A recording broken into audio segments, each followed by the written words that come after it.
I don't chase the storm. I am the storm.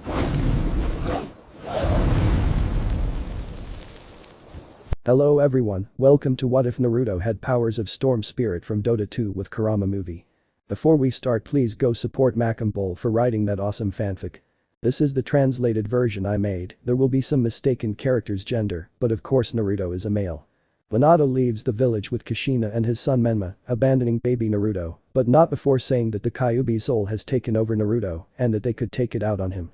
However, Naruto and Kurama receive help from a very powerful deity who will help them get through it. Spirit of the Storm. It should be clarified that Naruto and Dota do not belong to me, and this is only a fanfic for the entertainment of the series' fans.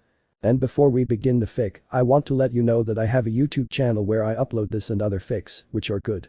Thousands of years ago, in the war between the ancestors, there existed three extremely powerful beings, people fused with three spirits of unparalleled power. The spirit of the storm, of the flames, and of the earth.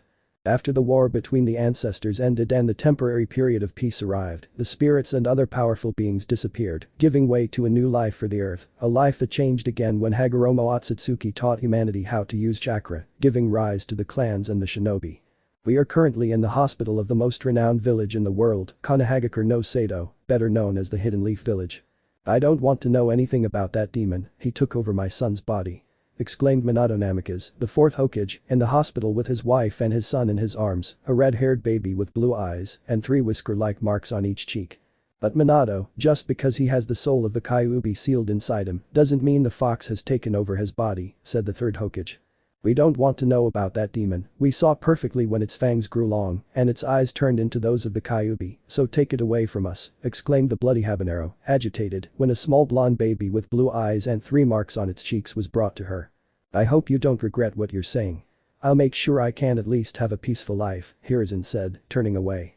Let's do something, third Hokage, Minato said, drawing the old man's attention. I need you to take charge of the village, because according to the old toad's prophecy, this baby has a great future.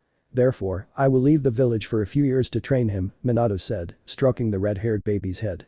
Alright Minato, do what you want, I'll just say that I'm disappointed in you, Hiruzen said, leaving the room. The next day.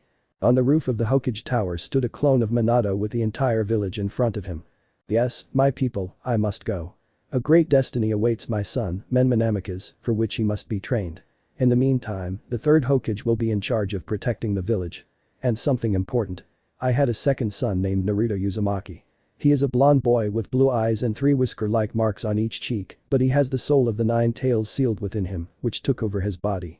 So you can take it out on him, exclaimed Minato's clone before disappearing in a puff of smoke, leaving the third Hokage stunned by what the blonde Namikaze had done. Minato, what the hell have you just done? You've just doomed your son. I couldn't be more disappointed in you. And to think I had complete faith in you that you would be a good Hokage. Hiruzen thought as he jumped onto the roof of the Hokage tower. Hiruzen tried to convince people that what Minato said was false, but it was in vain. The idea of being able to take out his anger on the supposed Kyuubi would mark the life of our little blonde protagonist. 9 years later. In an apartment within the worst neighborhood of the village, a small blonde boy with blue eyes was thinking. The blonde boy wore a blue t-shirt inside an orange sleeveless sweatshirt, orange shorts, and blue shinobi sandals. The day is my birthday, the worst day of my life. I don't know why they hate me, but someday I'll find out. The best thing to do is find somewhere where they can't find me. I don't want to get beaten up, thought the blonde man. Powerful thunder could be heard throughout the village, drowning out the sound of footsteps from a large group of civilians, accompanied by some shinobi of Chunin and Jounin rank. I have a bad feeling, thought the blonde man, peering out the window to see the large group of civilians and shinobi coming with torches and knives. Oh no, this is serious, Naruto muttered as he started running and jumped out the back window of his apartment. This is very serious, thought the blonde man, looking at the group he was looking for. There were twice as many of them as last year. There's the devil, he wants to escape, exclaimed a civilian who managed to see the blonde man jump out of the back window of the apartment. Naruto started running with everyone chasing him, shouting that they would kill him. The sounds of thunder only terrified the little blonde boy more, who was trying to avoid being caught by the shinobi. Naruto kept running until he reached the entrance to the Forest of Death. Without even thinking, the blonde boy entered the Forest of Death. The crowd and the sounds of the thunderstorm didn't give him time to consider whether it was a good idea to go in there. The shinobi went in, but the civilians turned back. Naruto kept running, hoping nothing would happen to him, until he found himself surrounded. "We've got you, Kyuubi," exclaimed a Chunin. "Kyuubi?" Naruto asked. "Oh right, since we're going to kill you today, we'll tell you the whole truth," said a newly promoted jounin. "What truth are they talking about?" Naruto asked, putting his fear aside. "As they told you at the academy 9 years ago, the Kyuubi no Yoko was released and destroyed half the village until it was killed by the Yondaime Hokage, but that's not the case, the fox's soul was sealed inside you. People think the fox took over your body, but we certainly know that's not true, so we'll give you a quick death and be the heroes who killed the Kyuubi," exclaimed one of the chunin with a malicious smile. Because no. I'm not going to die here," Naruto shouted. The shinobi began to laugh uncontrollably at what the blonde man said. "Don't laugh, idiots," exclaimed Naruto. "Shut up, brat," exclaimed one of the jounin, kicking Naruto and leaving him on the ground. "We were going to give you a quick death, but because you're an idiot, we'll have some fun with you for a while," the shinobi said.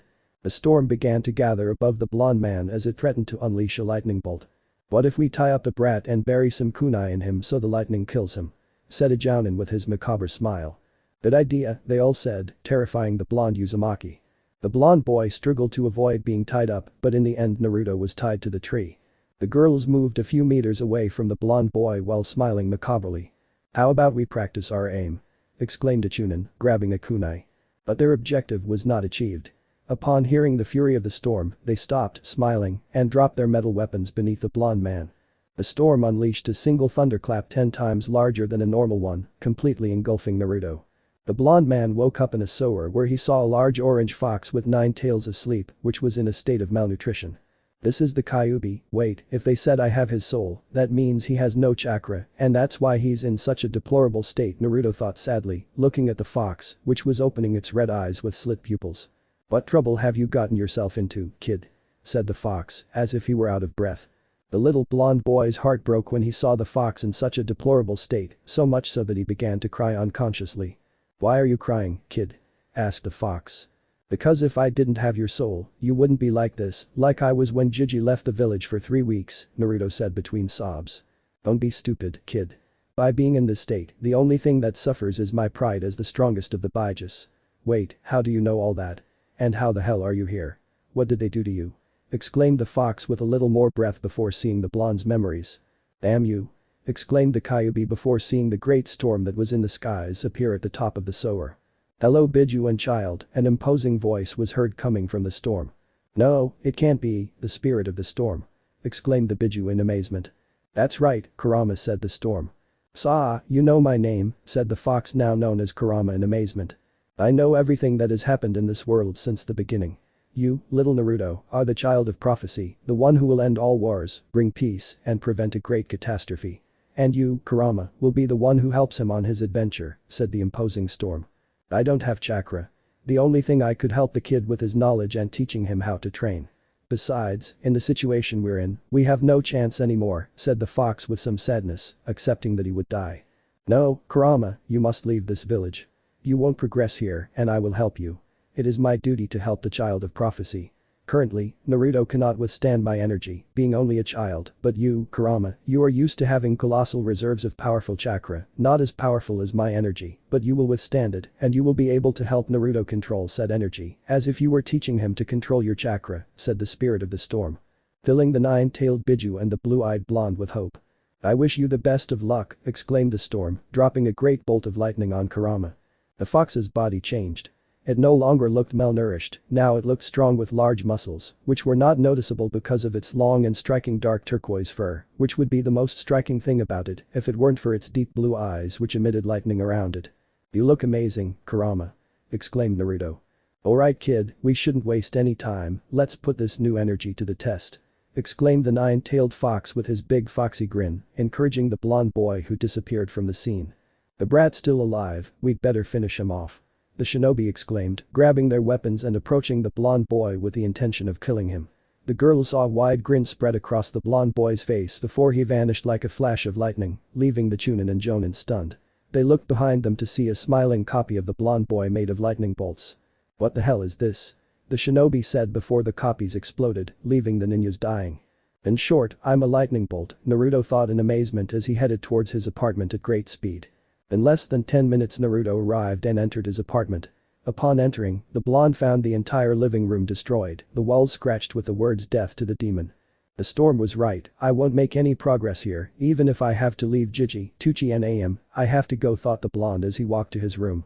Upon entering, Naruto saw himself in the mirror. He noticed his body was a little wider, his muscles had grown slightly, and he was a bit taller.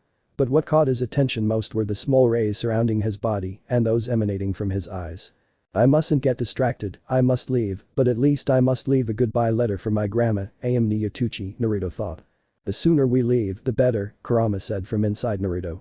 Naruto simply nodded and left the letter before speeding away. At the entrance to Konoha. Izumo, did you see that? Kotetsu said, waking his partner. See what? Izumo asked. I saw something similar to lightning flash out here, do you think we should tell Hokage-sama? Kotetsu said, puzzled by what he saw. What are you saying, idiot? That's because you haven't slept enough. You better go to sleep before the Kyuubi festival scandal starts, Izumo said, going back to sleep. You're right, Izumo, Kotetsu agreed, ignoring what had happened. Hey Kurama, why didn't you talk to me before? Asked Naruto, who was now back to normal. Both you and I shared a miserable life. Without chakra, I was nobody.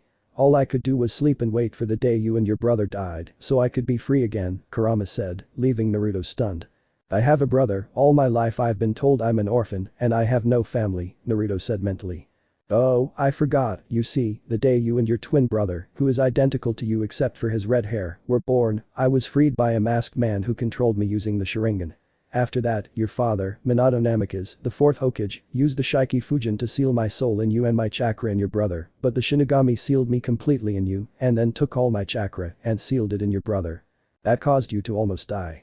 I used my life chakra on you so you wouldn't die. That made your parents think I took over your body, but after that I passed out from using up my life chakra to keep you alive, the fox explained, leaving Naruto stunned.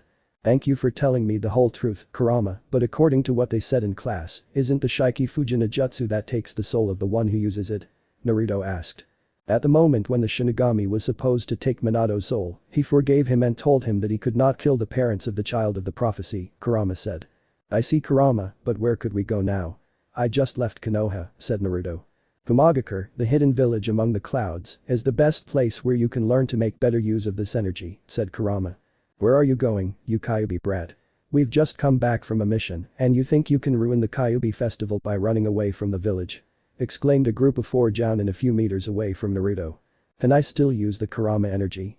Naruto asked mentally. What kind of question is that, Naruto?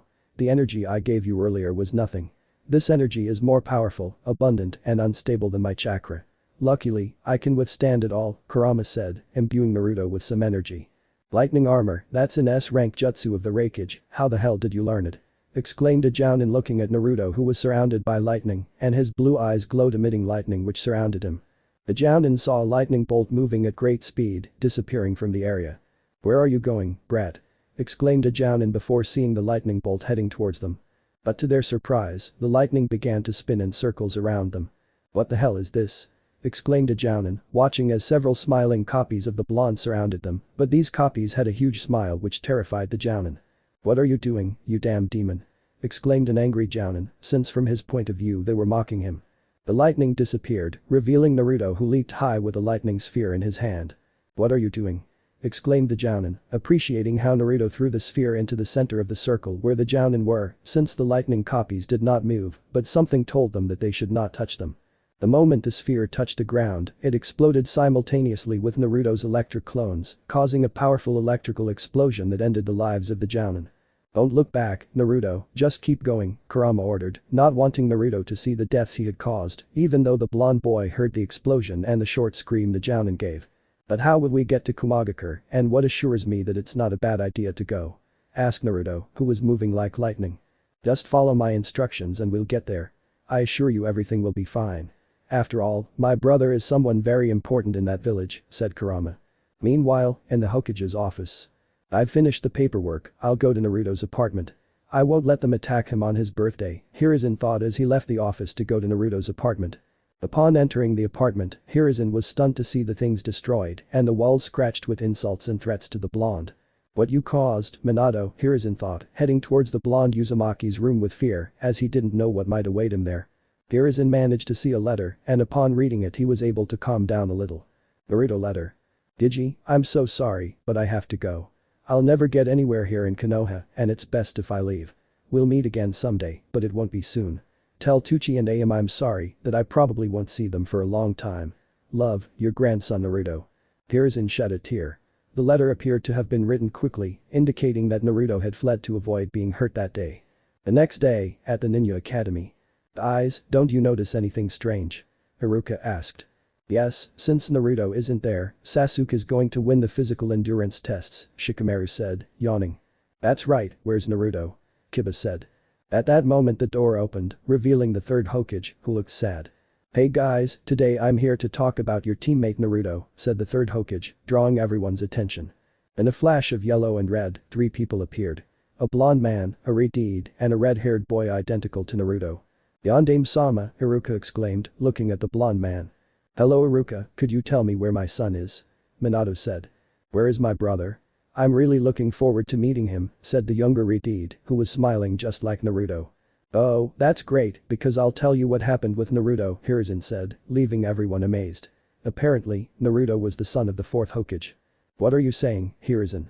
Where is my son? Kushina exclaimed hysterically. Now he's your son, right? After they condemned him to the worst life in the village, thanks to Minato, everyone was after Naruto, especially on his birthday, which was yesterday. Naruto knew what awaited him and left the village. It was so hard for me to find him a place to live where they wouldn't try to kill him in the middle of the night. Anyway, they found him, they wrecked the apartment, and all Naruto did was leave the village, Hiruzen explained as a single tear escaped him. He had grown very fond of Naruto. And why didn't you send for him? Minato exclaimed, agitated. Lower your voice, Minato. Why would I send for Naruto so the Anbu could kill him for what you said?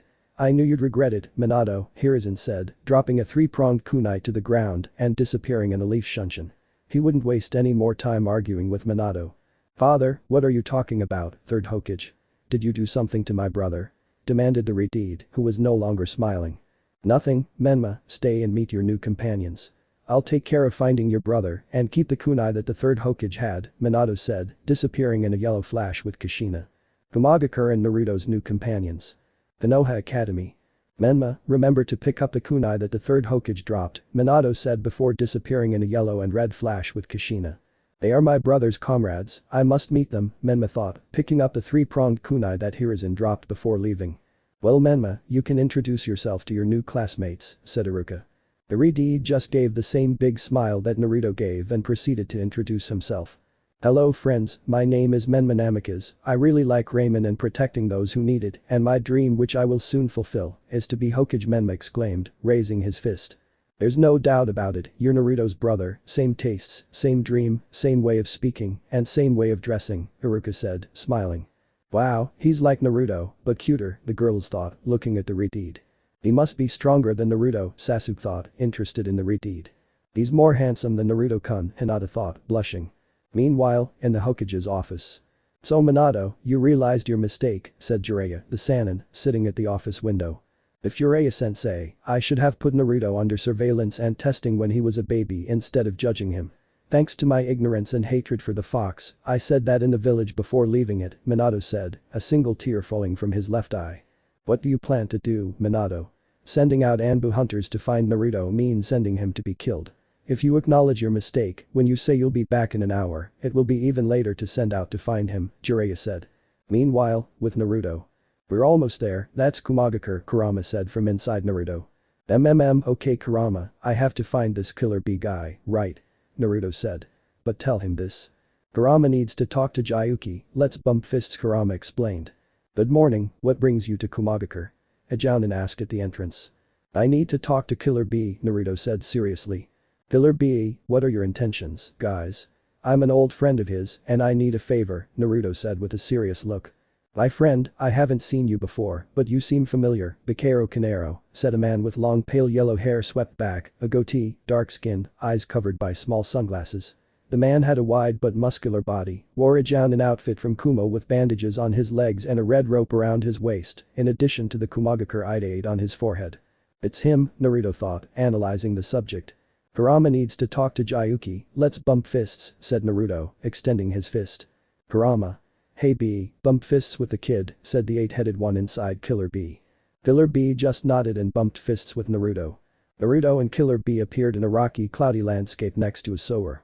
On one side of the rocky, cloudy landscape stood Killer Bee with the great nine-tailed beast behind him, and on the other side of the sower stood Naruto with Kurama behind him. "Kurama, it's been a while since I've seen you, but what on earth happened to you? Why is your fur turquoise and your eyes blue with those little lightning bolts?" exclaimed the eight-headed beast in surprise. "It's a long story, Jayuki, but in short, my chakra was stolen by the Shinigami who sealed it in the body of the kid's brother. 9 years later, which was yesterday, we were on the verge of death, and the incredible thing is that we received help from the spirit of the storm," Kurama said, summarizing what happened. Surprising Kurama, but if you brought your Jinchuriki to Kumagakure, it's for a reason," Jayuki said. "Well, the kid needs to learn to control lightning, since the energy I possess is basically lightning chakra, but more powerful and unstable. Besides, the kid has talent as a shinobi. The best place for him is Kumagakure," Kurama explained. "Well, B will help him," Jayuki said, bringing everyone back to reality. "Is the boy your friend B?" the guard asked. "If it is, follow me," replied Killer B, heading towards the Raikage Tower with Naruto behind him. "What's your name, kid?" Killer B asked. "Naruto Uzumaki," the blonde replied. "Wow, everything turned out better than expected. The Raikage himself wanted you among his ranks of shinobi," Killer B said seriously. "Why me specifically?" Naruto asked. "Besides the fact that we wanted in Uzumaki and the village, your parents, the ones who abandoned you, are very powerful people, like shinobi," said Killer B. "Does the Raikage know who my parents are?" Naruto asked seriously. "All of Konoha, half of Kumagakure, and all the shinobi villages know," Killer B replied. "How do you know?" Naruto asked, surprised. "The day Minato left the village with his son Menmanamikaze, he said that the Kyuubi had taken over your body and that they could do whatever they wanted with you. This sparked interest in you from other villages and hatred from Konoha towards you," explained Killer B. "What the hell, damn Namikaze, how dare he condemn me? All the damned life of misery I lead is his fault," Naruto exclaimed angrily, a tear escaping from his right eye. "I knew you had a very hard time in Konoha. The other villages would be willing to give up a lot to have an Uzumaki, but you belong to Konoha. Well, you were, because if you become a shinobi of Kumagakure, you will cease to belong to Konoha unless the daimyo of the Land of Lightning orders you to be handed over, which I doubt will happen," explained Killer B. "Well, let's go as soon as possible. Even though I love 3 people from Konoha very much, I will not belong to that village, nor will I be under the orders of that wretched 4th Hokage," Naruto said decisively. A few minutes later in the Raikage's office. "Bakairo Konohiro, look who I brought, brother," exclaimed Killer B, entering with Naruto without even knocking on the door. Yellow hair, blue eyes, 3 whisker-like marks on his cheeks, and an apparent age of 9. "It's Naruto Uzumaki, the son the 4th Hokage abandoned," thought the Raikage, carefully observing the blonde boy who had come with his adoptive brother. "It's a pleasure to meet you, Raikage-sama. My name is Naruto Uzumaki," said the blonde man seriously. "What a surprise, Uzumaki Naruto. It's a pleasure to meet you. I'm very glad you're here in Kumagakure. My name is Raijin, due to an ancestor, but upon obtaining the title of Raikage, my name changes, and I am called A. Tell me, Naruto, have you come to join the village as a shinobi?" the Raikage asked with a big smile, aware of the great improvement the village would have with a blonde Uzumaki in it. "Exactly, Raikage-sama. Being in Konoha was the worst experience I ever had, and I came to join Kumagakure. I hope things will be different here," said Naruto, who still had a serious expression. "I assure you that you won't have the same experience here as in Konoha. Well, I'll give you a quick test to become a genin and join one of the recently graduated active teams, or one of those that will graduate in a week," said the Raikage, receiving a nod from Naruto. "I'm leaving now, brother," said Killer B before leaving. "First of all, you must fill out this form. Depending on what you say, I will either give you the title of genin or we will proceed to a second test," said the Raikage, handing Naruto a pamphlet and a pen. The blonde man began to read and answer the questions. Place of birth Konohagakure. Did you commit a crime where you come from? Murder in self-defense. Kurama was impressed to see that Naruto wrote that he committed murder. Are you sure about that, Naruto? Kurama questioned. Yes, they're not going to reject me for that stupidity, besides, I heard very well the screams that the Jounin gave and the power of the explosion the day I escaped, Naruto replied mentally, leaving Kurama even more impressed. Fears none. Allergies none. You've been in a serious condition or on the verge of death. I've lost count of how many times I have been. Chakra affinities. Naruto put Futen and Raiten, said Kurama. The blonde man obeyed and wrote that. Pressure with shurikens and kunai from 1 to 10 6. Learn Jutsu Senj, Ritabishin, Lightning Clones, Raidashunsen. The Jutsu level high genin. Physical resistance very high, superior to a high chunin. Reflexes quick. With that, I finish writing the Naruto form to give to the Raikage.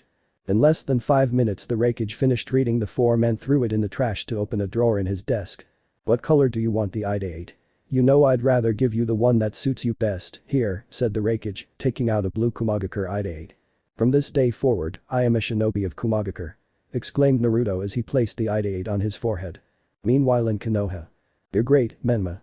From today on, you replace Naruto as my rival," exclaimed Sasuke, exhausted from the physical endurance tests. "Wow, just like Naruto, you passed this test without any problem," Kiba said, appreciating how everyone except Menma was exhausted. "Actually, I would be a Chunin or even a Jonin if it weren't for Itausen wanting me to graduate as a genin alongside my brother," Menma said, smiling. Back to Naruto. "Well Naruto, you already have the title of genin, and since this isn't Konoha, the genin receive serious missions which will give them experience as shinobi. Team 23 graduated a week ago but lacks its third member, so they do nothing but dock rank missions in and around the village. When they get their third member, they will be given a Jounin sensei. It would be best if you went on a mission with those two who are coming in half an hour," said the Reikage. "Sounds good, I'll do it," Naruto said. "Well, since we're here, you can sit down and tell me more about your stay in Konoha," said the Reikage with a serious look. The blonde Uzumaki proceeded to tell his new Kage his entire life story. "Wow, Minato is a bastard, he condemned his own son because he probably developed a hatred for the Kyuubi at that moment and your mother allowed it," the Reikage said with contempt for Namikaze. "No Reikage-sama, that bastard is not my father and his wife is not my mother. I grew up an orphan and I will always be an orphan," Naruto said, sure of what he was saying. Meanwhile in Konoha. "Menma, you're great," everyone said. Apparently, the Redeed was well liked and charmed more than one girl. "We can go together, Menma-kun," the girl said. "I'm sorry, but Itausen will be coming to get me in a few seconds and I need to talk about an important matter," Menma said, suddenly becoming serious. "It's about Naruto, right?" Shikamaru said, receiving a nod from Menma. "When I turned 6, my godfather Jiraiya the Sannin spoke with my parents. I saw my parents very thoughtful for a few days and days later I saw them happy. At that time they told me that I had a brother and that when I turned 9, I would come to Konoha to meet him. Not at all, because now I'm understanding what my brother's life was like," Menma said with tears escaping from his eyes. "But it's not time to be sad, I'm going to find my brother," Menma exclaimed, smiling. The boys and girls were thoughtful. Naruto was usually optimistic and cheerful, just like Menma, but many days he was seen very thoughtful, quiet, and even sad. "Hey guys, I have to take Menma with me," said Minato, who appeared next to Menma in a yellow flash and then disappeared again in a red and yellow flash. The two Namikaze appeared in the Hokage office where Kushina was. "Well, Dad and Mom, I don't want any lies. What happened to my brother Naruto? No, what did you do to him?" the Redeed demanded. Returning to Kumagakure. The office door was opened by two boys who appeared to be about 10 years old. The gray-haired boy with red eyes, who was 1 meter and 40 centimeters tall, and a black-haired boy with blue eyes, who was 1 meter and 41 centimeters tall. To save me time mentioning their outfits, I'll leave you with some pictures. Based on your attitudes, past, and abilities, I'm sure you'll make a great team, guys. This is Naruto Uzumaki, said the Reikage. I'm Kiyosu Kadak, said the gray-haired man, who had a slight smile. And I am Keaton Shadow, said the raven-haired man, who had a serious expression. Well guys, I hope you get along and complete the mission, said the Reikage, taking out a scroll and giving it to Kiyosuke. The three boys left the office without saying a word. Already outside the tower. And tell me, Naruto, is it true that despite being in Uzumaki, the village of Konoha hates you? Keaton asked, breaking the ice. Exactly Keaton, I was born on October 10th and the Kyuubi was defeated 4 years later. The tradition was born that more than half of the village civilians torture me for pleasure since they created the tradition of the Kyuubi festival. They poisoned me, they kicked me out of every place I went, the Chunin and Jounin chased me throwing kunai and shuriken, it was a complete hell. But 5 years later, that is, yesterday I fled the village and found out that I possess the soul of the great Kyuubi no Yoko, said Naruto seriously. Oh, I see why they put you on the same team as us. Let's tell him our story, Keaton, said Kiyosuke. Well, I'm an orphan and belong to an ancient and very powerful clan that possesses a Kekkei Genkai granting 2 abilities. The Burning Fists and 1 more I haven't discovered yet. However, because of this, I was kidnapped at the age of 8 by the traitorous Sannin of Konoha, Orochimaru, who subjected me to horrific conditions. Cold, heat, hunger, pain, suffocation, blood extraction, and numerous DNA tests. But one day, if I am not mistaken, a year after I was kidnapped, Orochimaru left me tied up and under the watch of his subordinates in a hideout. His subordinates began torturing me with knives and electricity. When they got bored, they released me and told me that if I defeated them, I would be free, and that was their big mistake. My fists began to be surrounded by flames. In an instant, I entered a state of fury and a thirst for revenge. No one could stop me then. That day, I murdered more than 20 people ranging from Genin to Chunin level. I only remember fleeing the hideout covered in blood and waking up in the Kurigakure hospital. Kiden recounted his story. The small Haddock clan once belonged to Kumagakure before Miss Yuko Haddock fled the village with her son, Tsukumo Haddock. Even so, more than 20 Haddock remained in the village, though almost all of them perished in the Third War. Only my great-grandparents survived. Many years later, I was born, and the last Haddock were my parents and me. One day my parents went on a mission, and I decided to run away from home and follow them. They followed some traitors, and I followed them. But after a 20-minute chase, they were surrounded by more than 20 jounin. But even so, my parents fought. Obviously, I wasn't going to back down, so I joined the fight. Although I didn't accomplish much, I managed to help my parents by using father's star jutsu, killing 2 jounin. At that moment, I was shocked to see the 2 lives I had taken, and the 4 who remained alive rushed to stab me with their swords. But Itausen and Akasen intervened and acted as a human shield. With their remaining chakra, they left the enemies near death using a jutsu. I was shocked, but Okasan told me to follow my ninja path, to remember what I should never do, and that even though I would be alone from now on, I should never stop smiling. That's why I'm almost always smiling, said Kyosuke, still smiling. But anyway, Naruto, in Kumagakure we genin are given serious missions, although some are just preparation. We'll probably have a practice match with 3 Chunin or 2 jounin, Kiden explained. The trio continued their journey towards the outskirts of the village while talking about their lives and Naruto asking about what life is like in Kumagakure. In the Raikage's office. The therapies did you good to control your bad temper, brother, said Killer B, entering through the window. Don't get things mixed up, B. When I need to demonstrate my authority, I don't hesitate to do so, the Raikage said seriously. Whatever you say, brother. I wanted to ask you who will be the jounin sensei of Team 23, Bikero Kanoiro, said Killer B.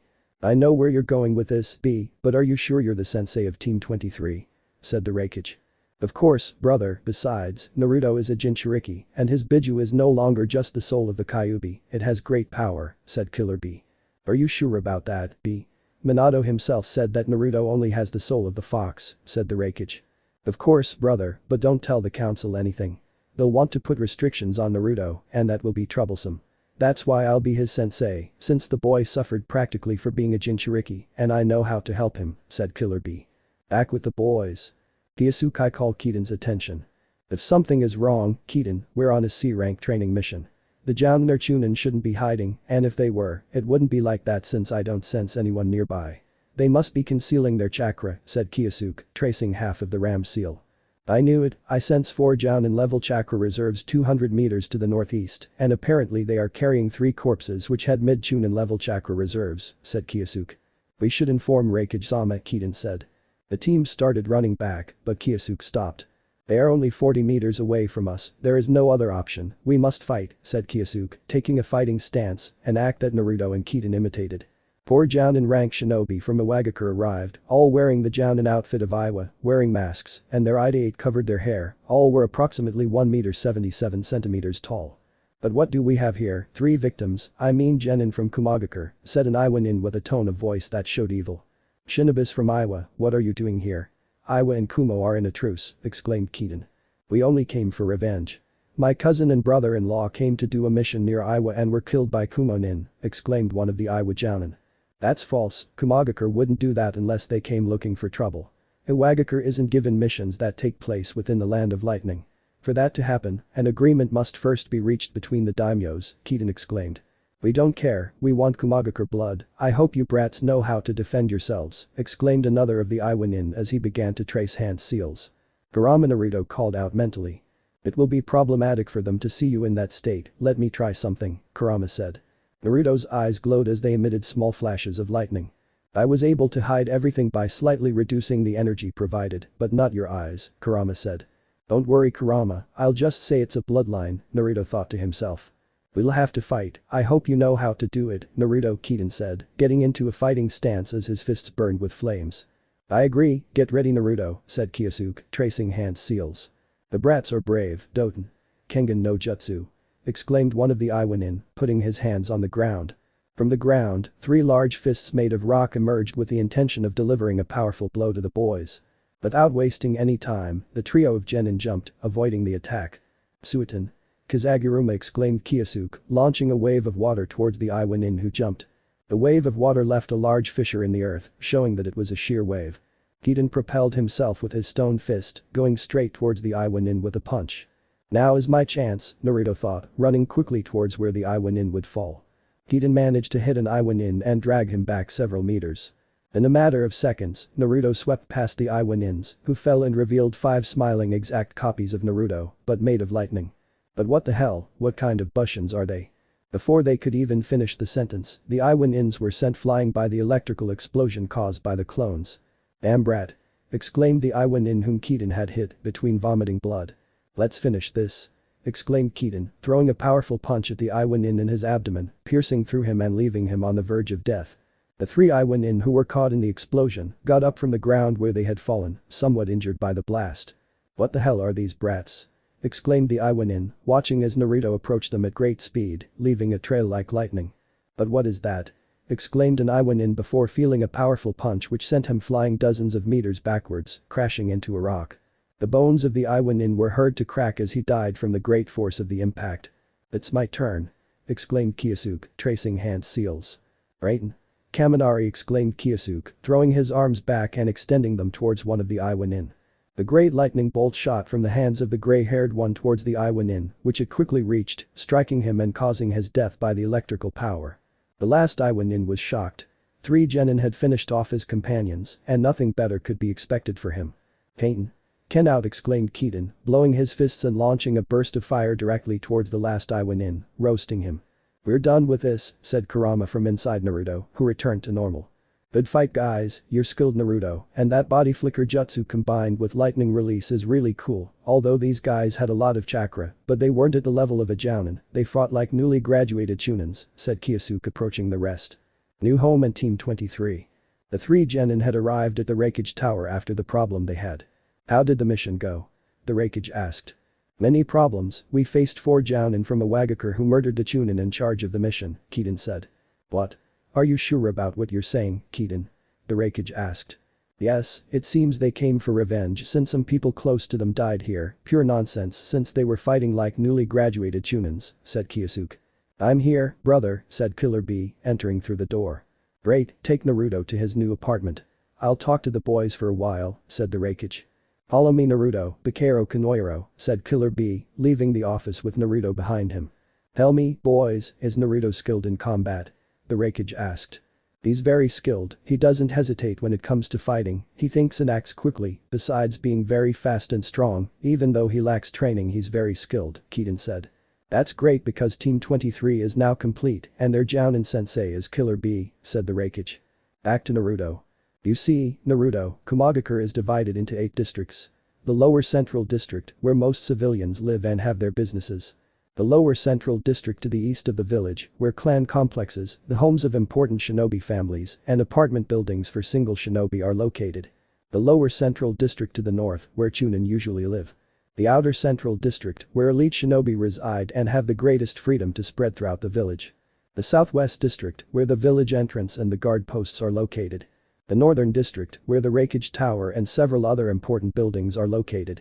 And the eastern district, where the academy and shop selling artifacts, weapons, tools, and clothing for shinobi are found. And in the west, where I don't recommend you be, that's where the bars and lottery centers abound. We generally have problems in that neighborhood very often, but it's the one that generates the most money, besides, drunk people tend to give away more information. You're free to wander around all of Komagakure," Killer Bee explained, heading towards the mid-central neighborhood to the east.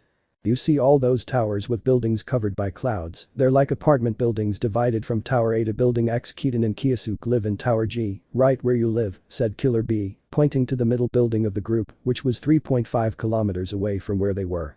A while later, Killer Bee and Naruto arrived at Tower G, which had many balconies ringed around the tower as it went up and a large door at the entrance. "Look Naruto, we climb the tower here by jumping between the ringed balconies or by taking the elevator inside. Your apartment is number 7 on the 9th floor. You must be at the Reikage Tower tomorrow at 7 a.m. Will you go up alone or should I accompany you?" Bee asked, showing Naruto some keys. Don't worry, I'll do it, said Naruto, taking the keys and starting to jump between balconies until he reached the ringed balcony 9, where there was a large door that said elevator and 10 doors with numbers. Naruto arrived at gate 7 and opened it with his key to make a good first impression. The apartment was like the one I had in Konoha, but more spacious with a living room, kitchen, bathroom, and 2 bedrooms. It looks really cool, Naruto thought as he toured his new home. Returning to the Raikage Tower. I see, I'll take care of it, boys. For now, you can go home. Tomorrow you'll start doing real missions with your sensei, whom I'll tell you about tomorrow, said the Raikage, receiving a yes in agreement from the boys, who left the tower in the direction of their homes. Then Konohagakure. I've never been disappointed in you, except today. To think that you are great heroes to almost all of Konoha, almost all because you stopped being my heroes. I am very disappointed in you, Menma said, turning his back on his parents after they told him the story of Naruto. Menma, you know very well that we are sorry and we will change everything, it was just a mistake, a stupid mistake we made, said Minato, who felt disappointed in himself. I don't care if they're sorry or not, only a bloodthirsty and sick person, consumed by hatred towards your own son, makes that mistake, Menma exclaimed, slamming the door as he stormed out of the office. Wrong, hasty, and thoughtless decisions have consequences, Minato. I told you that when I was your team sensei, said Jiraiya, who was visibly dispelling a transformation jutsu while sitting in the window. I know, Jiraiya-sensei, if Naruto finds out he'll hate me and Kushina and maybe even Menma, who's completely innocent, Minato said, his face filled with regret. Jiraiya, how could we find Naruto? Kushina asked, her voice breaking. Minato should send search teams to the Land of Fire after I explain Naruto's situation. If he isn't found, I'll have to investigate personally throughout the entire Shinobi continent, Jiraiya said. Hours later. Almost the entire village was in front of the Hokage Tower, where Minato was giving a speech explaining how his trip went and what improvements he would bring to the village. Minato was speaking with all the calm in the world until his worst part came, explaining the mistake he made with Naruto. Hokage-sama, what happened to your demon son? Several civilians exclaimed, breaking Minato's heart. Just hearing those words, he could already imagine part of Naruto's life. Please listen to me. I've made few mistakes in my life, but I paid dearly for them, and my worst mistake was saying that about Naruto. I was wrong. It's impossible for a Biju without chakra to take over the body of an Uzumaki, much less my son. It was a grave error on my part to judge him without first investigating him. And honestly, my son's life has been a living hell, and now that I'm determined to change it, it turns out my son ran away from the village yesterday, on his 9th birthday. I feel terrible. Honestly, I don't consider myself a hero. I consider myself trash because of this mistake, Minato exclaimed, his head bowed, leaving everyone stunned. His esteemed 4th Hokage gave an order based on a lack of information, condemning a poor child. However, most people only reflected on his actions. Not all, but most, although for them Minato would still be their hero who defeated the Kyuubi. The next morning at the Raikage Tower. Naruto entered the tower where he saw a woman with reddish skin, very fine facial features, green eyes, and medium-length silver hair. The woman was sitting in a kind of mini-office. Naruto Uzumaki, it's a pleasure to meet you. I'm Abui, Raikage-sama's secretary. He's waiting for you in his office along with your companions who arrived a few minutes ago, the woman said, smiling. Thank you, said Naruto, getting on the stairs. It seems the people here are friendly, Naruto thought as he climbed up to the Raikage's office, where Kiden and Kyosuke were with the Raikage and his adoptive brother. Just in time, Naruto, Raikage-sama will tell us who our Jounin sensei is, Kiden said with his usual cold stare.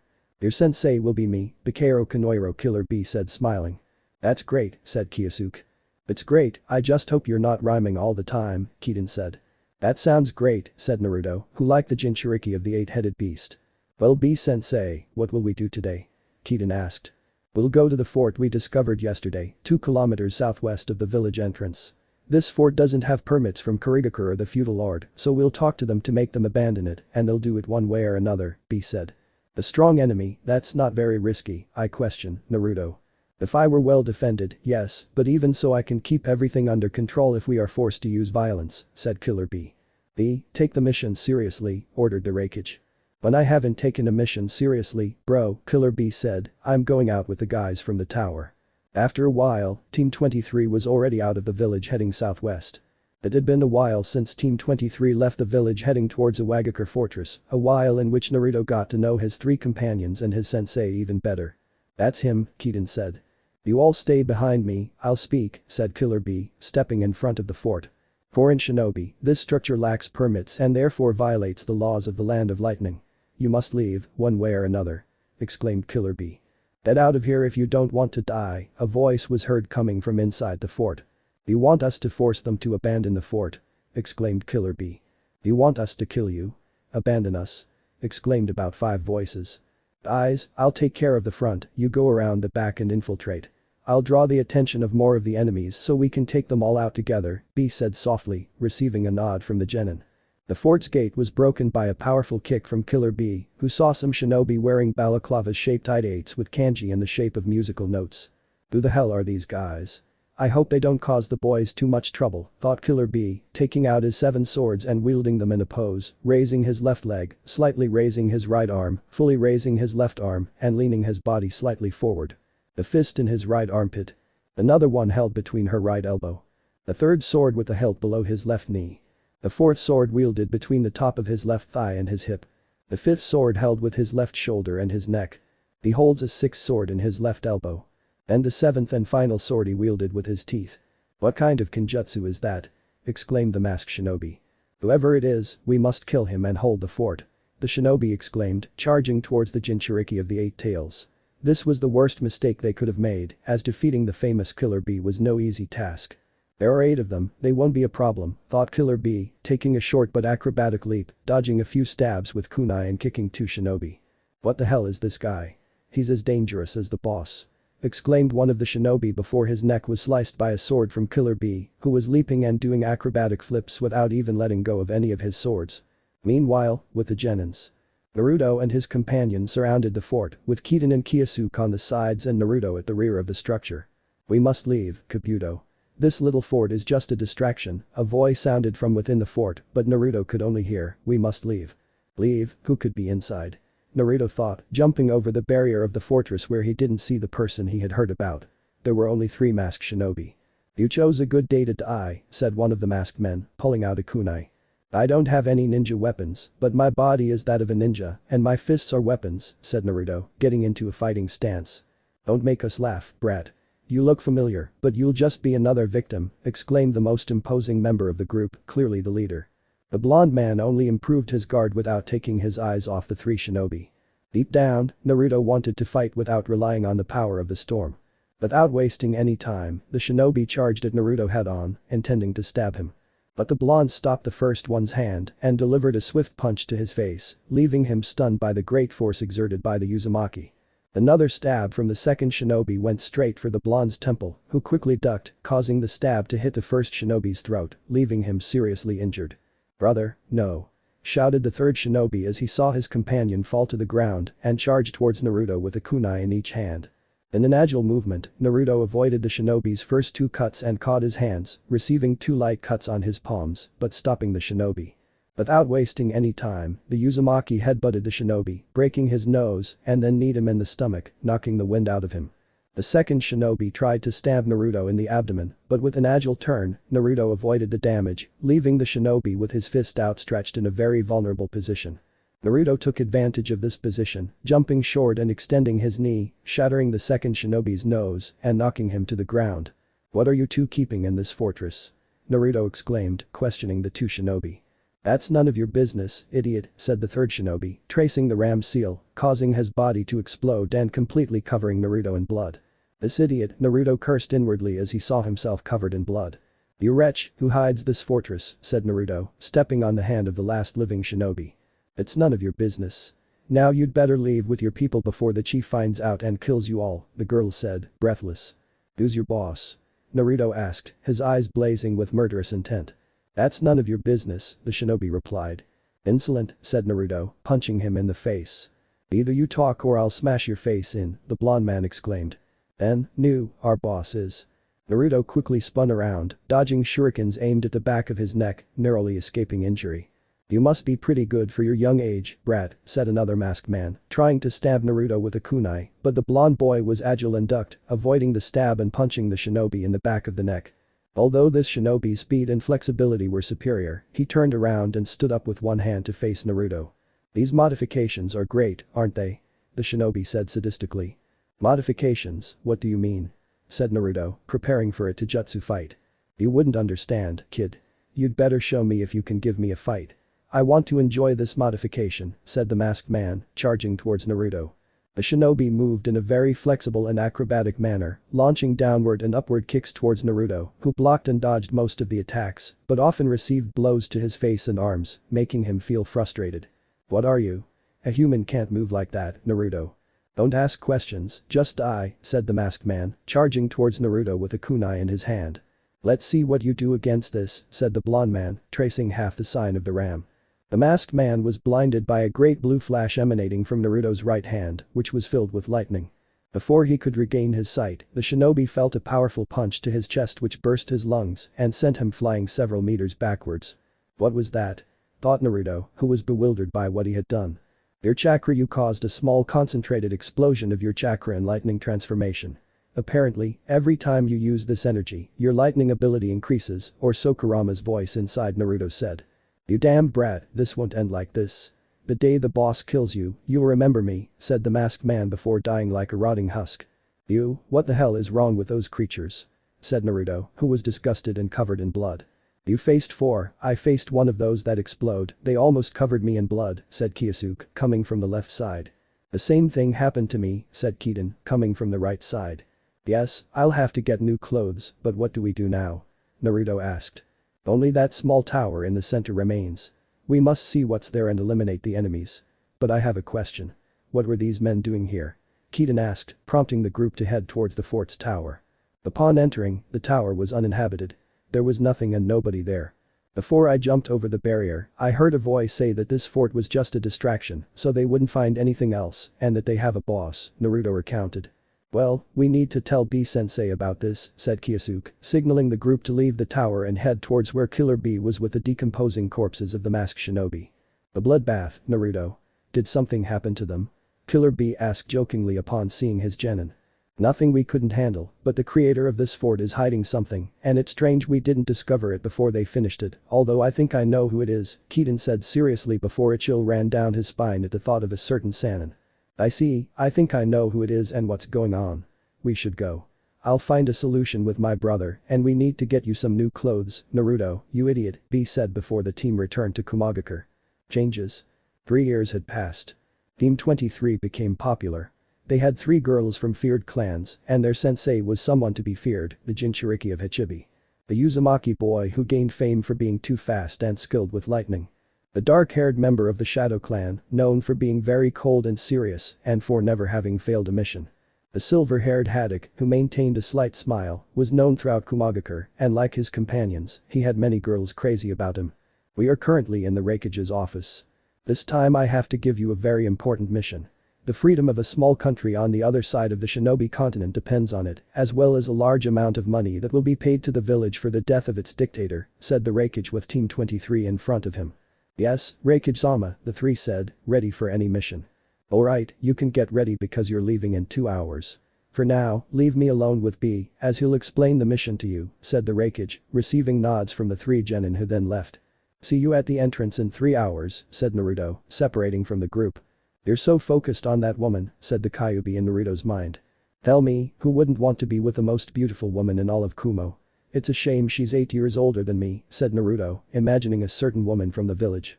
"A word of advice, Naruto. Don't be so insistent. I understand that you're in love with that woman, but give it some time. She only sees you as one more of the people who are in love with her. You're worth more, Naruto. I assure you that when you're older and your friends and the girls who are in love with you are also older, you'll change your mind," said Kurama. I listen to you because it's you," Naruto said to Kurama, trying to change his destiny. "Listen to me, kid, when you get back from the mission, talk to her," Kurama said again. "Yes, I also want to try on my new outfit, these clothes are already too tight on me," said Naruto, who was wearing a long-sleeved black shirt that was starting to get too tight. Naruto walked towards his house and on the way he ran into her. The one many consider the most beautiful woman in Kumagakure no Sado. A tall blonde woman with striking blue eyes, fair skin, and a very well-endowed body, but her face was beautiful with her short hair which accentuated her eyes even more. The jounin uniform of Kumagakure and her posture highlighted her enviable figure and her serious gaze captivated the Jinchuriki. "She came to find me. That beautiful and perfect angel will be mine," Naruto thought, completely distracted, looking at the blonde girl approaching him. "Naruto, we need to talk," said the blonde, leaving the fox inside Naruto worried. "I hope I get through what I'm thinking." Those were Naruto's thoughts. "Samui, tell me what's wrong," Naruto asked. Well, you see, Naruto, I know how you feel about me and that you're trying hard, but for us to have something like this right now would be impossible, the blonde explained, leaving Naruto with his eyes wide open. Damn, this is going to be bad, Kurama thought. Well, the truth is you're not the problem. In fact, to many people you're perfect, but I'm not your age. Having something with you would be an immoral act and it's best if you don't try anything, Naruto, the blonde continued. Naruto was simply shocked by the moment and filled with various emotions. You and I can't have anything because I'm 8 years older than you. I'm 20 and you're 12, Naruto. Please, Naruto, don't hurt yourself trying to have something with me because it's impossible for now. But that doesn't mean that in the future, if I'm not committed to anything, we won't have something, Samui said. Naruto was paralyzed for the moment. Ever since he saw the woman one day, he had fallen deeply in love with her.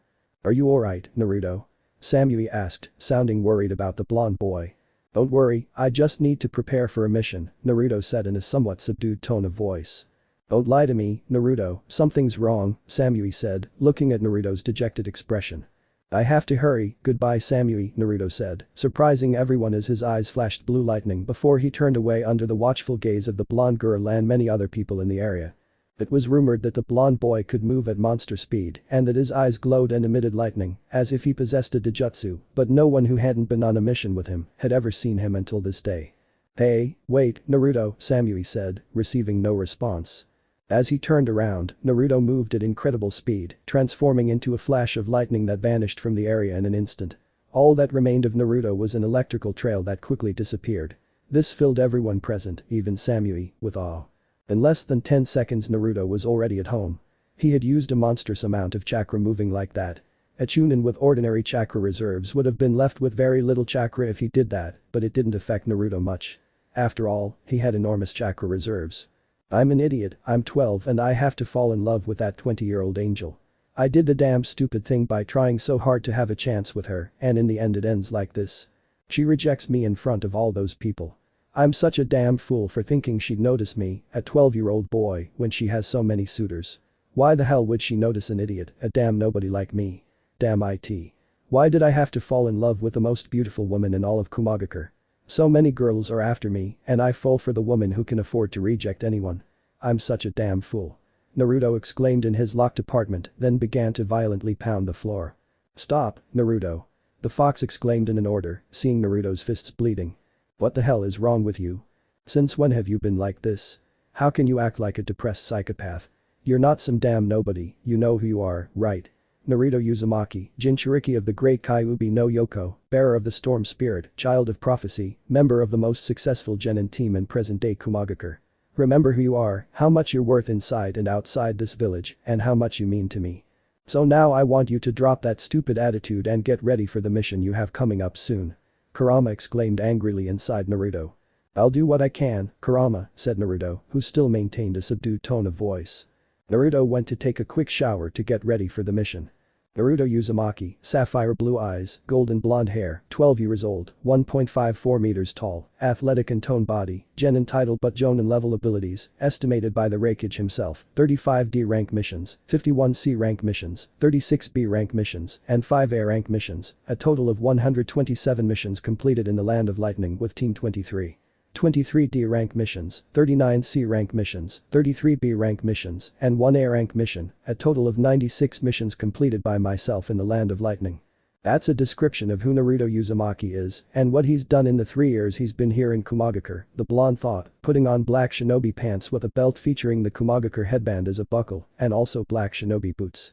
On the other side of the shinobi continent Naruto thought, remembering Konoha and bad times, but also remembering that at his current level, not just anyone could do anything to him. I will stop a great catastrophe, Naruto thought, remembering his encounter with the storm spirit as he put on a mesh shirt tucked into his pants and a necklace with a sapphire fragment he had found a long time ago, before putting on a black jacket with orange details. I'm ready, Naruto said in front of the mirror, removing the ideate from his forehead and letting his hair fall, giving him a more serious and imposing appearance. The blonde boy left his house to go to the entrance of the village. In a little while his companions and his sensei would be there. After a while, Kiyosuke and Kiten arrived at the area where they saw Naruto standing looking at the horizon. Naruto, is that you? Asked a gray-haired boy and the raven-haired boy upon seeing the newly dressed blonde man gazing at the horizon. So it was true, the two boys said, seeing Naruto's serious and slightly dejected expression. Ikami Naruto, we told you many times, don't do that, Kiden said. Anyway, I have nothing. Do you know where B is? Naruto asked. He should arrive in a few moments, said Kyosuke. Alright, I want to put into practice some techniques I've been practicing for a while, Naruto said seriously. Look, Naruto, we need to talk about. Don't worry, Kiden, I acted like a fool. You can't decide who you fall in love with, but you can decide how to spend your time from now on, Naruto said. This kid, I don't know whether to tell him that that woman meant to look for him when he grew up or not. Better not, I prefer that he trains without distractions and when he grows up he's free to do whatever he wants, Kurama thought. Bakaero, Kanoiro, we're ready guys, said Killer B, drawing everyone's attention except for Naruto, who was still lost in thought. Is something wrong, Naruto? Killer B asked. Nothing, I'm ready, said the blonde man. Well, we'll have to go to the land of waves.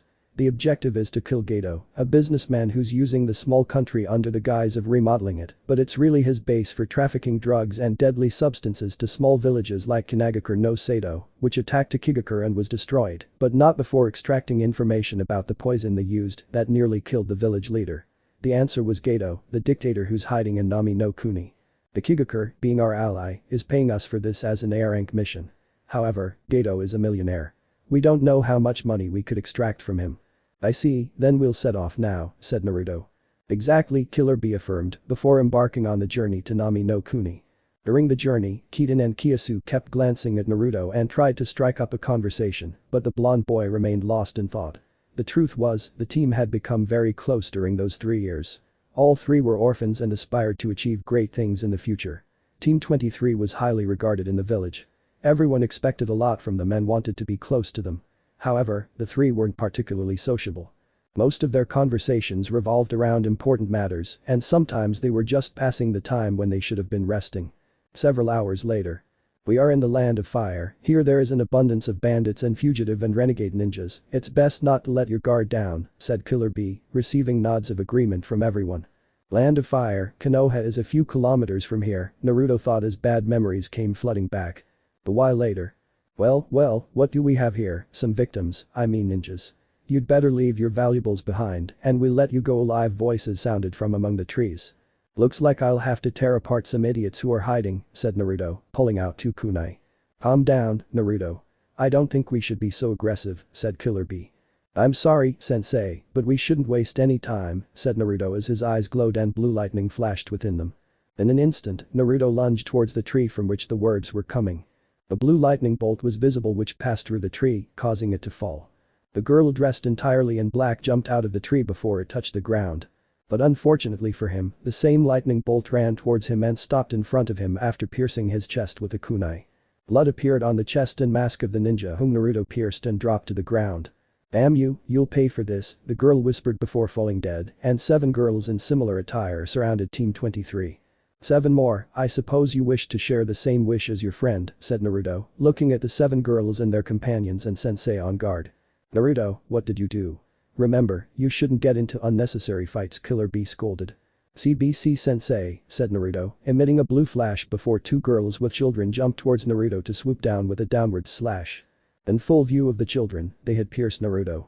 But to his surprise, the blonde man gave a big mocking smile and changed to a completely blue color with many lightning bolts around him. The blue Naruto exploded, giving powerful electric shocks to the girls who fell to the ground. Damn it! Shouted the other black girls as they saw their 2 companions on the ground, rushing to help them before witnessing the 2 kunai that Naruto had pierced both of their heads.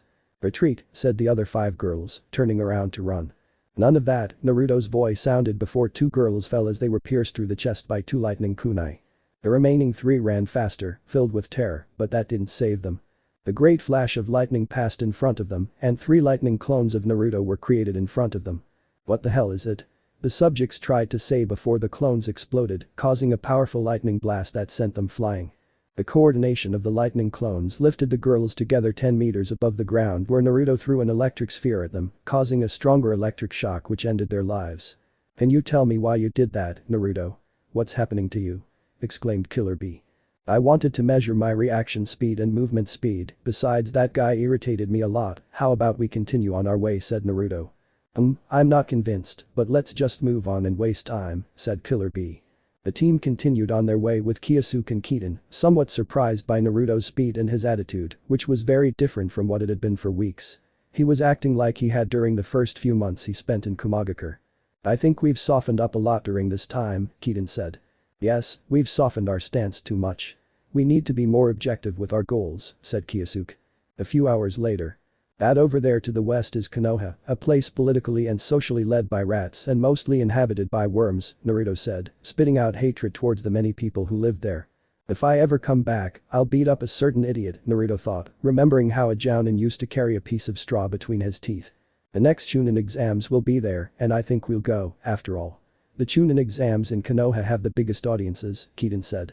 "Sounds very interesting," said Naruto as the team picked up the pace. More hours later. "I reckon it's 8 p.m, we haven't even reached the area yet and it's already getting darker.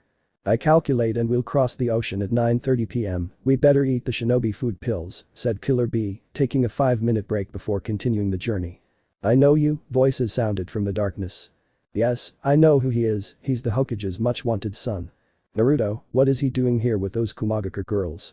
"Those disgusting girls have him kidnapped, don't you see he doesn't have an ideate on his forehead, it's obvious, he would never join that disgusting village full of disgusting people." "You could shut your mouths and come out to finish you off, you talk more shit than you should, you parasites of Konoha," Naruto replied in a tone of voice so cold that it left those who were speaking paralyzed. "He has a voice like Menma, but his tone is colder, it's him, we must take him and have Hokage-sama pay the reward," the voice dreamed again. "Menma, that's my twin's name apparently," Naruto thought, looking at Killer Bee. "You'd better leave or we'll finish you off, Bayakuro Kanoiro." "The Jinchuriki of the 8-headed fox, what is the Hokage's son doing with that ridiculousness? I hope he doesn't catch his retarded attitude, his exhibitionist look, and his mania for rapping like a maniac," the voices said again. "You've already irritated me," said Naruto, getting up. "Okay, come on, we'll go to Konoha, separate yourself from those ridiculous people," they said again. Naruto threw a kunai filled with lightning towards the sound of the voices, causing movement. "I see," said Naruto, tracing hand seals. "Raiden. Yari," exclaimed Naruto, extending his hand into the air, causing a large electrical concentration of approximately 40 centimeters to form in the shape of an inverted and sharp tornado. The great electrical mass illuminated the area and inspired fear and admiration upon seeing such control of Raiden. Naruto threw the spear at high speed towards the other tree. The man, 1.71 meters tall, with brown hair and eyebrows, black eyes, and dressed in the uniform of a Konoha Chunin with his respective ideate, jumped trying to dodge the jutsu, but fell to the ground. Apparently, the spear separated into 2 parts. One part struck the man, giving him a powerful electric shock and knocking him to the ground, while the other passed by his companion. Naruto quickly got on top of the Konoha ninja and lifted him by the neck. "Give me one reason not to kill you," Naruto said, holding a kunai in his other hand. "Zanaki," exclaimed 2 more girls with the same clothing and similar heights coming down, one with short bluish black hair with identical eyebrows and light brown eyes. This subject carried a kunai in his hand. The other subject was taller, had slightly long pale blonde hair and dark green eyes. This subject carried a small scythe with a bayonet at the bottom in his right hand and a kunai held in reverse in his left hand. "What are you doing, idiot? How could you attack a jounin who just graduated from your village?" exclaimed the kunai wielder, charging towards Naruto. "He's no longer from his village, you filthy worm," Kiten exclaimed, stopping the man who was heading towards Naruto and striking him with a kick to the face, knocking him to the ground. "What? What does the boy mean?" exclaimed the blonde boy with the small scythe, lunging towards Naruto. But this guy fell to the ground from a kick given to him by Killer Bee after doing a backflip. "Answer me, you idiot," Naruto exclaimed, punching the Konoha nin he was holding by the neck in the face. I can tell your father you're alright and have him rescue you from Kumagakure so you can return to Konoha," said the frightened man. "What kind of idiot would want that?" Naruto said, punching the ninja again, making him spit blood.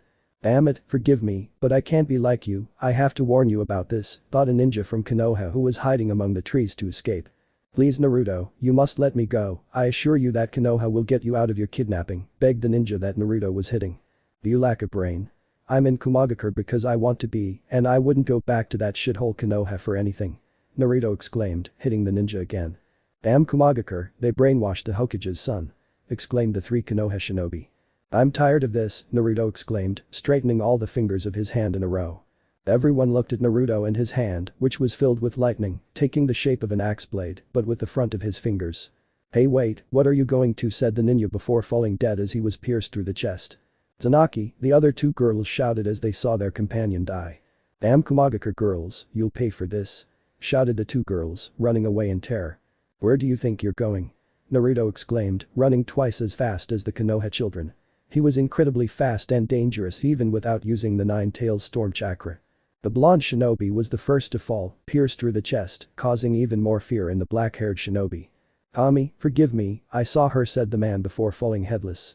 These brainless idiots from Konoha never learn, Naruto said as the lightning bolts from his hand disappeared. Hey Naruto, how come your father rescued you? Kaisuke asked. Namikaze isn't my father, I hate that idiot, his wife, and almost all of Konoha, said Naruto, spitting out hatred towards his parents and the village that saw him born. But then he's looking for you, right? Kiden said. Let him look for whatever he wants, he has no power over me anymore, Naruto said. Indeed, Naruto, let's continue on our way, we're not far off, said Killer Bee. End of chapter 4. Nami no Kuni. In the previous chapter. After a somewhat sad and strange situation for the protagonist, the blonde boy began wearing new clothes and prepared for his first mission outside the Land of Lightning. During his journey, he suffered 2 ambushes, wiping out a squad of bandit girls and facing a group of Konoha ninja. He learned that Minato was looking for him and that his brother's name was Menma. After the Konoha ninja hinted that Kumagakure had kidnapped and brainwashed the blonde boy, Naruto mercilessly killed the shinobi to continue his journey. At the moment. Hey Naruto, how come your father rescued you? Kaisuke asked. Namikaze is not my father, I hate that idiot, his wife, and almost all of Konoha, said Naruto, spitting out hatred towards his parents and the village that saw him born. But then he's looking for you, right? Kiden said. Let him look for whatever he wants, he has no power over me anymore, Naruto said. Indeed, Naruto, let's continue the journey, we're not far off, said Killer Bee. Yes, just give me a second, said Naruto as he opened his palm, in which a large and powerful sphere of lightning had formed. What will you do with that? Killer Bee asked before seeing Naruto clench his fist, causing his hand to fill with lightning. The blonde man squeezed all his fingers together to quickly open his hand. Raiden. Yurishado, exclaimed Naruto as a long, firm spear of lightning formed in his hand. The blonde man wasted no time in quickly turning around and launching the spear into the air in the direction of Konoha.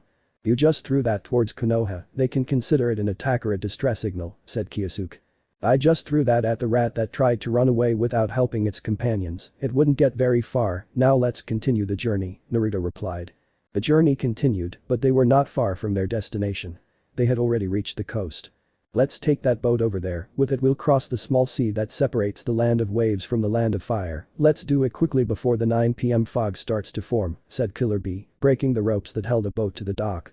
It's not advisable to go at this hour, we could get lost in the ocean since there's no lighthouse, Kiden said, looking doubtfully at Killer Bee.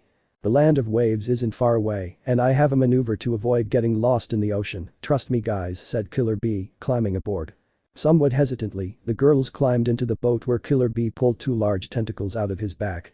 The 8 tails, Naruto thought, watching as the 2 large tentacles began to row, moving the boat at a monster speed. In less than 10 minutes I crossed the entire sea, reaching solid ground in the land of waves. In an instant the team got off and Killer Bee pulled the boat out of the water, turning it upside down on top of a log.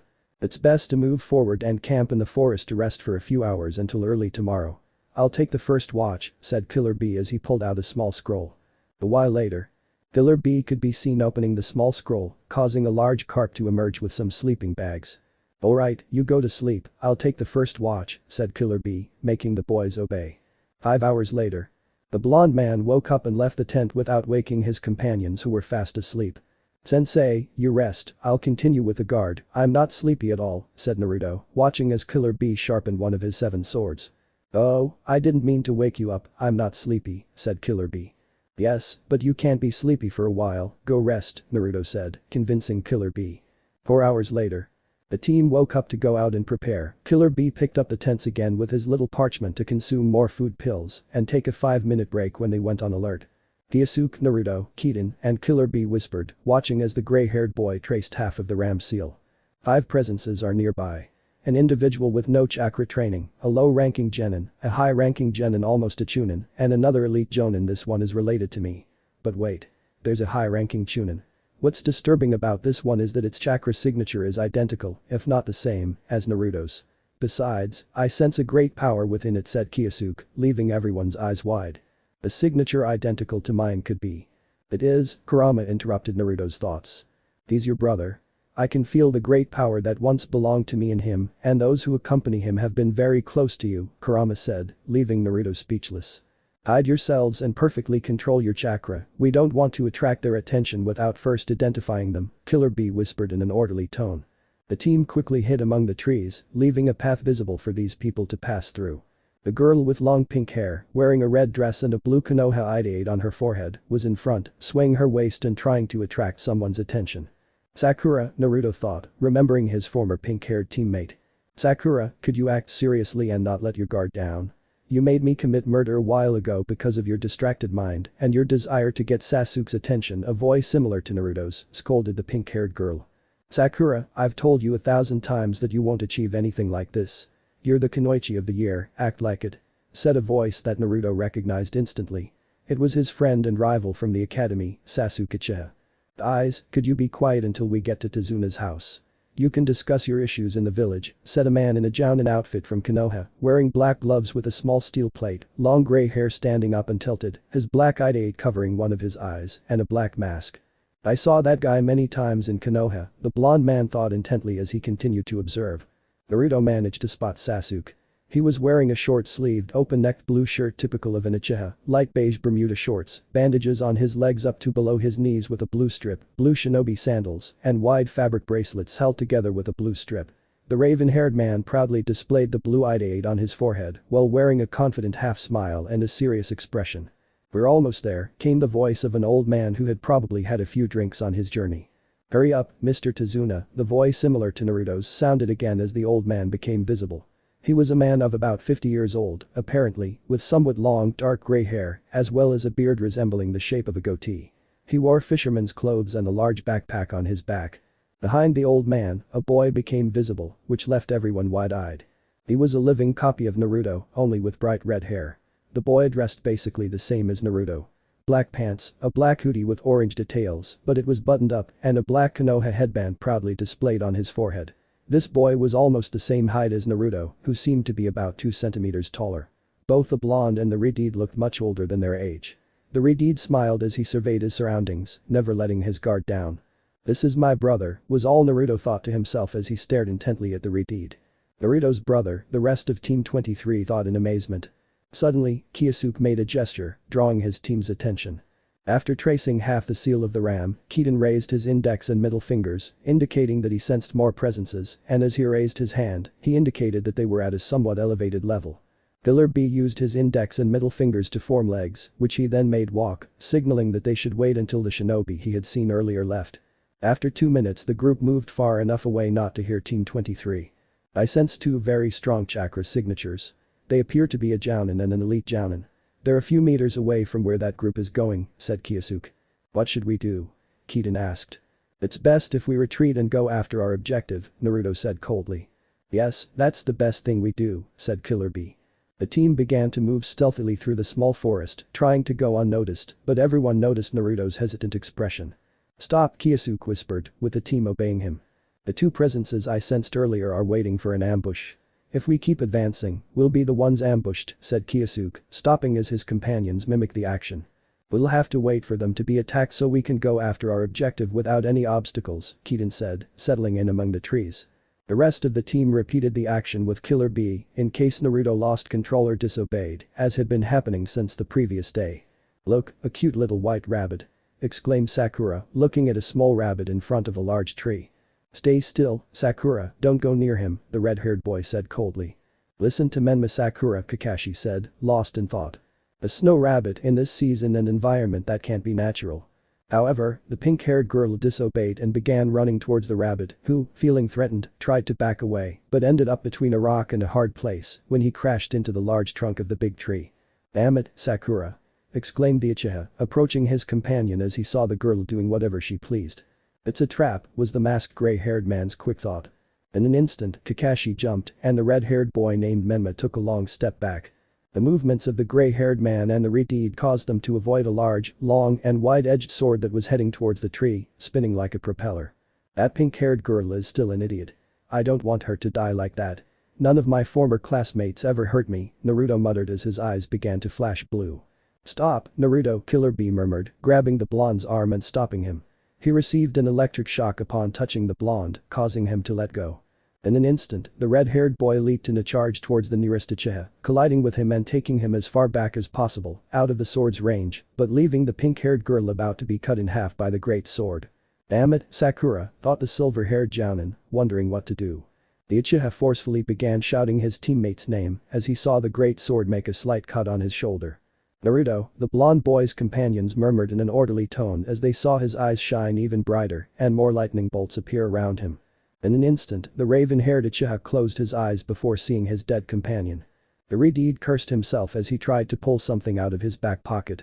The one-eyed Jadic began cursing himself as he watched another member of his team potentially die at that moment and tried to quickly draw a sequence of hand seals. As the sword was about to reach the pink-haired girl, she let out a desperate scream when her gaze met its point and she froze with her eyes closed, having seen what was approaching her. "Pink-haired fanatic, you'll always be an idiot, but you don't deserve to die like that," Naruto muttered quickly and decisively, his gaze lowered before disappearing in an electrical burst. In an instant, a long flash of lightning passed in front of everyone who closed their eyes, fearful of seeing their companion die. The sword became embedded in the tree trunk with a sharp sound, which made everyone open their eyes, leaving them surprised to see that the sword remained embedded in the trunk and did nothing to the pink-haired girl, who was no longer there. With wide eyes, the Konoha group looked around, trying to locate their companion on the ground in an unnatural position, her eyes closed and her hands over her mouth, a few meters away from where she should have died less than a second ago. "But what was that?" exclaimed Menma in amazement, since he was the only one who could see the trail left by the lightning bolt that had saved Sakura. "That doesn't matter, I'll kill them anyway," a slightly deep husky voice said from where the sword was. Everyone turned to see a tall man with his back to them. He had short black hair, bandages covering his mouth, nose, and neck, a headband tilted at an angle, blue camouflage pants typical of Kurigakure, white cloth bracelets with blue spots from his wrists to his biceps, and black shinobi sandals with white cloth straps in blue camouflage.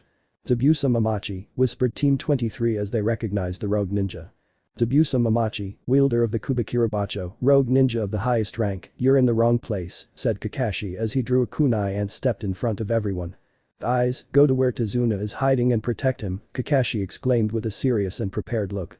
"This is our chance, we'll leave as soon as they engage in combat," Killer Bee muttered as he watched Zabusa dismount and wield the Kubikirabacho. "Okay," Naruto whispered from the top of the tree, leaving everyone wide-eyed. They were already making Naruto disappear from all of them. In an instant, Zabusa lunged at Kakashi, who did the same. In an instant, Team 23 began to move away from the area while Kakashi and Zabusa fought. Several minutes later, Team 23 arrived at a village. There was a large crowd in front of a dwarf man who was leading a large group of men who looked like bandits and two imposing figures beside the dwarf. "That's the goal," whispered Killer Bee, pointing at the dwarf. "Sensei, but look who's with him." "I think I've seen those two before," Keaton said seriously, analyzing the situation for his next move. "That one you see there in the black cloak with red clouds is Kisame Hoshigaki with a chakra-stealing sword on his back. And next to him, the one with green hair and purple eyes, I think that's Aoi Rakusho, and look what he's carrying in his hands, it's the Thunder God's sword which he stole from Konoha," said Kyosuke with half the ram seal drawn on his left hand. "I can create a distraction by surrounding him. You can take advantage of that to kill him," Naruto said. "It's a good strategy, but he has a whole army behind him," warned Killer Bee. "I know, but neither the army nor those two rogue girls can do anything against me," Naruto said as his eyes began to emit more lightning, which gave off a strong glow. In an instant, Naruto disappeared in a burst of lightning, leaving a trail of flashes. "I warned you, no one will come to liberate you. Those who care about you should be grateful for my mercy, as I didn't want to kill you," said a dwarf in a suit with dark glasses. Suddenly, a huge explosion behind the dwarf caught everyone's attention. Those present only witnessed a group of the cat bandits being blown to bits by a burst of lightning, leaving everyone present wide-eyed. "What the hell?" exclaimed the dwarf before being sent flying into the crowd by a powerful blow to his back, leaving everyone even more astonished. "What the hell is going on?" Aoi exclaimed, extending her arm with the hilt of her sword, which extended a long, lightning-like blade towards the lightning that struck Gato. "You're so slow, you idiot," Naruto's voice rang out before the lightning disappeared in another burst, leaving behind a copy of Naruto filled with lightning and sporting a wide grin. In an instant, the blue-skinned man wearing a black cloak with red clouds drew the bandaged sword from his back and used it as a shield, blocking the large electrical explosion, hoping his sword would absorb the chakra. But he was greatly surprised when the explosion unbalanced his sword, lifting it up. The green-haired man wielding the lightning sword was greatly surprised when he attacked Naruto's copy with his sword, unleashing a huge explosion that knocked Kisame and him off balance, sending him flying several meters backward. In an instant, Kisame tried to form hand seals to attack Naruto wherever he was. But the man with the bandaged sword was forced to retreat when a kind of whirlwind of blades passed by him, managing to dodge it with some difficulty. When Kisame saw the whirlwind stop, he was greatly surprised. He had before him one of his organization's future targets.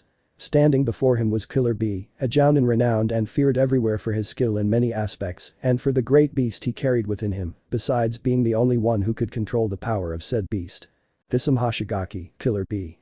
They both exclaimed, staring intently at each other, Killer Bee with his 7 swords drawn and his gaze fixed behind his dark glasses, and Kisame Hoshigaki with his Samehada ready to tear flesh and absorb chakra in his hand. What the hell does this mean, cat? You promised no one would come, Aoi exclaimed, rising with his short sword emitting yellow lightning and pointing towards Killer Bee as the green-haired boy was ready to attack him. Where do you think you're going? A serious yet mocking voice called, catching the attention of the green-haired boy, who glanced diagonally to the side.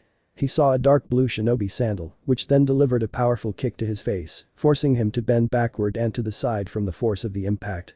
Confused and threatened, Aoi tried to direct his arm towards where his attacker should be, but he was greatly surprised to receive a double impact on his feet, first one and then the other. Looking up again, Aoi saw a raven-haired boy with medium-length hair and blue eyes below him. Without saying a word, Aoi watched as the boy pushed himself back with his hands, rising up and launching Aoi a few meters into the air as he absorbed the impact of both his feet. In mid-air, Aoi was helpless before receiving a powerful electric shock to his back, which made him shudder for a few seconds. During those seconds, Pegris charged at him, delivering another kick and throwing him back to the ground. Angrily, Aoi quickly stood up with his sword in hand and extended it, its edge intercepting and undoing a lightning bolt that Kiyosuke threw towards him. Hiden and Kiyosuke looked at each other until the raven-haired man's fists were completely engulfed in flames. Mal, damned Inu, useless, get me out of here. Gato shouted between coughs, calling to the bandits who froze, surprised to see Gato fly away and him, Aoi, and Kisame being attacked by people whose mere presence instilled fear. No one is going to save you, Naruto's cold voice sounded in a flash of lightning that passed through the terrified crowd, hitting Gato and striking him again, sending him flying. The dwarf tried to speak as he was thrown from the plane. But he could only let out a loud, desperate scream as he saw lightning form above him, revealing a blonde boy with a murderous look. Shut up, trash, Naruto said, forming a line in front of Gato amidst flashes of lightning. He spun around, delivering a powerful kick that sent Gato crashing to the ground, where the impact made him cough up blood and be stunned by the blow to his head. Damn it, kill it, wherever it is, kill it. Exclaimed the cat, looking all around. Suddenly a bandit threw his wooden spear with a kunai tipped towards where Naruto was in the air. There was no waiting for the other bandits with spears and knives, specifically 3 with spears and 5 with knives, to throw their weapons towards where the blonde man was, who just smiled as his body was completely filled with lightning. The blonde man with the lightning-like body began to spin in the air, emitting rays that went directly towards the bandits who were attacking them, but none of them passed near the weapons that he was heading towards. As the weapons reached the blonde boy one by one, the bandits who hadn't been hit by the lightning smiled. But their smiles vanished when they saw the boy, his body covered in lightning, grab the weapons in mid-air and spin around to throw them elsewhere, in this case, right where the stunned cat lay on the ground. The dwarf could only scream in fear as he heard the air cut by a spear, which then struck the side of his head. Terrified, the dwarf tried to turn away, but a swift twirling knife whizzed past his head, startling him and causing him to scream again. The dwarf screamed again, but this time it wasn't from fear, it was from pain caused when a spear with a point full of lightning struck his left thigh and gave him a powerful electric shock, which caused him to let out a scream cut in several parts. Bayu, the unfortunate dictator, tried to call for help but only managed one more scream before a knife filled with lightning struck his right forearm, piercing it and delivering an even stronger electric shock, leaving the dwarf stuck to the ground. The blood loss was high. The dwarf had a lot of blood escaping from his left thigh and right forearm. Filled with fear and pain, the cat tried to call his small army for help, but only received another electrified spear in his right knee, which completely shattered it and pierced all his small muscles along with the ground, leaving the unfortunate businessman on the ground, at the mercy of whatever fate had in store for him. The bandits began to tremble with fear, since the person who was supposed to pay them for their services was in a grave state, begging for his life, pleading to be saved from his suffering, and threatening death to anyone who did not help him. But the ordeal was not over for the unfortunate men who supported the tycoon who had been impaled on the ground. The head of a bandit wearing a large fisherman's hat ended up being pierced by his own weapon, the spear he had just used to attack the blonde man, who, with a malicious smile, returned the attack with even greater force. The blonde man didn't stop, and as he descended through the air at high speed, he threw the two knives he had caught at the men who had thrown them. The men jumped to the side, trying to avoid the two electrified knives. They managed to dodge the knives, but were in for a big surprise when the lightning surrounding the blades burst in small explosions, releasing small but powerful bolts of lightning that struck them in the back, delivering a powerful electric shock that knocked them to the ground, stunned. "Their time has come," said Naruto, looking at all the bandits who were still alive. "High release. Lightning release combination." Kiden and Kyosuke exclaimed after a rapid sequence of hand seals.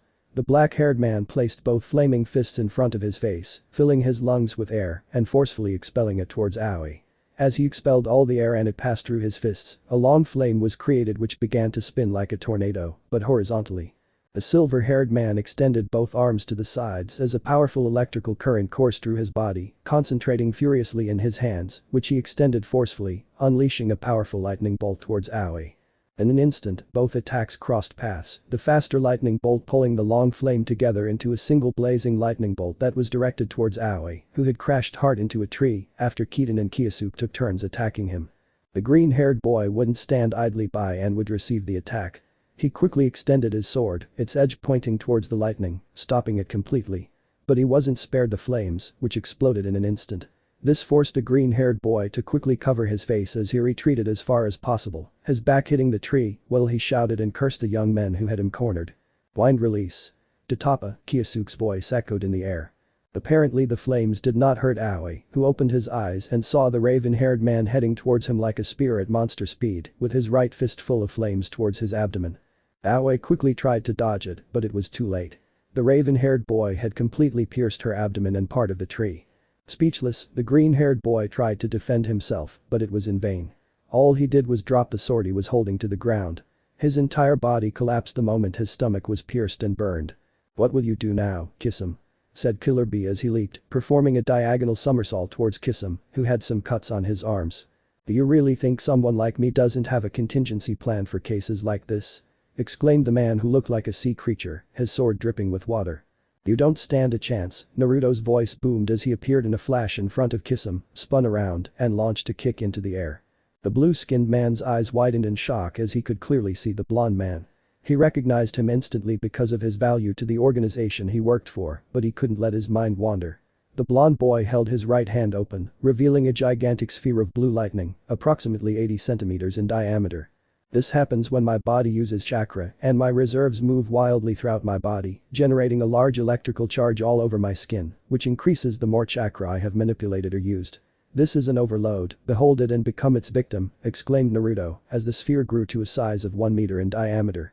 Kisum, Team 23, and those who were still present opened their eyes wide as they watched Naruto begin to close his hand, causing the large sphere to begin distributing itself in his hand, which was completely electrified.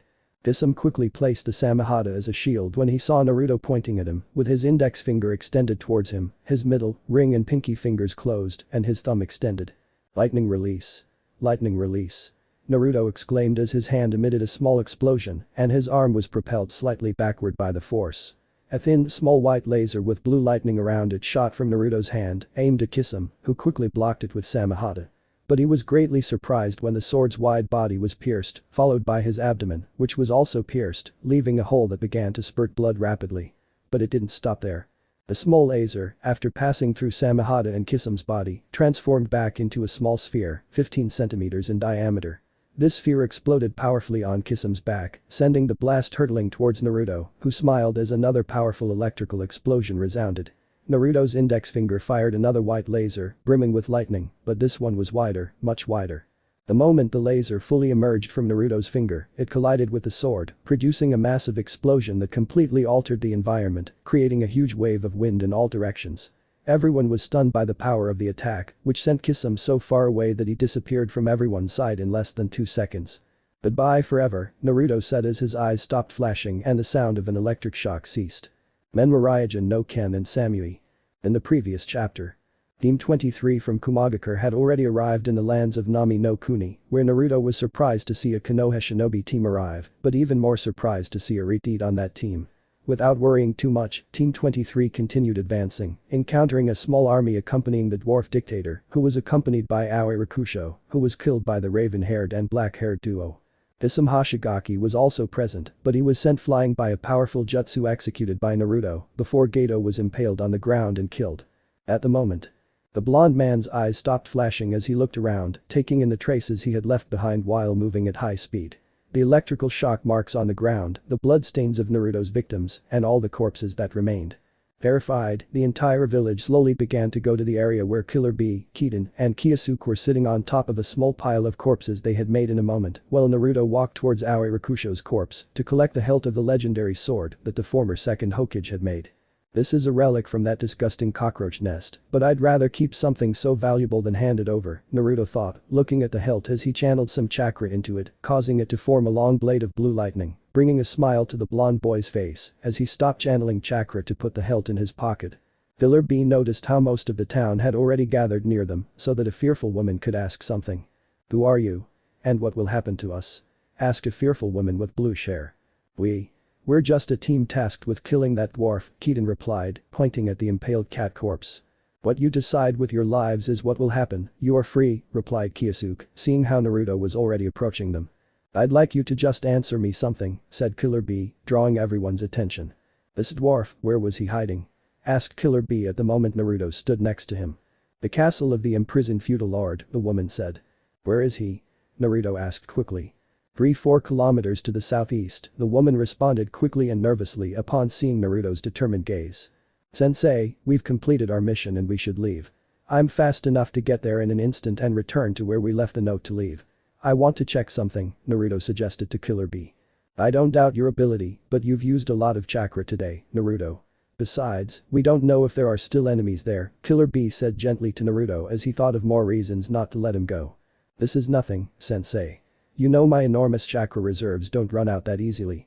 Besides, it won't take me more than 5 minutes for you to reach the coast," Naruto said. "What else? Do it, Naruto, and be careful," said Killer Bee, turning to leave with Kiden and Kiyosuke at the moment Naruto's eyes flashed with lightning again.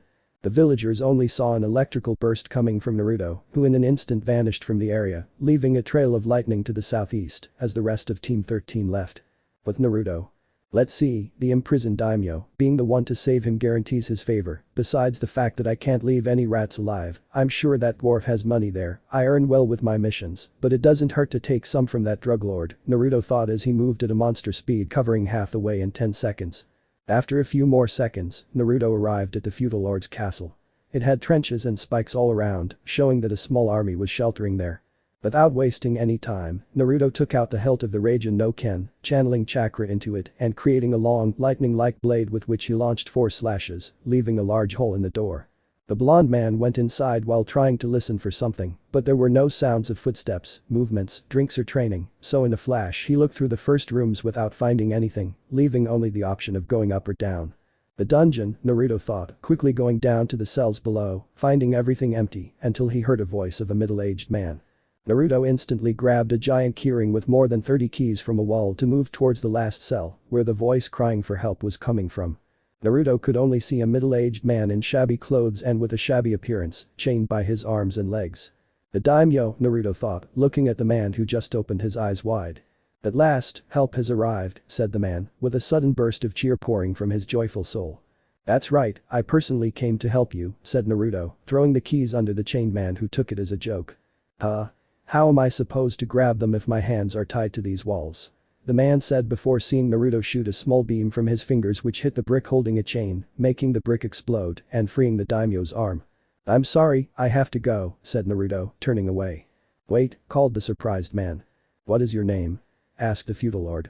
"Naruto Uzumaki of Kumagakure," said the blonde, calming the beams in his eyes so they could reform along with an electrical burst which remained where Naruto was, who disappeared from the area in less than a second. In an instant, Naruto reached the upper ear, where the cat had surely been hiding earlier, managing to see a table with a bottle of rum, a strange white powder in 2 rows, strange white fluids to one side, and behind the table, an armchair with a black briefcase. "That's it," thought Naruto, moving quickly and grabbing the briefcase, opening it rapidly to see that there was indeed what he thought, several bundles of bills. In an instant, Naruto disappeared from the place in an electrical burst. After a minute, Naruto was already more than halfway there, already in the village, watching as everyone piled the corpses onto a large cart. They are free, the blonde man thought as he left the town without anyone noticing him. After a few more seconds, Naruto was already in the middle of the forest, noticing how a strong fog quickly disappeared, revealing how the white-haired Jounin from a while ago had pierced the chest of the rogue ninja from Kurigakure, who fell to the ground on his knees, while the white-haired man took his hand out of his chest. The blonde man had to stop when he saw the white-haired man start looking all around. Naruto watched as a large ice dome was shattered by a monster surge of evil chakra, leaving the Biju that Naruto kept inside him dismayed. "My former chakra," Kurama murmured, watching as an Anbu was ejected from the dome, which shattered into thousands of pieces. The Dama Rasengan, Naruto heard a voice similar to his own, but with a wild tone, coming from the dome. He saw the Redeed emerge, his whisker-like markings on his cheeks now larger. The Redeed was forming a large, swirling sphere of chakra that took on a reddish hue and disturbed the wind around it. In an instant, the Redeed reached the Anbu, positioning himself above him to forcefully strike the large sphere into his abdomen. This caused a small explosion as the Redeed forcefully pushed down, dragging the Anbu to the ground and tearing apart his abdomen and damaging his internal organs. The sphere then disintegrated, leaving the Anbu's dying body on the ground. The Redeed only stood up as the Anbu slowly lost his life. Naruto simply opened his eyes, seeing the offensive power of the jutsu while smiling, similar to one I possess, Naruto thought without losing that smile. In an instant, Naruto saw the flashes of two blood-red eyes with two Tomo, rapidly heading towards where he was, so he went on guard. Naruto quickly tried to camouflage himself with his clothes against the trunk of the dark tree he was on. But it was useless. The raven-haired boy with blood-red eyes and two Tomo was already running toward him, so he braced himself. "Sasuke, where are you going?" Kakashi said as he saw Sasuke charge towards a group of trees with an offensive attitude. Naruto reacted quickly the moment Sasuke caught up to him, launching a powerful kick that sent Sasuke flying back to where he came from with great force and speed. Kakashi's eyes widened in shock as he watched Sasuke rush back towards him at such speed. He quickly threw shurikens towards Naruto, who jumped back and took cover behind a tree trunk, protecting himself from any attack. "I have to go," Naruto thought quickly, his eyes flashing with even greater intensity as he shot off in an electric burst towards the shore. But at that moment Naruto tripped over Sasuke, who had angrily charged towards the tree, and it was Naruto who fell to the ground, starting to spin around, provoking anger in the blonde. "Idiot," Naruto muttered as he crashed into another tree, receiving a strong impact that made him angry. "You're an idiot, Sasuke," Naruto muttered as the Redeed reached the area where Sasuke was, who got up with some difficulty. Somewhat shaken, Sasuke charged towards Naruto before the Redeed, who was returning to normal, grabbed him by the open end of his shirt. "What are you doing, Sasuke? Are you attacking someone for no reason?" exclaimed the Redeed, looking at Naruto, whose face and hair color were indistinguishable due to the beams emitted by his eyes. "You know, I'd kick your ass again, but I don't gain anything by doing it," Naruto said as the beams from his eyes lessened, making his face more visible, leaving the Redeed and the raven-haired boy wide-eyed. Nah. Sasuke tried to speak, overcome with astonishment at that moment as his eyes turned black again. The Redeed's eyes widened in shock as he took in the blonde man's eyes and saw those 3 whisker marks on each cheek. You are. Menma tried to speak as he walked towards Naruto. At that moment, Kakashi quickly arrived where Menma and Sasuke were, his eyes wide as saucers as he saw the blonde boy whose sapphire blue eyes emitted small flashes of light. My brother. Naruto, my brother," said the Redeed, walking towards Naruto. You're not, Naruto," exclaimed Kakashi in surprise. Naruto only took a few steps towards the Redeed. The blonde felt a connection with the soul of the person approaching him. Somewhat confident but without letting his guard down, Naruto walked towards Menma, who was walking faster and faster. Both the blonde and the Redeed extended their hands, making contact. Feeling a connection, they both opened their hands, joining their palms and fingers, which were the same size. "Hey, brother," Menma murmured, extending her arms and covering the blonde man with them. "Yes, I always wanted to meet you," whispered the Redeed, filled with many mixed feelings. On the other hand, Naruto was surprised and identified with the Redeed. The blonde man's arms mimicked the act, embracing the Redeed who let a tear escape. "You're Menma, aren't you?" Naruto said seriously. "Ah, that's right, brother, and you're Naruto," said the Redeed. "Indeed brother, I'd like to stay and talk with you and get to know you better. But I can't afford that luxury, especially with that white-haired guy thinking about how to trap me," Naruto said as he released Menma, the lightning in his eyes becoming even more abundant and powerful. The Redeed received a small electric shock before letting go of the blonde, turning around to see Kakashi thoughtfully observing the situation with his Sharingan. In an instant, Kakashi lunged at Naruto. But it was useless. The blonde boy recoiled in a burst of electricity, returning to where he had been just seconds before, picking up the black briefcase from the floor. "Hey, wait!" exclaimed the Jounin upon seeing Naruto's quick movement. "Brother!" Menma exclaimed before seeing Naruto cause a small electrical explosion around him as he vanished from the area, leaving an electrical trail towards the coast. After a few seconds, Naruto traveled the entire distance separating the shores from where he was, arriving at the point where the sea began with Kitten and Kiyosuke taking the boat out to sea where Killer Bee was helping them. "Okay, let's go," said Naruto, showing the briefcase he was carrying. "Hey, what's in that briefcase?" Kiyosuke asked, seeing Naruto's smile. "A lot of money," Naruto said, smiling, as they all boarded the boat to begin their journey to the shores of the Land of Fire. A few minutes later. Team 23 was already on the shores of the Land of Fire, leaving the note tied to the dock. "Now to repeat the same journey to Kumagakure, we'd better not pause and keep going," said Killer Bee, receiving nods of agreement from his students. "Inside the castle, I freed the daimyo and took the cat briefcase. The daimyo is indebted to us, but this relic surpasses the limits of genius," said Naruto, showing the hilt of the Raijin no Ken. "Do you think that if Konoha finds out you have it, they'll do everything to take it away from you?" Kitten asked.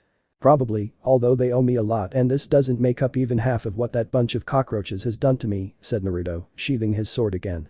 Several hours passed as the team continued their long journey to Kumagakure. They completed their mission quickly.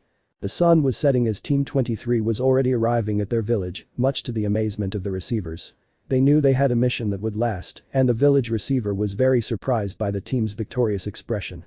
"I'll give the report, you can all go rest," said Killer Bee, receiving nods of agreement from everyone except Naruto. "The second sensei," said the blonde man, handing a quarter of the money to Killer Bee, Kitten, and Kiyosuke. "Wow, thanks Naruto," said Kitten and Kiyosuke. "No thanks, Bikaero, Kanoyoro, if possible I'll send you some letters by mail after I finish the report," said Killer Bee as he left. "See you tomorrow," Kitten and Kiyosuke said as they left. "I need to try something, then I'll go home," Naruto thought as he disappeared in a burst of electricity to head towards the nearest training field. Naruto instantly arrived at the training field, but he left a trail of very striking lightning that could make anyone go there, although Naruto didn't pay attention to it, he just took out the handle of the Raijin no Ken. With a smile, Naruto transferred chakra to the Raijin no Ken, causing it to emit a great electric flash as a long, lightning-like blade emerged from it.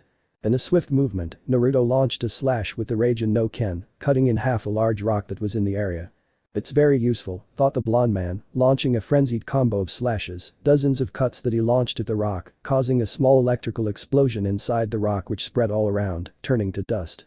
"This will definitely stay with me," Naruto thought, looking up at the sky where a large cloud was turning black and emitting sounds warning that it could unleash a lightning bolt at any moment. "This cloud," Naruto murmured to the wind as many memories flooded his mind instantly. "Spirit of the storm, destiny, prophecy." Instantly, the storm unleashed a thunderclap directly towards where Naruto was standing. He quickly extended the Raijin no Ken towards the cloud, causing the lightning to strike the weapon's hilt, overloading it with electricity. A smile spread across Naruto's face as he absorbed all the electrical energy that hit the Raijin no Ken. Suddenly, the blonde boy's blue eyes began to emit intense lightning, while several lightning bolts surrounded Naruto's body. Naruto slowly closed his eyes as he calmed down, and all the electricity surrounding him almost completely faded away. "I refilled a large part of my reserves," Naruto thought as he opened his sapphire blue eyes with a few flashes of light and looked at the cloud that was turning white again. "Well, time to go home," thought Naruto, putting away the handle of the Raijin no Ken and turning around, realizing that there were people who saw him, including some villagers, Samui, 6 young people the age of Naruto and 2 chunin. Naruto smiled, seeing the astonishment of those present, before vanishing from the area in an electrical burst, passing right in front of everyone who barely managed to see the lightning leave the area. "And that's Naruto," those present were able to say, as it was the second time they had been amazed by something related to the blonde boy. The next day. Having just finished breakfast and washing up, Naruto got dressed to go out, finding a letter in the mail in front of his apartment. "Congratulations Naruto, an S-rank mission completed. Your pay has already been deposited into your Kumagakure bank account. With this success, you've proven yourself worthy of a promotion in the village. But as you know, this year is yours to bring honor to our great village in the upcoming exams. The entire village has faith in you and your skill, Naruto. Your application to participate in the upcoming Chunin exams, which will be held in Konohagakure no Seido, is in the box in the mail.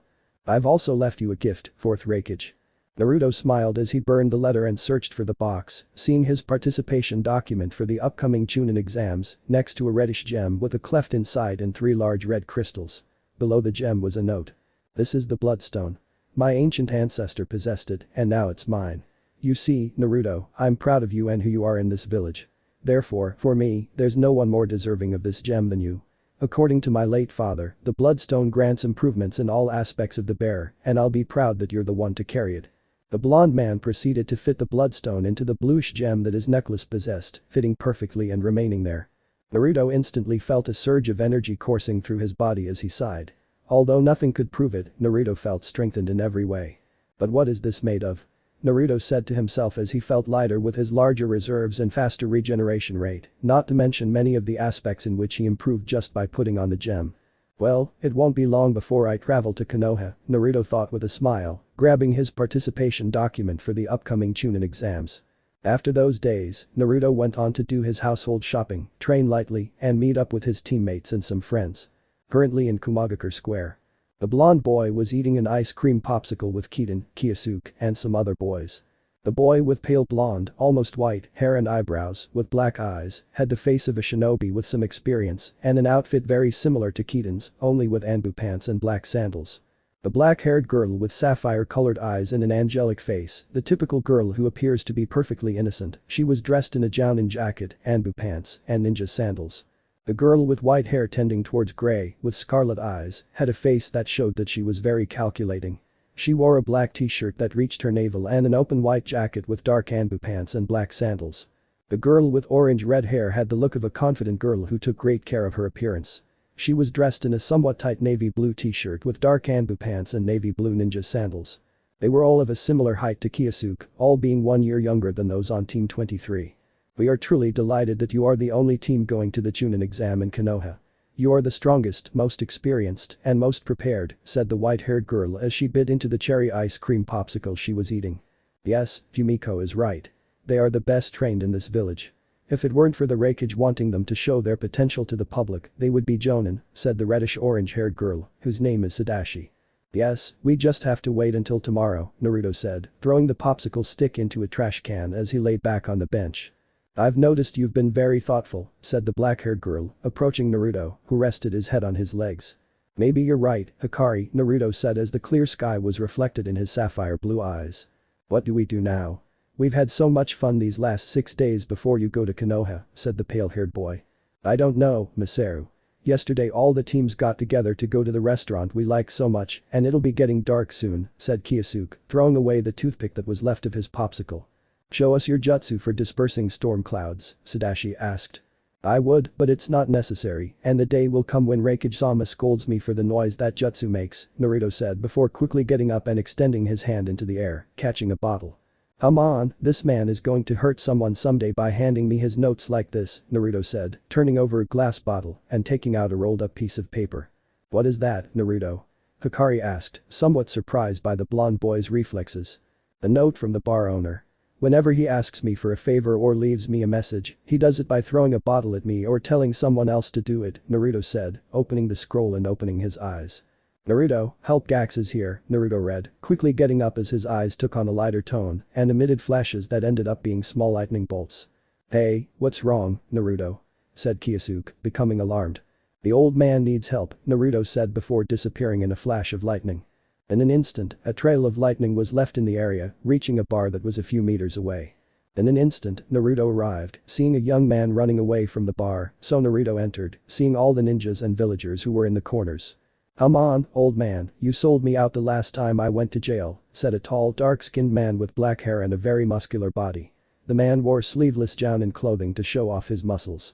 The subject was grabbing an elderly man with short gray hair and a few months' beard. The elderly man was wearing brown and light blue pants which Gax soiled with wine when he lifted the elderly man by the neck. It's Naruto, murmured the girls on the corners. I suppose you want your sentence to be longer this time, don't you? Said Naruto, drawing the subject's attention. Who are you, brat? Said Gax, who wouldn't let go of the old man. It's Naruto, he's going to beat the shit out of you, you bastard, said the old man. Naruto, let me see. The brat who had the hottest girl in the village told him to stop trying anything with her, for God's sake, do you think a brat like that has any chance against me? Exclaimed Gax. Let the old man go before you regret coming in here, Naruto warned. Naruto is someone who in 3 years has done more than half of what you have done in all your 15 years as a shinobi, said the old man, spitting in Gax's face. Damn old man. Gax exclaimed angrily, about to punch the old man. But then he saw a flash and crossed his neck towards Naruto. He watched as the blonde's fist struck him in the eye, sending him flying several meters back to the ground. The old man was instantly free and jumped behind the bar. One of the most important rules for someone who's just been released from prison is to stay out of trouble, not to hit, threaten, or harass anyone, and look, you come to a bar to harass the customers and threaten the bartender. You know you deserve the punch I just gave you for being such an idiot, said Naruto, looking at Gax, who was getting to his feet with a small cut above his eye, bleeding a little. What are you saying, brat? You think you can hit me and get away with it? Gax exclaimed, charging towards Naruto. Naruto immediately approached Gax and turned his body, avoiding a punch from Gax and ending up behind him. Naruto instantly grabbed Gax by the neck with both hands and launched a knee strike to his back, connecting perfectly with his pancreas. Gax opened his eyes wide as he gasped for air from the sharp pain he felt upon receiving the impact, clutching his abdomen as if the air had been sucked out of him. Naruto saw Gax with his torso bent downwards, so he gave him a powerful kick in his buttocks, sending him crawling towards the bar exit. They're kicking Gax's ass, everyone said in surprise. Naruto left the bar walking slowly, watching Gax slowly get up, constipated from the 3 blows he received. Gax instantly stood up to see Naruto with his eyes emitting lightning, then emitted a large white flash, leaving Gax shocked by the flash. In an instant, Naruto caught up to Gax, punching him in the abdomen, causing him to lean forward so that Naruto could jump, spinning and delivering a kick that hit Gax in the jaw, knocking him to the ground unconscious. It's a shame that a talented jounin has to do forced labor in prison, Naruto said as many people arrived at the area. The blonde man took a small scroll from his back pocket, making it explode and pulling out a 1-meter-long rope. With that rope, Naruto proceeded to put Gax's hands behind his back to tie them up. A genin capturing a jounin. Someone exclaimed from a corner, drawing even more attention from the crowd. What can you expect from Naruto? He hasn't been given the title of jounin because Raikage-sama knows that this boy will uphold the village's name, they exclaimed again from another corner as Naruto lifted Gax's unconscious body and hoisted it onto his shoulder before disappearing in a flash, leaving a trail of lightning. I honestly thought the rumors about that boy were a lie, but now I feel safer with such a shinobi here, said a villager. The blonde man arrived at Kumagakure prison where he appeared in front of the 2 guards, leaving the unconscious Gax in the body. Hey, but what happened? Asked the ninja guard. He broke 3 of the main laws that he shouldn't break after being released from prison, Naruto said simply. I'm not sure. Tell me, have you ever seen me get into trouble, lie, or fail the village? Naruto said seriously. No. Then why would I have any reason to grab a recently released convict and bring him back to jail, other than because he's breaking the law? Naruto said. That makes perfect sense, but you must submit a report then. Okay, give me a sheet of paper and a pen, Naruto replied, entering with a ninja, while another carried the unconscious Gax away. A few minutes later Naruto left the place, seeing Kiden and Kyosuke waiting for him. Wow, quite a mess was made in less than 10 minutes, said Kyosuke. Yes, have the girls already gone home? Naruto asked. Yes, they had things to do, since we should do our shopping and finish packing our suitcases for tomorrow, Kiden said. Yes, that's right, let's get to work, said Naruto. Hours later. Night had fallen everywhere and the blonde man's name was on everyone's lips, confirming many rumors and creating many more. The blonde man said goodbye to his 2 teammates to go to his apartment in the tower, climbing it in an instant. It's cold, Naruto thought, zipping up his sweatshirt after entering his apartment, which was already perfectly tidy. The blonde man headed to his room, looking at a small pile of clothes similar to what he was already wearing, a couple of shinobi tools, a wallet with a good amount of money, and next to it all a medium-sized suitcase. Naruto quickly set about packing everything in the suitcase, leaving it ready after a few minutes. All I have left is dinner, even if I'm not hungry I have to eat, I know, thought the blonde man, going to the kitchen where he opened his refrigerator and took out some fruit and a plate, peeling and cutting it all up to make a fruit salad, which he ate in a few minutes to put everything away in the kitchen, leaving everything perfectly tidy before going to the bathroom to brush his teeth and then going to his room. The blonde boy entered his thoughts. Tomorrow he would go to Konoha, he could get into a lot of trouble very easily, Naruto thought. Suddenly, a knock on the door caught Naruto's attention and he quickly went to open it. The blonde man was surprised by who was knocking when he opened the door. It was the blonde kunoichi, Samui, who was breathing somewhat heavily. That woman again, Kurama thought. Hey Samui, are you okay? Naruto asked, seeing the kunoichi sigh. It's very tiring to get here by climbing the stairs, said the blonde, calming her breathing a little. Are you okay? Can I help you with anything? Naruto asked again. Okay, well. You see, Naruto, I wanted to talk to you. What does he want now? The blonde man thought before speaking. Yes, we'll definitely go to the living room, said Naruto, walking alongside Samui, who followed him to the living room, where Naruto sat down next to Samui. Honestly, Naruto, you're leaving me with a lot of questions and very few answers, said Samui. What do you mean? Naruto asked. I understand you're 12 years old, but you have an apartment that only a very skilled shinobi could afford, Samui said, looking around the room. And those powers ever since we spoke a week ago, when you disappeared, I've been baffled. I couldn't believe it. Would you be so kind as to explain? Samui asked. It's very simple. From the day I arrived in Kumagakure, I was assigned a good team and started doing missions, all of them successful. I started training from my first week here, you know. Ever since I met you, I've never revealed much to you or anyone else. In the 3 years I've been in Kumagakure, I've already done more than 220 missions, and a few days ago I did an S-rank mission, Naruto explained simply. What, is that true? It's incredible, and those are lightning powers, not even the Raikage moves that fast, said Samui. I have no reason to lie. You see, Samui, my specialty is the lightning element, said Naruto as he opened his palm and lightning bolts formed there, joining together and forming a small, exact copy of Samui in a blue color from the lightning. But how? That's amazing, said Samui, completely astonished. Maybe, although it's become something common for me, Naruto said as the lightning bolt separated. How did I not realize all that? Samui asked. Because I'm secretive about what I do, it was only this past week that I had to show some of my powers and abilities to the public, either because of a test that attracted a lot of attention, or because I was forced to use it, Naruto replied. Okay, fine. You're amazing, Naruto-kun. Will you walk me to the exit? Samui said. Of course, Naruto replied, getting up and going with Samui to the exit. I forgot to tell you something, Samui, Naruto said before the blonde left. What's going on? I'll sum it up for you. Tomorrow I'm leaving for Konoha for the Chunin exams, and before I go and most likely get into trouble, I'll do this, said Naruto, approaching the blonde, who nervously and surprised closed her eyes. In that second that Samui became nervous and closed her eyes, she felt warm lips make contact with hers, and she was very surprised by what happened. Without pausing, Naruto placed his hands on Samui's back, moving down to the waist of the kunoichi, who was still surprised by what had happened, while Naruto slammed her against the wall. Somewhat late, Samui began to play along with Naruto, who was sucking her lower lips, slowly moving up to the kunoichi's upper lips and sucking them, enjoying every second of the blonde's clear lips. While still exploring Samui's body with his hands, Naruto couldn't control the intensity of his movements when Samui started doing the same to him, sucking on Naruto's upper and lower lips.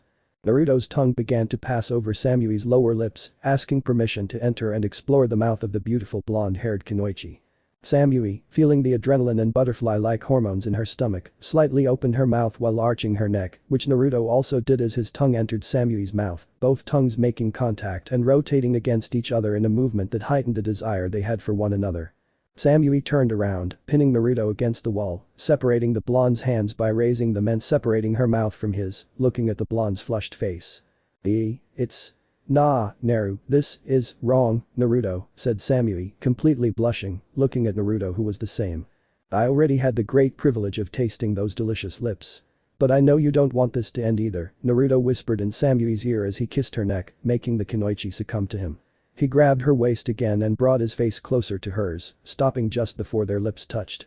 She'll be the one to kiss me, Naruto thought as his hands ran over Samui's enviable figure, making her blush even more as Naruto approached her ear again. Say it, Samui-chan, say you want to kiss me, Naruto whispered as he gently bit Samui's earlobe, moving down to kiss her neck, filling Samui with many sensations at that moment. Yes, I want to, Samui said in a very low tone as Naruto continued kissing her neck. What do you want, Samui-chan? Naruto whispered, leaning closer to Samui's ear as he pulled her body towards him. Yes, I want to kiss you, Naruto-kun, Samui said, a smile forming on Naruto's face. Naruto brought his face closer to Samui's, arching his back in the opposite direction of hers, and they joined in another passionate kiss that grew more intense with each passing second. They were pressed together, feeling every part of each other's bodies. Naruto felt like he was in heaven, performing this act with a woman who basically drove him crazy. And Samui, though she might deny it at some point, would only be fooling herself. Her whole being was enjoying the passionate kiss she was sharing with Naruto. After so much passion and every contact between them, Naruto and Samui had to separate due to lack of oxygen, leaving a thread of saliva that joined the mouths of both people who were blushing and excited beyond measure. I'm sorry Naruto, this shouldn't have happened, said Samui, leaving Naruto thoughtful. What? Naruto replied quickly before Samui opened the door and left in despair. The blonde man looked confused while still blushing. Don't follow her, kid, Kurama's voice sounded inside Naruto, who was still thoughtful as he watched a passionate moment change, a moment in which a small fantasy he had become a reality. Who can understand her, Naruto thought, running his tongue over his lips. The next day in the early morning. Was what happened yesterday real? Naruto thought before noticing a scratch on the back of his hand, which Samui had made, smiling as she remembered the moment they had yesterday. A while later Naruto arrived at the village entrance with a scroll in his pocket. Inside the scroll he kept his suitcase, and the handle of the Raijin no Ken was tucked into the side of his pants, held by a strap attached to his belt and hidden by his open hoodie. Team 23 all arrived at the village entrance at the same time, where they gathered. Killer Bee asked if they were ready, receiving confirmation from everyone to leave the village, heading for the Land of Fire.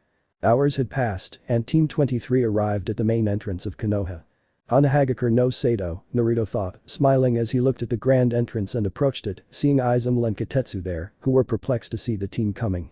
You are Kumo's Team 23? Izumo asked, surprised to see the blonde. Indeed, Team 23 of the forces of the great Kamagakure no Sado, said Naruto proudly as the ideate on his waist shone. Okay, sign here and go talk to Yondaime-sama, Katetsu said in surprise, pulling out a tablet. After signing the team, he went inside, seeing the great Konoha in its ordinary day-to-day life. Are you coming with me to the tower? Asked Killer Bee. I don't think it's a good idea. We'll introduce you, Bee-sensei. I have things to show Kiden and Kyosuke, and besides, I don't want to see a certain person, Naruto said, convincing Killer Bee in a few seconds. Okay, I'll see you in the center of the village in an hour, said Killer Bee as he left. Several people began to feel something strange when they saw the trio of ninjas walking together. They seemed to be constantly on guard, covering each other, and the blonde one was particularly eye-catching. Where will we go? Kiden asked. To the best restaurant in the whole damn world, follow me, said Naruto, taking the lead and guiding his two companions. After a few minutes, Naruto arrived, smiling. Keep going, Naruto said, approaching a shop with a large sign that read. Ichiraku Ramen. Good morning, old man, I came to leave you without ramen today, exclaimed Naruto as he entered with Kiden and Kyosuke. The girl's eyes widened when she saw the blonde man who entered with a raven-haired boy and a white-haired boy. And you are? Yes, it's me, Naruto said, smiling as he sat down in the same place he had used all his life. Nah, Naruto, said the brunette girl, approaching the blonde boy, looking at his more mature face and his body, which looked nothing like it did the last time they saw him there. With whom he has Tucci was perplexed when he came out and saw that blonde hair with those sapphire blue eyes and the 3 whisker marks on her cheeks. Nah, Naruto. Kid, it's you, Tucci exclaimed in surprise as a tear escaped him, just like Aim's. Come on Tucci, I've been missing your ramen for over 3 years, you better smile while you prepare that food of the gods for us, said Naruto, showing a mood on another level. So if it's true that this is the place where you feel most safe and anxious, then the ramen here must be really good, said Kyosuke. Naruto, tell me what you've been doing these past years. We've been very worried and sad ever since the 3rd Hokage said you ran away. After escaping, I embarked on a journey without any destination. I discovered a village that truly valued me as a ninja, with a society that valued me as a person. I made friends, spent time with them, and undertook missions where I demonstrated my worth as a shinobi. I met many people who valued and appreciated me. The truth is, Kamagakure truly deserved me, and day after day I show my gratitude by being an exemplary shinobi, Naruto said, smiling. Am was simply surprised by what she had heard and looked at the raven-haired man and the gray-haired man. These are my teammates, my best friends, and like brothers to me. Let me introduce you, their names are Kiden and Kyosuke, said Naruto, introducing Am to his 2 teammates. After Kiden and Kyosuke introduced themselves, they began to receive the smell of ramen, becoming perplexed by such a smell, which gave them an indication of how delicious it would be. Half an hour later. The 2 ninjas had stacks of plates beside them, showing that they had eaten too much ramen. You're right, Naruto, Kiden and Kyosuke said at the same time. This ramen is food of the gods, the 3 of them said at the same time as Naruto paid. I'll see you tomorrow, we have some things to do today, said Naruto, leaving Ichiraku with Kiden and Kyosuke. The moment he stepped outside, Naruto reverted to a wary demeanor, adopting a serious and distrustful expression. Let's go downtown and wait for B-sensei, said Naruto, continuing down the path. After a few meters something caught their attention. They heard 2 people running and then looked at the road next to them. The boy whom Naruto quickly recognized was running, with a pink-haired girl chasing him. You're not going to catch me, forehead. Exclaimed the boy. We looked back, and thanks to his carelessness, he ended up bumping into a boy who was wearing a kind of black pajama and had a strange thing bandaged on his back. "Hey, what the hell is wrong with this brat?" exclaimed the boy in black pajamas, grabbing the little boy by the neck and lifting him up. The pink-haired girl arrived instantly and saw what the boy in black pajamas was doing, making her nervous. "Let it go, please," the pink-haired girl pleaded. "Because they should, kids should learn not to get into trouble like idiots," said the boy in pajamas, lifting the child higher while squeezing him tighter. "Kankuro, let go of the child," said a blonde girl with 4 buns in her hair and a large fan. "No Tamari, I'll teach this kid judo now," exclaimed the boy now known as Kankuro before hearing a voice. "Why don't you let the kid go before he makes you eat dirt?" Naruto said from a corner. "Don't make me laugh, you idiot. The one who's going to eat dirt here is the brat, and you're the one who's getting involved," said Kankuro, looking at Naruto, who in an instant charged towards him. Kankuro couldn't react before Naruto caught up to him and spun around in the air, delivering a kick that hit Kankuro in the face, causing him to release the boy as he was propelled to the ground, dragging his face across the sand. "Go away, kid," said Naruto, looking at the brat he knew perfectly well. Instantly, the sand on the ground trapped Naruto's foot, who looked at the nearest tree, seeing a young man with red hair and dark circles under his eyes staring at him in a macabre way. Instantly, Keaton appeared on the same tree trunk as the red-haired boy, standing next to him with a kunai pointed at the red-haired boy's neck. "Shall we kill each other what?" Naruto said as Kyosuke appeared behind the girl, putting a kunai to her neck, and Naruto pointed a kunai at the back of Kankuro's neck.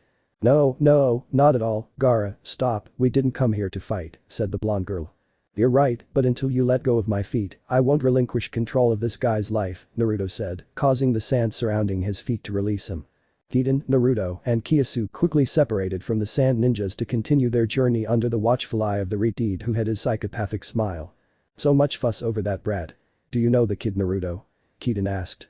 "It's Konohamaru, the grandson of the old third Hokage, who took care of me when I was a kid. I wouldn't get into trouble for the son of some miserable wretch who made my life miserable here," Naruto said. "What goes through the mind of that girl with ridiculous makeup, trying to cause trouble for Akage's relative? Although maybe the idiot didn't know," said Keaton as he spotted his sensei a few meters away. Killer B approached his team, giving them some keychains.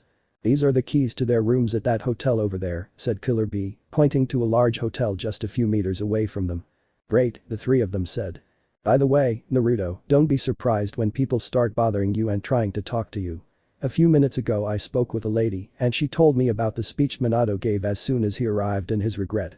It's good that he's repented, but my contempt for him for what he did to me will never disappear," Naruto said seriously. "For now we'll go rest, we didn't sleep well because of the trip, we didn't sleep completely," Keaton and Kyosuke said after nodding to Naruto. "Yes, it's the best thing to do," said Naruto, to go to the hotel with Keaton and Kyosuke. Upon arriving at the place, all eyes were on Naruto, who indifferently ignored them to go with Keaton and Kyosuke to their rooms.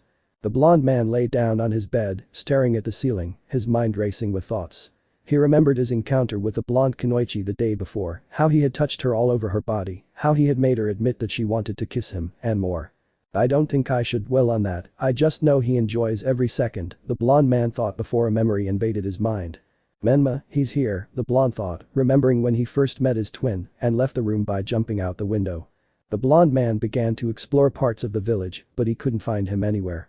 Sighing, Naruto went to the academy, looking at the swing in front where he used to play, and was surprised to see the Red sitting there looking at the horizon with a very thoughtful expression. "What a disappointment. I don't know who to trust anymore. If my parents were capable of doing that, what does the world have in store for me?" the Red muttered, lowering his gaze. "Nice place, isn't it?" Menma heard Naruto's voice as he felt a hand on his shoulder. "Konoha." Passage in the previous chapter. The blonde Jinchuriki of the lightning chakra Biju completed his mission in Nami no Kuni, claiming the legendary Raijin no Ken for himself. Following this, he freed the daimyo of the land of waves and returned to the shores, encountering a certain Red along the way. He felt a connection with him and had a brief conversation, which Kakashi ended. Afterward, Naruto returned to the coast and soon arrived in Kumagakure, where he tested his new weapon, attracting considerable attention, though he paid no mind to the others. The next day, he received a letter from the Reikage containing his registration for the Chunin exams, along with a gift for Naruto. The Bloodstone, a legendary gem that enhanced and strengthened its wielder. That same week, he met up with his friends, spending time together before heading to Konoha for the exams. On his last day before embarking on his journey, a certain blonde Kunoichi visited him, ending in a passionate kiss between her and Naruto. The kiss almost led to something more, but despite Naruto's desire to kiss Samui, he paid little attention to it when she left to sleep and depart for her journey. The next day, Naruto arrived in Konoha, ignoring the inner urge to seek revenge against everyone. He went to his favorite shop, and the cat ended up stopping its Tsunagakure ninja who was trying to attack Konohamaru. This encounter nearly escalated into a fight, but they separated and Naruto and his two companions soon went to their apartments. From there, Naruto set out in search of a certain Redeed, finding him sitting in a place that evoked strong feelings in him. At the moment. Nice place, isn't it?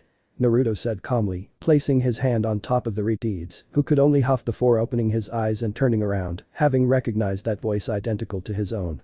Nah, it's you. The same, Naruto said as Menma looked at him in surprise. I'm so sorry, brother, Menma said as he hugged Naruto. Huh? You're sorry, why? Because of Akasen and Atausen, the truth, Menma said before being interrupted. Believe me, brother, the last thing I want is to remember bad things, said Naruto before Menma stopped hugging him. And, seriously? Yes, I've been ignoring my past all day. I don't want to get into too much trouble, Naruto said. But the third Hokage told me about your life. If it were me, I would have already committed genocide, Menma said, amazed at how Naruto didn't seem to care. I would do it, but I wouldn't gain anything from it, Naruto said before drifting off into his thoughts. Many idiots will pay for this when no one's looking, Naruto thought. Brother. So everything you went through is true, everything you said about your father. Don't talk about it, Menma, Naruto said with a serious expression before giving the Redeed a smile. You have to see the third Hokage, Menma said, changing her saddened expression to an anxious one. That's right, if I'm not mistaken he's no longer the Hokage, he's probably in his own little world, come on. The blonde and the Redeed immediately set off towards the Sarutobi complex. To the surprise of many along the way, they did not recognize the blonde who was with Menma, but they were surprised that from one moment to the next Menma did not emit the same depressive atmosphere as before, on the contrary, he had an enthusiastic and cheerful atmosphere. Menma-sama is happy. Who will be accompanying him, murmurs of that sort echoed. I can't wait for everyone to know that you're back and here with us. No Menma, I came for a visit since I will be a participant in the Chunin exams that will be held here, Naruto said seriously, leaving the Redeed perplexed. What? What are you talking about? What village do you come from? You're not carrying any ideate, said the Redeed with wide eyes. I don't like to talk about my life, but it's you, so I'll do it. After the shitty life I led here, I escaped dying after some Chunin from here tried to kill me.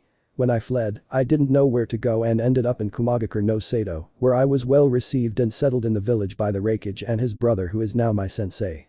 Currently, I came to participate in the Chunin exams on behalf of my village, Kumagakure no Sato, explained Naruto, pointing to the Kumagakure ideate he wore as a belt. Seriously, I thought you had come to stay, said the Redeed with wide eyes and a look that expressed that the news didn't make him feel so good. Yes, Menma, I'm serious, and now that I'm here we should take advantage and get to know each other better.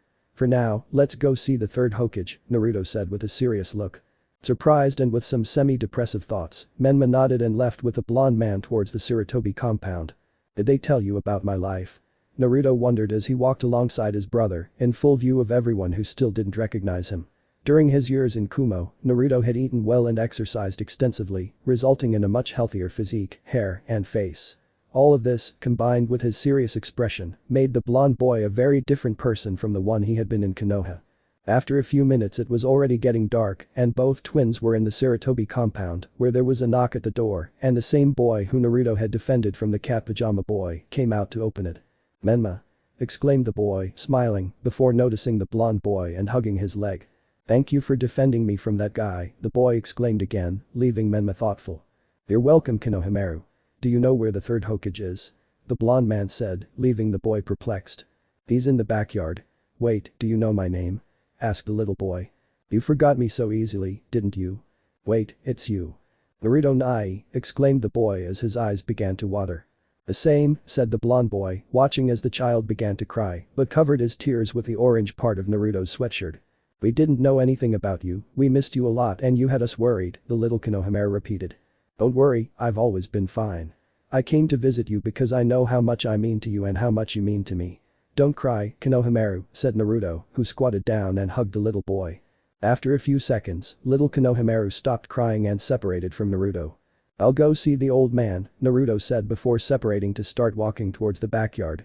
Upon leaving, the smell of tobacco was strong in the courtyard where one could see where the most smoke was coming from as the Sandaime was sitting in a chair watching the sunset. Where are you now?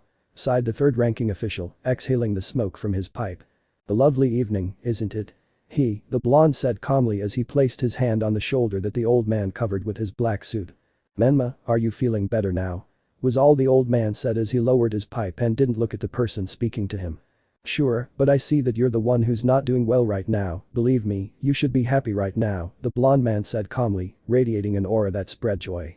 The third Hokage turned his gaze to the boy he was talking to, realizing that it was not Menma, which surprised the third Hokage. The old man was speechless. He didn't know if it was a joke or if he really had in front of him who he thought he was. There were many changes in the boy he hadn't seen in years. In front of him was a blond boy with blue eyes and 3 whisker marks on his cheeks, who had a small smile on his face that denoted the joy radiating from the tall, good-looking boy in front of him. It's you. Naruto. The old man placed half the bird seals while repeating, Kai, Kai, Kai, trying to undo any jutsu in case it was a joke. But nothing happened, proving there was no trick. Indeed, he had the boy in front of him. Naruto, I missed you so much. The third Hokage's eyes began to shine with tears as he realized it was true that Naruto was standing before him. Hiruzen embraced Naruto, resting his forehead on the blond boy's shoulder, speaking heavily and expressing his feelings. I'm sorry Naruto. I'm sorry I couldn't have done things better. Forgive me. I could have given you a better life if I hadn't been so lenient. I regret all the harm I could have prevented if I had been stricter. To me, you are my grandson. You don't know how much I suffered not knowing how you were and not being able to bring you back. I regret every bad moment you went through and when I couldn't do anything for you. I'm so sorry, Naruto, the old man said. Thoughts flooded Naruto's mind. The old man was crying, resting his forehead on his shoulder, as if he had always waited to apologize to the blonde-haired boy. And it had just happened. All his repressed thoughts and memories, along with his sad feelings, tormented him as much as not knowing if the boy was alright. But he didn't have to worry so much about the latter anymore. Apparently, the blonde boy was fine. But he couldn't stop crying. He didn't know exactly if it was from sadness or joy, most likely both. But having the blonde man and telling him all that relieved her of her bad memories, sad thoughts, and guilty conscience. Relax, I know how you are, just as I know you did everything you could to help me. You have very good values that prevented you from being a harsh person, but as Hokage you never failed in your duties, you never failed your village. You are someone appreciated and respected as Hokage. I understand everything, and even so, you are still important to me, said Naruto as he imitated the third Hokage and hugged him. A few seconds later the third Hokage released Naruto, drying his tears, looking at all the changes the blonde had undergone. Where were you? Was the first thing Hiruzen asked. In Kumagakure no Sado, my home, said Naruto, causing the old man to open his eyes and formulate theories in his mind. After fleeing, nearly killed by a group of shinobi from here, I wandered until I reached the land of lightning and entered Kumagakure, where I was given a home, training by the Raikage's brother and sometimes by the Raikage himself. I made friends and I grew up and matured within the village. Currently, I have come to visit and take part in the Chunin exams, said Naruto, pointing to the ideate on his waist, causing astonishment in the former Hokage. Hiruzen was speechless. Naruto was a shinobi from a village, and he knew perfectly well that the blonde wouldn't turn his back on a place that welcomed him to enter a place where he was mistreated. You know I'm fine, and I know you are too. I think we should talk tomorrow, so you can calm down. You know you haven't done anything wrong, in my opinion. Besides, it's getting late and I should be at the apartment I have for this week, the blonde man said, looking seriously at the old man. Okay, Naruto, was all the old man said before the blonde boy left with the redeed. Once outside the Sarutobi compound, the blonde and the redeed walked calmly through the village streets. Many wondered who the blonde was, while others considered the possibility that it was Naruto, but for many reasons they did not approach the blonde. The while passed and night had completely fallen while Naruto and Menma were walking through the streets of a good region of the village. Hey Naruto, since it's late I'm inviting you to my house, you have to see Akasu and Yodo. Why should I go see them? What do they want from me? Wasn't everything they've already done enough? Naruto interrupted, as dozens of thoughts whirled through his mind after speaking with the third Hokage. Menma remained silent as she thought. She feared that her brother hated their parents, and everything indicated that this was probably the case. It's almost dinner time and I'd like us to share, said the redeed. I understand, brother, but no. I have no problem sharing with you, but I know the whole story, Menma. I know the reasons for the shitty life I've been dealt. I know that thanks to a certain Namikaze's speech, the one who left the village for 9 years, I became the scapegoat for the entire village. And believe me, I'm someone who tends to be driven by impulses and emotions, and I don't feel anything close to anything nice for Kushina and Minato. And there's nothing in this life that will make me forget how I was tied up and brutally beaten so many times.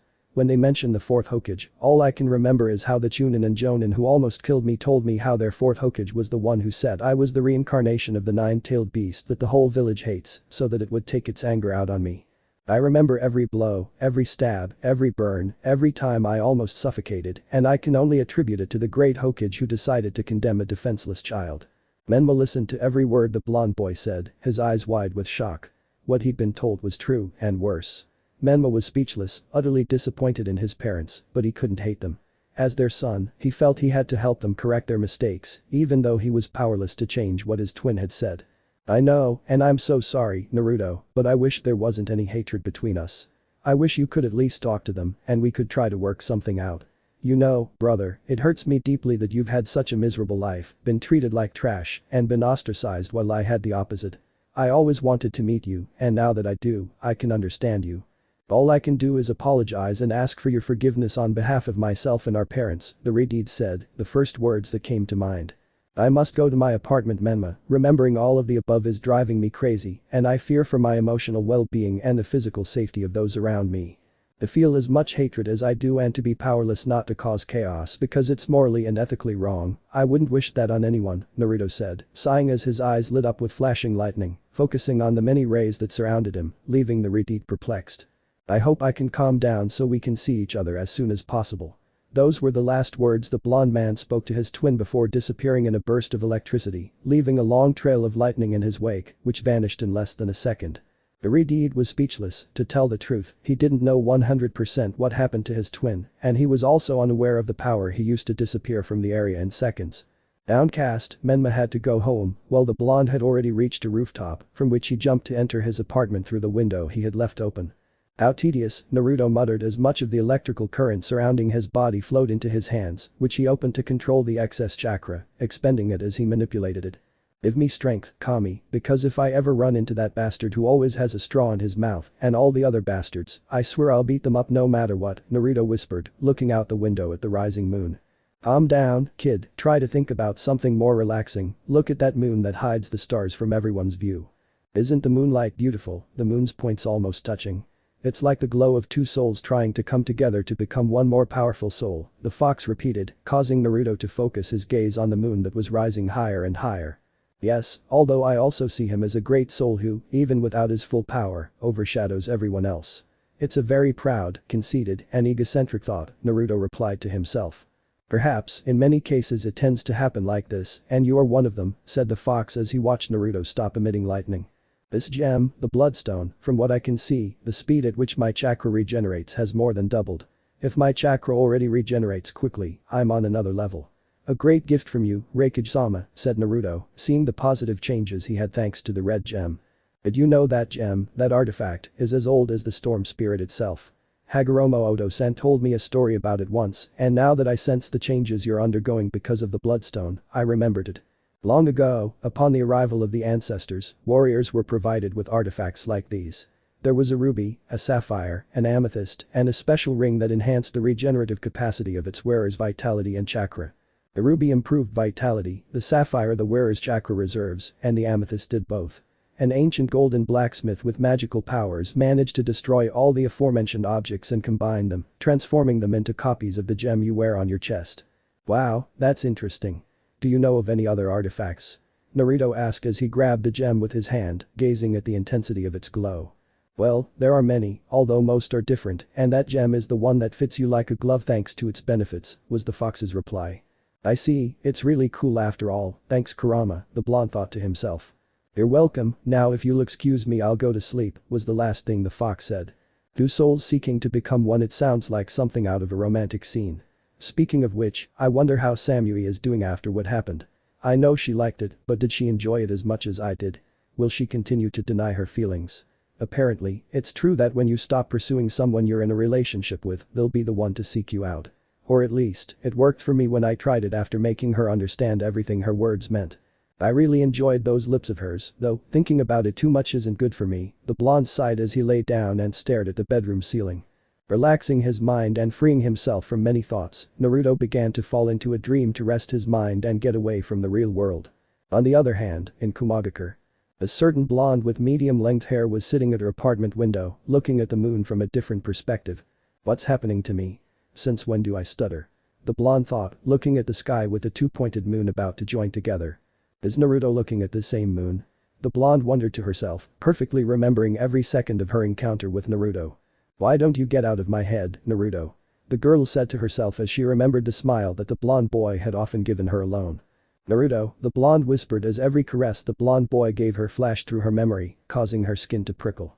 Good luck on your test, Naruto, the blonde whispered, a blush spreading across her body as she remembered how she had joined her lips with the blonde's in an intense kiss.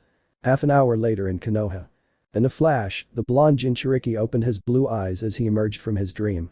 I guess I'll have to settle in here, Naruto thought, looking at his suitcase from which he took out his clothes, hanging them in the closet in a short time, to take out his toothbrush and toothpaste.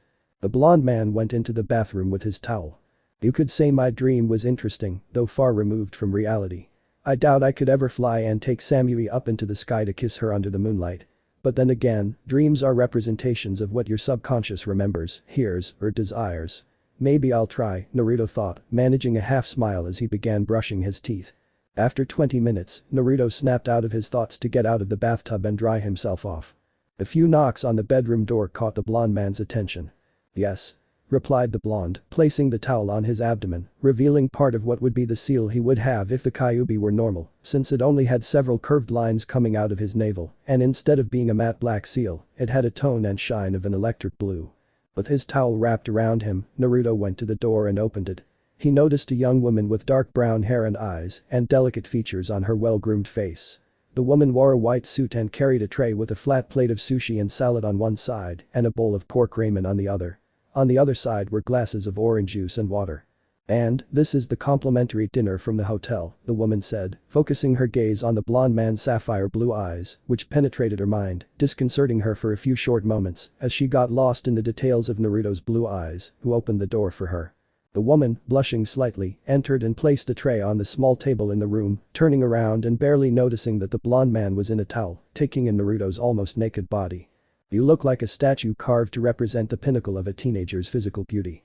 Never neglect your appearance, darling. You're a total hottie who would ignite the lust of any woman who wouldn't hesitate to devour you.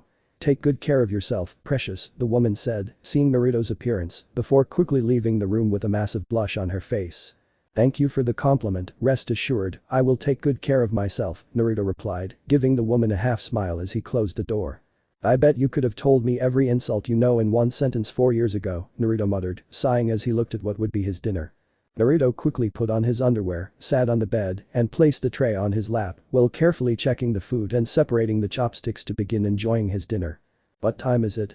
Naruto wondered after finishing his meal, getting dressed, and going to clean up. The moon is not as high compared to the level at which I saw it before going to sleep. I estimate it as 8 p.m. On the other hand, in the Namika's house. That's enough, Menma. Can you tell me what's wrong? Kushina scolded her son, seeing him looking glum and moving his chopsticks around his plate without eating anything. The Redeed paid no attention, continuing with his glum expression and listless demeanor. Menma called Kushina again. I'm sorry, Akasan, said the Redeed before starting to eat. What's going on with Menma? Kushina thought, wondering whether to scold him or not. After a few minutes, Menma finished and went to her room without saying a word, missing the Redeed even more. What's going on? I'll have to talk to Minato when I get there, the Redeed thought. A while later.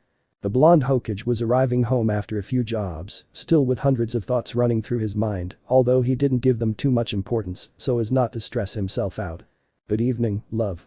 How was your day at work? The Redeed asked as she hugged her husband and gave him a small kiss. I'd say very well, and you know, I have to tell you who's in the village, said the blonde man. Yes, who? Although we should also talk about Menma, I'm noticing she's very unwell, said the Redeed. Naruto is here in the village. Although he's now a shinobi of Team 23 from Kumagakure, Minato said, his voice turning depressed at the end before he spoke again hastily. Menma, that must be it. First beating encounters. There he was, staring fearfully at the electrical concentrations that had dragged him deep into the dreaded forest of death. He was a shinobi respected for his good work and his courage. But there he was, overcome by a fear within him.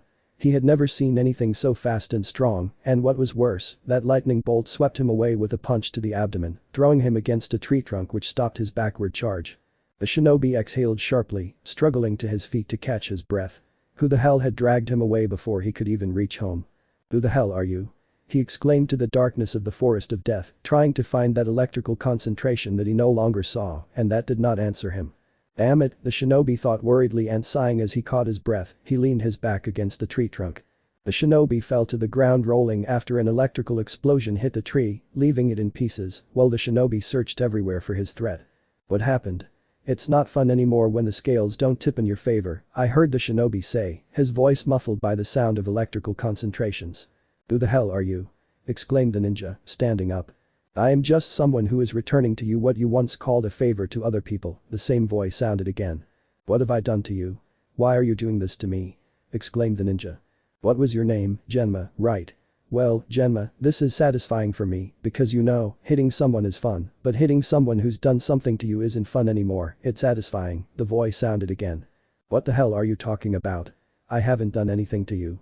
Genma shouted before seeing the lightning swirl around him, forming a circle. Who are you, you bastard? The shinobi shouted, losing his mind. Wow, besides being scared you're already agitated, is that what they teach shinobi? Haha, the voice asked before bursting into laughter. Genma was about to speak. But suddenly the lightning rushed towards him and he couldn't do anything in time, being hit in his legs and left suspended a meter high before receiving a powerful blow to the center of his abdomen, knocking him to the ground and leaving a small crater as the shinobi spat blood. With a kick, the subject with a body full of lightning broke the left arm of the shinobi who screamed as he was sent several meters backwards while rising several meters, where he suddenly stopped after seeing the lightning surrounding him and reaching him from behind, where he stopped him with a punch to the back, making him spit blood before the lightning subject hit him with a powerful spinning kick. Genma flew backwards at great speed before he saw the lightning body subject catch up to him again to deliver an upward kick, sending him into the air before turning in his sight into a concentration of lightning. Genma was several meters in the air, where he could see the lightning bolt rise towards where he was. The electrical concentration in the air became a sphere which rotated to reveal a leg which delivered a powerful kick to the ninja's abdomen, sending him hurtling to the ground. Suddenly Genma was left floating in the air before falling, where he watched as his abdomen was surrounded by chains made of lightning that came out of the hand of the person who was completely covered in lightning that obstructed his vision. In the subject's other hand was a sphere of unstable blue lightning that kept getting bigger. Genma's eyes widened before he was thrown to the ground, where he fell spitting blood. He watched as the sphere hurtled towards his abdomen at great speed, unleashing a powerful electric explosion that coursed through his entire body, leaving him with several open wounds as parts of his skin exploded to release the electric current he had absorbed from the sphere. A smile was visible on the subject with a body full of lightning bolts who had done that to the unconscious Jounin of Konoha. I could have beaten him longer. But he'll never forget these wounds he'll bear, said the lightning-wielding man, before vanishing in an electrical explosion, leaving a trail of electricity leading to the exit of the forest of death, and then disappearing in a flash of lightning that swept through the entire village. Tedious, yet satisfying, sighed Naruto as he entered his apartment through the window and threw himself onto the bed. The next day. New day, let's see what it will bring, Naruto thought as he got dressed after a shower. Several knocks on the door caught Naruto's attention. He was shirtless and opened the door without asking, seeing the same woman who had brought him dinner the day before.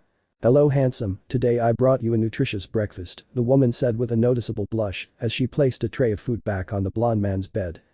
Thank you, replied the blonde man with a smile. You're welcome, sweetheart, she replied as she took 2 steps, standing in front of Naruto. Emerald green eyes with a good shape and long eyelashes, defined brown eyebrows, abundant and long brown hair, fair skin. She is a pretty woman and has a good body, she looks more like a kunoichi than a simple worker, Naruto thought, watching her smile at him. Can I hug you? She asked, missing Naruto. Yeah, sure, Naruto replied, confused and suspicious. The girl grabbed Naruto by the torso and hugged him tightly, pressing her body against his. Confused, he felt her touch his back before she pulled away after a few seconds. This is too strange and suspicious, thought the blonde man, watching as she thanked him and left.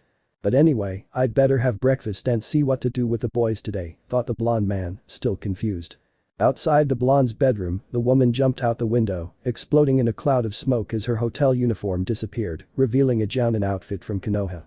The blonde man had just finished breakfast and went back to the bathroom, where he brushed his teeth and washed his face. It seems strange to me that that woman put aside her shame and asked me if she could hug me. She must have done something to me, the blonde man thought, starting to look at his torso in the mirror. Without seeing anything unusual, Naruto went to the living room where he put on his shirt and jacket to go out. And there Naruto crossed paths with Kiden. I was just coming to pick you up, B-sensei is taking us to have breakfast together, yesterday we were going to have dinner together and you stayed overnight, the dark-haired man complained.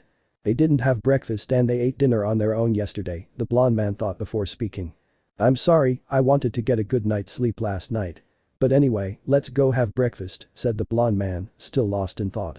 A while passed and there was Team 23, sitting at a table in the restaurant where they had just had breakfast. What will we do today, B-sensei? Asked Kyosuke. Well, I don't really know, B explained. We came before the start of the exams, so we have plenty of time and money to wander around Konoha and be tourists. I see, today is Thursday, we can take today to train, and tomorrow, Friday, check out the new prototype of what they call cinema here in Konoha, and after going out, visit one of these parties here, taking precautions of course, the dark-haired man proposed. That sounds great, we were just given permission to use a training field by ourselves, so that you can stay in shape for the exam, B explained. Like you said, to keep us in shape, they'll probably be watching us, Kyosuke said. Tsugoke desu Naruto? B asked after nodding to Kyosuke. Nothing, everything is perfectly fine. Konoha is very big and there's plenty of entertainment, just like rats, said the serious blonde man. I see, speaking of which, Keaton drew attention. Your brother, you never knew him, and now you have him close, what teeth for him? Asked Kyosuke, moving his gaze so that his bangs did not cover one eye. Pillar B and Kyosuke all adopted the same serious expression. What can I say? He's one of the few good things about this place, and well, I'd feel the same contempt for him if he were involved in everything that's happened to me. To me, he's just a relative I don't know. I feel the need to get to know him, but that's it, there's nothing more, no affection, no hatred, the blonde explained, adopting the same serious expression as the other three. I see, and knowing you, I assume you'll get together with him to get to know him, predicted the serious B. Probably, the blonde man replied. Well, nothing's stopping you, but. I won't forget everything these idiots have done to me, B-sensei, Naruto interrupted Killer B. I simply don't judge you because you weren't to blame for what happened. That sounds perfect to me, training field 3 is all yours from 2 p.m. to 4 p.m, I have to see a certain beauty, Bakero Konoiro. Wait. Since when do you spend all your time falling in love with women and why with one of them here, Kyosuke asked. It's something for adults, said Killer B, tensing up. Sure, you'll go have no strings attached hex with some woman who found you attractive or who has some hexual preference. I know we're under 18, but we're shinobi, not innocent nobles, Keaton said as his bangs fell, covering one eye. Well, they found me out, but it's more because I want to experiment, you know, I'm curious how they do it here, B said with a slight shrug. If so, whatever, watch out for any tricks, said the blonde boy as his sensei gave a small, stupid smile before getting up and leaving. And what will we do now? I'm not staying here watching TV in the hotel, Keaton scoffed. Konoha is big, are you following me or what? Naruto asked as he placed a bill on the table, held in place by a piece of cutlery. It's the best we can do, said Kyosuke, getting up, an act that Keaton imitated. Where do you plan to take us? The raven-haired man asked. To be honest, I have no idea, but I know the whole territory and every corner of this shithole, although it's how it was 3 years ago, I don't think there's much difference, Naruto replied. We suppose, but anyway, let's see what happens, said the gray-haired man as the trio began to walk. And so some time passed, with the group walking calmly through the village streets. They attracted glances and a few murmurs about who they were and what they were doing there. Kyosuke, you should stop smiling at every woman you see. This is the 11th time you've made a tasteless compliment, Keaton said. I'm sure they're praising you, you're the attractive emo of the group, Kyosuke replied. Guess if you love each other so much, Naruto said, letting out a small laugh. There's no doubt about it, it's the fault of the blonde blue-eyed man with a perfect face, striking clothing, and a sculpted physique, they both said. Of course, because you haven't looked in the mirror, Naruto replied. The little girl approached and touched Naruto's thigh, drawing the trio's attention. Hello, my friend, do you want to know the name of the one with gray hair? Said the little girl. You see, Kyosuke. They both replied. Kyosuke, said the girl, then ran off quickly. Well, I accept it, Kyosuke huffed, abandoning his smile. And the one with black hair. The girl shouted from afar. Keaton, shouted Kyosuke, smiling again. Naruto started laughing as he looked at the gray-haired boy laughing, while pointing at the black-haired boy. Look, we're already in the mini park I used to live in as a child, said the blonde man, pointing to the recreation area in front of him. Did you spend all your time swinging or going around on that wheel? Keaton asked. My thing was to sit at the bar or lie down on the benches waiting for the day to pass, and I repeated that for years, said the blonde man with a melancholic face. I see, but here we are, let's waste time together, said the black-haired and the gray-haired boy as they watched Naruto sit on a swing, so they did the same. You've been more cheerful since the last day we were in Kumagakure, tell me, did something special happen? Kyosuke asked. I saw a certain female figure with yellow hair go up to Naruto's tower, although I don't know if she went to his apartment, Kiden said. I just thought things through and realized that life is long, and I have plenty of time ahead of me to get caught up in someone, although one thing is clear, Samui will be mine, said the blonde man as he began to swing. You're getting better, they both said, starting to swing. You know, I've always liked this little park because it's the least populated. I was always here alone thinking, and look, now I'm with the two people I trust the most competing to see who can swing the most, said the blonde, noticing how Kiden and Kyosuke were swinging to the limit. Life takes unexpected turns, similar to the ones you're about to experience if you don't slow down, said Kyosuke, watching as Naruto overtook everyone else. Sorry, it's something I've never done before, exclaimed the blonde boy as he jumped at the highest point, soaring into the air. You're a maniac, Kyosuke mocked as he slammed on the brakes. They both are, Kiden said as he let himself fall back, standing up in an instant. It'll still be a while before we go to that training ground, said Naruto, who landed on his feet on top of a bar. Yes, what will we do now? They both asked, climbing onto the other bars. I sense two presences approaching, said Kyosuke, his expression turning serious. What party poopers? Just when we were most comfortable doing stupid things, Kiden sighed. Same here, said the blonde man, bored. I've felt them before, they're your former colleagues, said the gray-haired man. Naruto sighed as he watched the aforementioned individuals arrive. Look, Sasuke-kun, you know that wait. Who are they? Exclaimed Sakura, who was the first to notice the three boys standing on the bars. The Uchiha increased his speed as he entered the park in a few moments. I might know who the hell you are, Sasuke exclaimed as Sakura arrived in an instant, hugging him from behind. Where are your manners, Uchiha? Said the dark-haired man. Look here, you bucking emo piece of shit, who the hell are you, especially you, the Menma copycat? Sasuke exclaimed. Calm down, Kiden, don't kill him, Naruto said as he placed his hand on Kiden's shoulder. Who are you calling emo? Kiden said, starting to laugh and abandoning his cold demeanor. You idiot. Exclaimed the Uchiha, feeling puffed up as his eyes turned red with Tomo. One question, Uchiha, do you want to fight someone who is above your level? The silver-haired man asked, adopting the cold demeanor of the black-haired man. Superior to me, you, effeminate emo, don't make me laugh, exclaimed the Uchiha. Oh, my dear ducktail-haired friend, you're really getting yourself into trouble, said Naruto, causing the Uchiha to open his eyes. Naruto, the Uchiha said in surprise as he watched the black-haired man clench his fists tightly while his smile faded. The same Naruto Uzumaki, the blonde man said seriously. You're Naruto. Sakura exclaimed, her eyes wide, as she moved slightly away from Sasuke. The Uchiha was about to speak. But he could only watch slowly as the dark-haired man charged towards him. The bad thing about your eyes, Uchiha. It will slowly show you that you are useless, Kiden's voice sounded, who in less than a second arrived in front of Sasuke. There was Sasuke, with Kiden's fist in his abdomen, knocking the wind out of him with a powerful punch.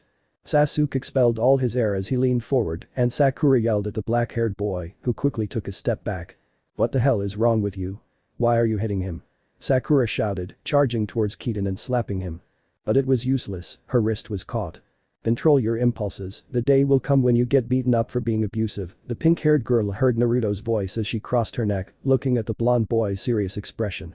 Since when, are you, like that, Sakura stuttered as she gazed into Naruto's deep blue eyes, which emitted a faint flash of light. Hey, let her go. Sasuke exclaimed, throwing a muffled punch at Naruto. Do you want us to beat you up? Asked Kyosuke, who had caught Sasuke's punch. You know what, guys, let's go, said the blonde guy. I realized that saving you and Nami no Kuni was a mistake, Sakura, Naruto said, turning his back on the pink-haired girl. What? Wait, Sakura exclaimed, her eyes wide with shock. It was you, Sasuke exclaimed, equally surprised.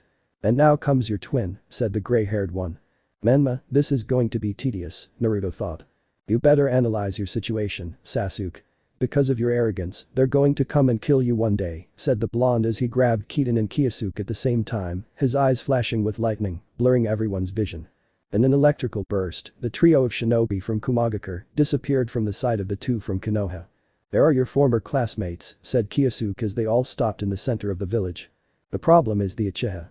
The girl is just an idiot who blindly follows the aforementioned, Kiden said. When I studied with Sasuke, I wasn't this stupid, the blonde sighed. I see, said the greyhound. Well, in the park. Naruto, Menma told us he was here. But he's changed a lot. Too much, Sasuke sighed. He was the one who saved me from Zabuza, Sakura said, perplexed. Eyes, something happened, said a certain Redeed arriving in the area. I ran into your brother, Sasuke began seriously. Naruto, Menma said. And his partner hit me, Sasuke finished, running his hand over his abdomen.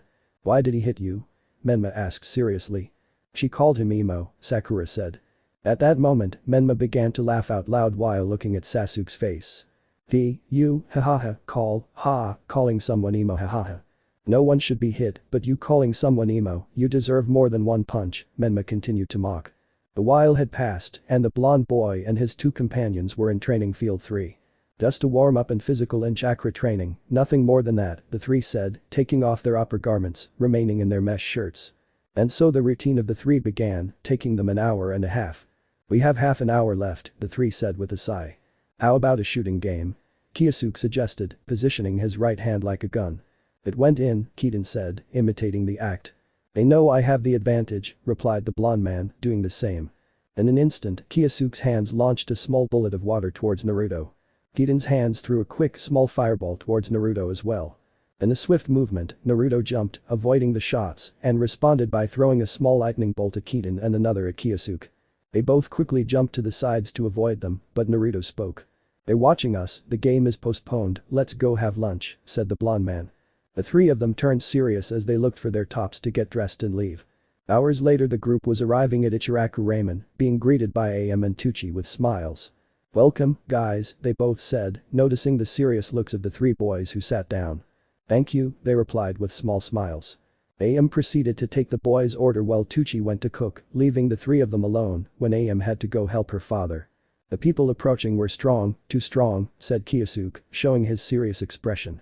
That person's chakra was gigantic and there was a variety of chakras, it also transmitted an otherworldly repugnance, his presence betrayed that that subject has more dead than friends, complete Kyosuke. There are strong people everywhere and I'm sure we have as many dead as friends, Keaton said. Yes, but it's different. When I talk about more dead than friends, I'm talking about thousands of dead, Kyosuke explained. Don't worry, Kyosuke, they're not going to do anything to us. It's not in their best interest at all, and neither Keaton nor you nor I would let them hurt any of us. None of them know what we're capable of, the blonde said. The food's ready, guys, AM said, starting to bring out the bowls. Hours later the boys had already left after eating and were now in their apartments, since it was already night. Tedious, I want to be back in the mirror, because we came a week early, the blonde huffed, noticing himself in the mirror after bathing and being shirtless again.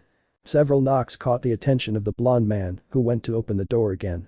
Hello, handsome boy, said the same woman from the day before. Her again, thought the blonde man, seeing that this time the woman wasn't wearing anything. Hello, the blonde man replied before the woman quickly entered and lunged at him, grabbing his hands and pushing him hard to kick the door shut. So you're looking to die?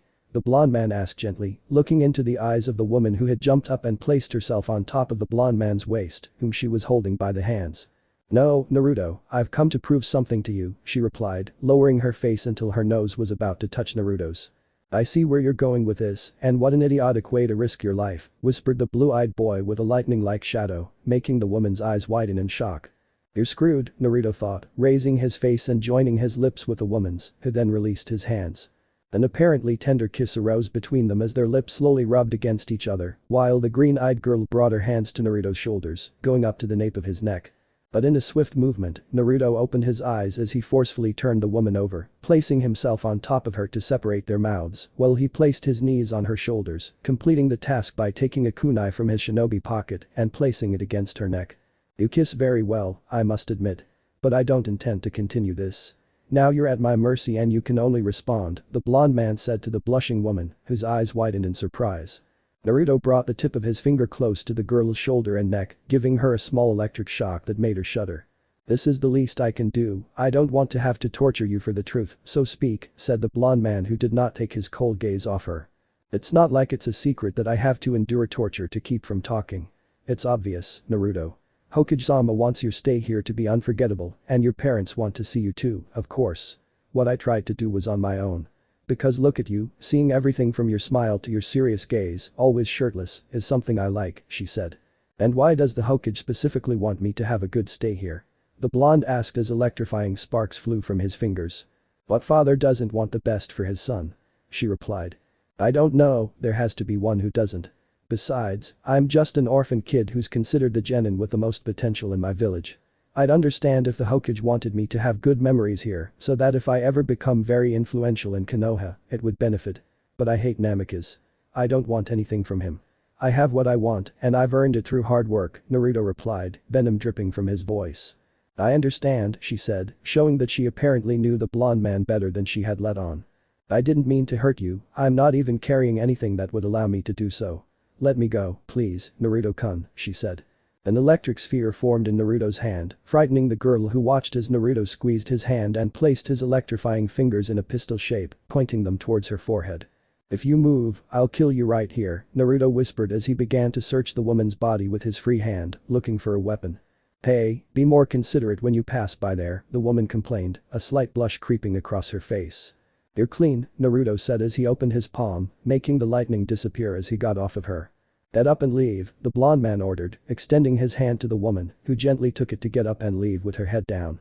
Everyone is lucky that I'm in a really good mood today, Naruto thought, as several thoughts about Minato came to mind. Damn Minato, you shameless scoundrel, what the hell is going through your bucking head? The blonde man thought as lightning flashed from his eyes. In one swift movement, Naruto closed the door and jumped out the window. The flash of lightning was what people saw come out of the window and disappear into the alleyways. I wanted to sleep. I wanted to, sighed the blonde man as he walked through the streets, his gaze showing how his good mood from that day had just vanished. Damn Minato, you idiot. I was hoping not to run into you. But right now I'd like to see you and tell you to your face what a bastard you are, Naruto sighed as he continued walking. How I hate you, you bastard. And I'm pretty sure I have your damn face. How I hate that it's your blood that runs through my veins. You're a bastard. Naruto kept sighing as he walked, looking at the ground. I want to see you, you bastard, you and your wife, Naruto kept thinking as he sighed. No sooner said than done, Kurama thought. The blonde man bumped his shoulder on the arm of someone taller than him. Are you alright?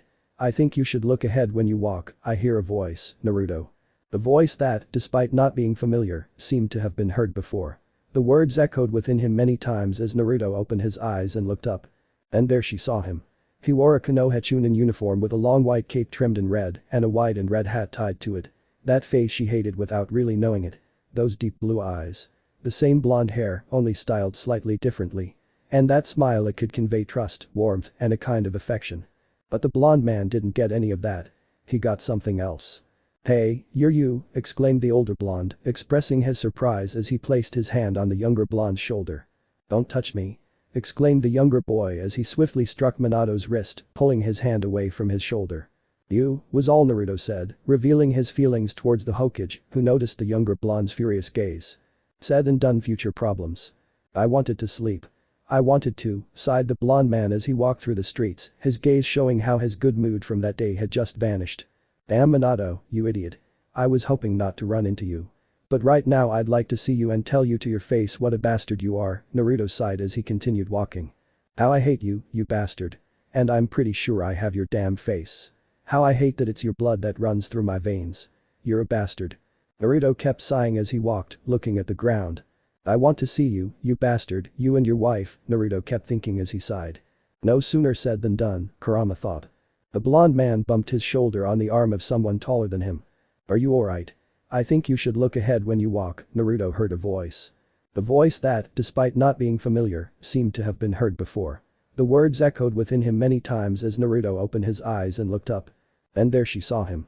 He wore a Konoha Chunin uniform with a long white cape trimmed in red and a white and red hat tied to it. That face she hated without really knowing it. Those deep blue eyes. The same blonde hair, only styled slightly differently. And that smile it could convey trust, warmth, and a kind of affection. But the blonde man didn't get any of that. He got something else. Hey, you're you, exclaimed the older blonde, expressing his surprise as he placed his hand on the younger blonde's shoulder. Don't touch me, exclaimed the younger boy as he swiftly struck Minato's wrist, pulling his hand away from his shoulder. You, was all Naruto said, revealing his feelings towards the Hokage, who noticed the younger blonde's furious gaze. Naruto mentioned his son Minato's name, this time not with hope, but with the certainty that his son would hear him. You bastard Namikaze. Naruto exclaimed instantly, throwing a punch at Minato's abdomen, who didn't see it coming, expelling a lot of his air. What's wrong, Naruto? Minato said between coughs, trying to catch his breath. You have no bucking right to speak to me, you damn bastard. Naruto exclaimed instantly, pushing Minato 2 meters away from him. They looked into each other's eyes. Minato was surprised, he could only see resentment in those determined eyes, with the left one letting out a tear. Naruto was trying to control his overwhelming anger. He was seething with rage just from seeing him. "Please calm down, I don't have bad intentions, Naruto," Minato said in his calmest possible tone of voice, but he was also worried inside. The female voice sounded approaching. "Minato-kun, haven't you seen Menma?" he asked, getting closer until he felt the pressure in the air. "Don't worry, Kusha-chan, he's at the Uchiha's house," she said without taking her eyes off Naruto. "And who is that friend of yours?" I try to say before the line cuts out and I can see the younger blonde guy. He slowly walked towards them as they exchanged glances. "It's you, Naruto," the Redeed said haltingly, looking at the blonde boy whose blue eyes shone with a dazzling twinkle. Minato could feel Naruto's speech trying to get out of control, potentially becoming the target of any censor who concentrated. "Yes, Kushi-chan. It's Naruto," Minato said haltingly. Meanwhile, Naruto carried within him the vile feeling of anger, growing ever stronger, gnawing at him, urging him to do something. "Control yourself, Naruto, we've talked," Kurama said, but the blonde boy didn't hear him. "My son," Kushina said, approaching Naruto, bringing her hand to his face, caressing his cheek. "No. Take your hand off me, you wretch." On the other hand, a certain pair, a dark-haired man and a silver-haired man, noticed what had happened, looking each other in the eyes. "It's Naruto, this isn't good," they said, and immediately ran away. Several shinobi saw the white-haired and black-haired figures running across the rooftops, not wearing the uniforms of Chunin, Jonin, or Anbu of Konoha, so they called out for them to stop. But when they didn't, a group of 5 Chunin and 2 Jonin gave chase, surprised by their speed. On the other hand, Kushina was surprised when the blonde pushed her wrist, removing Kushina's hand from her cheek. Minato didn't know how to react at that moment. Naruto had already shown himself to be hostile, and he would never allow Kushina to be treated like that, but it was Naruto's doing. Minato pulled Kushina's shirt behind him, stepping in front of her. In less than a blink, Naruto landed a punch to his chest, making him spit out saliva and a lot of air. He was surprised by the strength, technique, and speed of that blow, which shocked him despite the shinobi vest. A certain Redeed arrived. He had sensed the power and had been searching for his parents for some time. "Mom, Dad, Naruto, what's going on?" Menma asked, looking at Naruto. "Calm down, son, relax," Minato and Kushina said, looking at Naruto. "What, do you think you can come here and talk to me and try to grope me? You bastards. I bet your brother, you, have never suffered going days without food. Being chased by a mob of enraged civilians and shinobi and then being caught, beaten, and humiliated. I bet you've never had a broken bone or suffered a stab wound," Naruto said, staring at them intently. Menma was analyzing.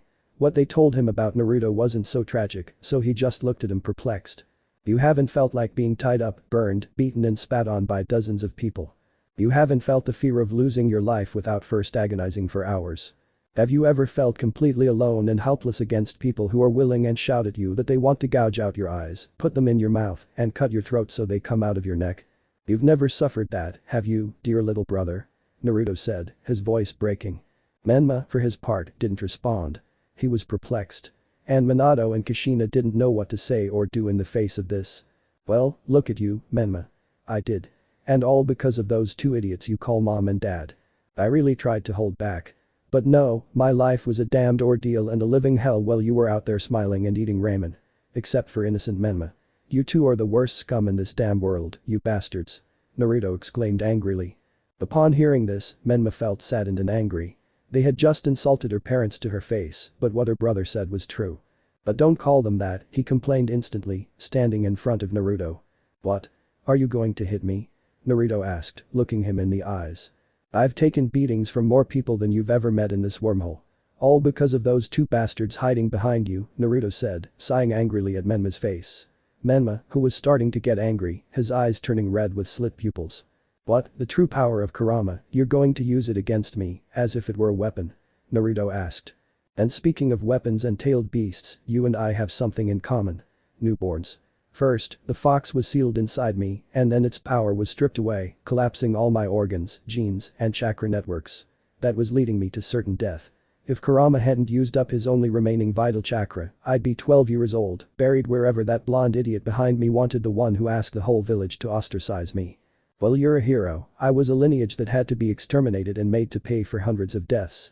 Menma's mind was already failing at what he was learning, and the cloak of the Kyuubi's chakra surrounded him, now with a tail. "You know, Menma. Your parents are the biggest pieces of shit this world has ever produced, and I hate that my kids make me the spitting image of both of them," Naruto exclaimed, a tear full of lightning falling down his face. "Damn it, Naruto, please stop," exclaimed Menma, slapping Naruto. But he didn't expect the blonde man's response, who instantly threw a punch with his fist, which was full of elective currents, just like his eyes. "Don't touch me," Naruto exclaimed as he punched Menma in the chin, stunning him and pushing him back hard, where Minato caught up with him. Seeing the hostility, a group of 8 Anbu came out, surrounding Naruto. "What? You want to die, you bastards," Naruto said, his eyes flashing and crackling with electricity. "Please back off, team, I have the situation under control," Kushina said as she held and tried to make Menma react, who had lost the influence of Kurama's power. At that moment the raven-haired and white-haired duo had arrived, with the shinobi on their backs. "Naruto, what the hell is going on? You know what happened the last time you lost control. We've been working on your self-control for a long time," Kiden exclaimed. "Yondaime-sama, this foreigner has come to cause trouble, according to our code he must be neutralized," said an Anbu approaching Naruto. What everyone was perplexed about was Naruto's quick movement, pulling out a kind of hilt in his hand, which the fourth Hokage and the Anbu recognized when they saw what he did. Naruto's lightning hand imbued the hilt, and a long lightning bolt reached the Anbu, stopping right where it hit and shattered his mask. "See, as if by a demon, from where, the Raijin no Ken, what does it do in your hands?" exclaimed that Anbu, flustered and perplexed. "Everything is perfectly controlled. I don't want to see any of you near me, my 2 companions, or looking for us. Otherwise, I'll cut off your heads," Naruto exclaimed as Kiden and Kiyosu grabbed them by the shoulder. In less than 2 seconds, only a long trail of lightning remained, which vanished instantly. Naruto, Kiyosu, and Kiden were already far, far away from the area. "What the hell was that, Yondaime-sama?" he said to the Anbu whose mask was broken by Naruto. "That's Naruto Uzumaki, the embodiment of the fact that bad decisions have consequences," said the only jounin in the group of normal shinobi who hadn't become tense. "The supposed son that the Hokage abandoned and asked to be killed before leaving the village," the other jounin asked. "Yes, and he's the only suspect in the death of your cousin and his squad of corrupt chunin who died at the last Great Kyuubi festival," the first jounin replied. "But, well, he was dead." The fourth Hokage's speech was meant to clear the memory of the deceased, a chunin said. "I don't know who told you that awful thing. He just ran away. He was reported missing, and it said he was taken to the forest of death." The next day, several dismembered bodies were found there, along with traces of explosions, possibly electrical, related to the storms that day. And what confirms this theory is that, just like this escape, electrical traces were found that day, leading to the edge of the village, where similar bodies were discovered. "Isn't it obvious, pal? That's no longer the weakling brat that used to beat up and chase around among dozens of people. He's a lightning-fast killing machine, at the service of the village that seems to have taken him in, Kumagakure no Sato," the jounin replied coldly, leaving the rest perplexed. "Antier," the Hokage called to this jounin who explained the situation. "Why didn't you tell me this?" Minato asked. "Because I didn't believe it was real. That day marked another year since the death of a woman I loved very much at the hands of the Kyuubi." "And why did you always abstain from the Kyuubi festival?" an Anbu asked. "Because I'm not an idiot like you guys. I earned my title through hard work, effort, and talent, and I'm on the verge of becoming a jounin general. I'm not about to waste time chasing and beating up a kid, unlike you, Negan. That kid had the perfect opportunity to cut your throat. His aim was firm and direct, and he even managed to keep the lightning bolt from piercing your face. You're as lucky as a son of a bitch. I wonder what would happen if he found out that you, Negan, were the one who threw those 2 kunai wrapped with shinobi thread to make him fall and get captured that day. He got one of the worst beatings of his life. Believe me, I would have enjoyed seeing your throat pierced and you drown in your own blood. You don't even deserve that, you bastard," the jounin said with a serious expression, leaving everyone speechless. "Antier. Come to my office first thing tomorrow morning, I want to talk to you. Now all of you leave, I have something important to do," exclaimed Minato, and at a high everyone obeyed. For now, the Namikaze clan was perplexed. They had searched for him. They had pursued the blonde man relentlessly, trying to rectify an old mistake. But the blonde Jinchuriki wasn't interested in such things. He didn't want to see those 2. And he barely tolerated or appreciated the young Redeed, given his innocence in the ordeal he had endured. They just looked at each other. Menma was no longer stunned by the blow, but neither of them knew what to say. Looking at each other, they walked back to their homes. Meanwhile, with Naruto. "That's it, I knew it wouldn't be a good idea to come here. Staying close to the enemy barely worked with Orochimaru the other day," Kiyosu complained. "You have to understand, he came face to face with the source of his annual torture. If it were you, I don't think you'd hug him and smile at him, for God's sake," Kiden said in favor of Naruto. No, I let myself get upset, I'm an idiot. But yeah. It's the same thing that happened with Keaton the other day, seeing the intensity of your suffering right in front of you doesn't make you want to say hi. Let's just go get some ramen, I need to de-stress and I don't want to argue, said the blonde guy, avoiding any further discussion. You're right, Naruto, said the silver-haired boy, with Keaton nodding, and the three of them left. What should we tell B-sensei? Kyosuke asked. Nothing, Keaton replied sharply. What? Namikaze will tell him and the gossip will spread, Hada commented. Well, the Anbu won't say anything, and those shinobi won't say anything either if they don't want trouble with Minato. And even if they do say something, rumors are just rumors, Kyosuke. It's best not to say anything. They'll just give us some pointless scolding or punishment, the blonde said once they arrived. After a while, the group ate and chatted before returning to the apartments, as it was already night. Stressful, Naruto sighed, turning off the light, locking the door, and going to bed. Hours later, in the early morning. Naruto slowly opened his eyes, sensing someone beside him. And indeed, someone was standing next to his bed, one hand clutching the bloodstone from Naruto's necklace, the other a kunai. Everything indicated they were going to steal the necklace. And Naruto quickly took action. With his hand, Naruto pushed the infiltrator's kunai away, causing him to bury the kunai in the back of his hand, releasing the bloodstone. Naruto just stared at a pale complexion, long black hair, and loose-fitting clothes with a sort of purple belt. He made the connection instantly. Orochimaru, Naruto thought to himself as he watched this guy jump out the window.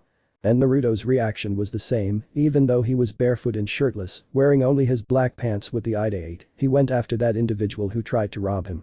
To their surprise, it moved too quickly and fluidly among the rooftops, jumping between them and walking on structures so thin or fine that it was difficult to follow it. Naruto cursed inwardly as he tried to keep up. The man was clever, and seeing Naruto's discomfort walking barefoot on the wires, he moved between them, trying to reach the forest. He knew he could slip away there.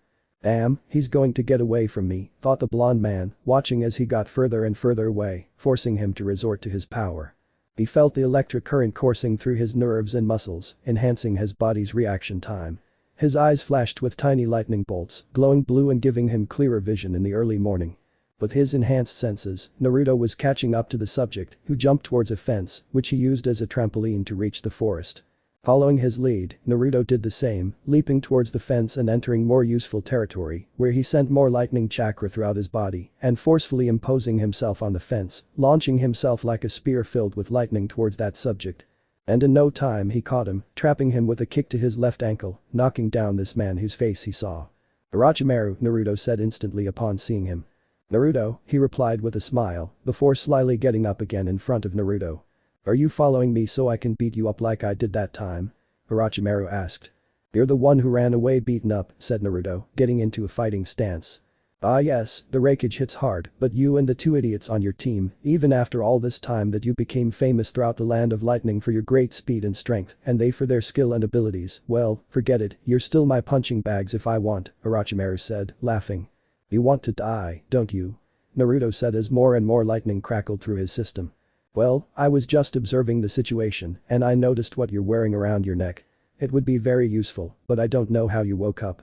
Let's make a deal, he said angrily, tapping the back of his hand, where the scab was already forming on the wound. Deal? What would I negotiate with you? I want to cut your head off, you bastard. But hey, I don't care what plans you have for Konoha, as long as they don't affect me, my team, or the few I care about here, the blonde said, looking him in the eyes. Come on, kid, calm down. I know what you went through here at those lovely Kyuubi festivals. It was truly fun watching you get beaten up and kidnapping a few intrepid souls who went to beat up a brat. You know, thanks to you distracting those idiots while they were getting pummeled, I managed to take 30 very useful people with me one day. Orochimaru said, trying to distract Naruto, though what he said was true. Thanks to you, I'm giving you this opportunity. I already have a ruby and a sapphire. Now I need the amethyst or failing that, the bloodstone. You just give me the bloodstone and I'll take care of your revenge. I'll even kill the idiot who didn't protect you. It's something that benefits you, my dear Naruto, Orochimaru said. You think I'd trust you, that I'd help you commit your atrocities? My revenge is meaningless if I'm not the one carrying it out. And I would never, ever give the bloodstone to someone like you, Naruto replied. Come on, you idiot brat, I need to execute her. I'll trade you the gem for the orb for a moon shard, Orochimaru said, throwing a strange pale purple jewel with several holes in front of Naruto. That thing will make you capable of throwing many more punches and kicks per second, it turns you into a taijutsu beast when you eat it, I'm sure that bloodstone is worth more than you, Orochimaru said, smiling. For his part, Naruto could only think that when Orochimaru said revenge, he meant he would commit genocide. When he said the idiot who didn't protect him, it was clear he meant he would kill the old Hokage. And the bloodstone was synonymous with life, strength and longevity, which led him to think that the corrupt Sannin wanted to become stronger, or make something stronger, or give life to something. Naruto instantly had to jump to the side as a strange thick sword shot out at high speed towards his chest, dodging it just as Orochimaru fled, moving like a snake on the ground. And Naruto's reaction was quick. He ran at his maximum speed, catching up to Orochimaru in a second, whom he kicked powerfully, sending him meters back, leaving a trail of blood that he spat on the ground. With a confident smile, Naruto believed he would kill Orochimaru with the jutsu he was plotting. But he was surprised when a strange and large wall appeared where he was, causing Naruto to crash into it, being stopped when he embedded himself in it due to his great speed. "Haha, you idiot brat," Orochimaru said, getting up. "There's something called shadow clones. I admit I needed the bloodstone. But while we're here, my clone has already stolen the other 3 gems, and while you're stuck in this thing, I'll create a clone to humiliate you for a while until I leave. When the clone disappears, I'll laugh like you wouldn't believe. Goodbye, Naruto," he said as he created a shadow clone and disappeared into the trees. Naruto just concentrated and listened to the fox. "You can't catch him anymore, it's better to let him go. I'll get you out of here," Kurama said. And instantly Naruto's body was filled with lightning, causing a small electrical explosion that broke the part of the barrier in which he was embedded, freeing himself to look at the clone. "What the hell?" was all the clone managed to say in a second. Naruto had charged all the lightning chakra surrounding him to deliver a blow to the clone's neck, decapitating him. "Damn snake!" Naruto exclaimed, and like lightning he ran back to the apartment, not before grabbing the purple jewel that Orochimaru had thrown to him, and then, as if nothing had happened, Naruto went to the apartment to sleep. The next day, Ichiraku Ramen. "Hey Naruto, it's obvious you want to tell us something, and the suspense is getting really strong. What happened?" asked Killer Bee. "Wait a little while," said Naruto, waiting for AM to go to the kitchen, leaving only the 4 of them. Now. Yesterday in the early morning, around 3 AM, Naruto began telling his team what had happened. They were left perplexed. "What will we do about this?" Keaton asked. "I don't know, I don't like the idea of helping save hundreds of idiots, but people like those in this place and the Sarutobi family, I can't allow them to end up harmed," Naruto said. "For my part, I would tell Minato what happened, saying that one of my students, without specifying who, saw this, and that Minato should see what he does," B said. "Well, that's better. I wouldn't want to see that idiot's face. For my part, I'll tell Hiruzen later. He still has command, and his voice carries weight with the council and the armed forces," Naruto explained. "Perfect, you know there are things that are better left unsaid, for example I'll say that my student was awakened by seeing someone fleeing and recognized Orochimaru, because of a past altercation he followed him to try to kill him, and the Sannin fled, and because of his habit of saying things he said that he had committed a robbery and that he didn't have time to fight," B explained. "That sounds perfect to us," said the 3 Genins. "So what do we do now?" Kyosuke asked. "We can go into the official Konoha library and read there for a few hours. This is always done and there are things that can be useful to us. Obviously, Konoha, in this week that gives everyone permission to read, hide some books, even so, it's interesting," B said. "I'll go see Hiruzen then, I'll catch up with you there later," said Naruto, and after a while everyone left. After a while with Naruto arriving at the Sarutobi house. Naruto's good floor allowed him to pick up a conversation between the old Hokage and a Jounin. He felt like he had heard that voice before.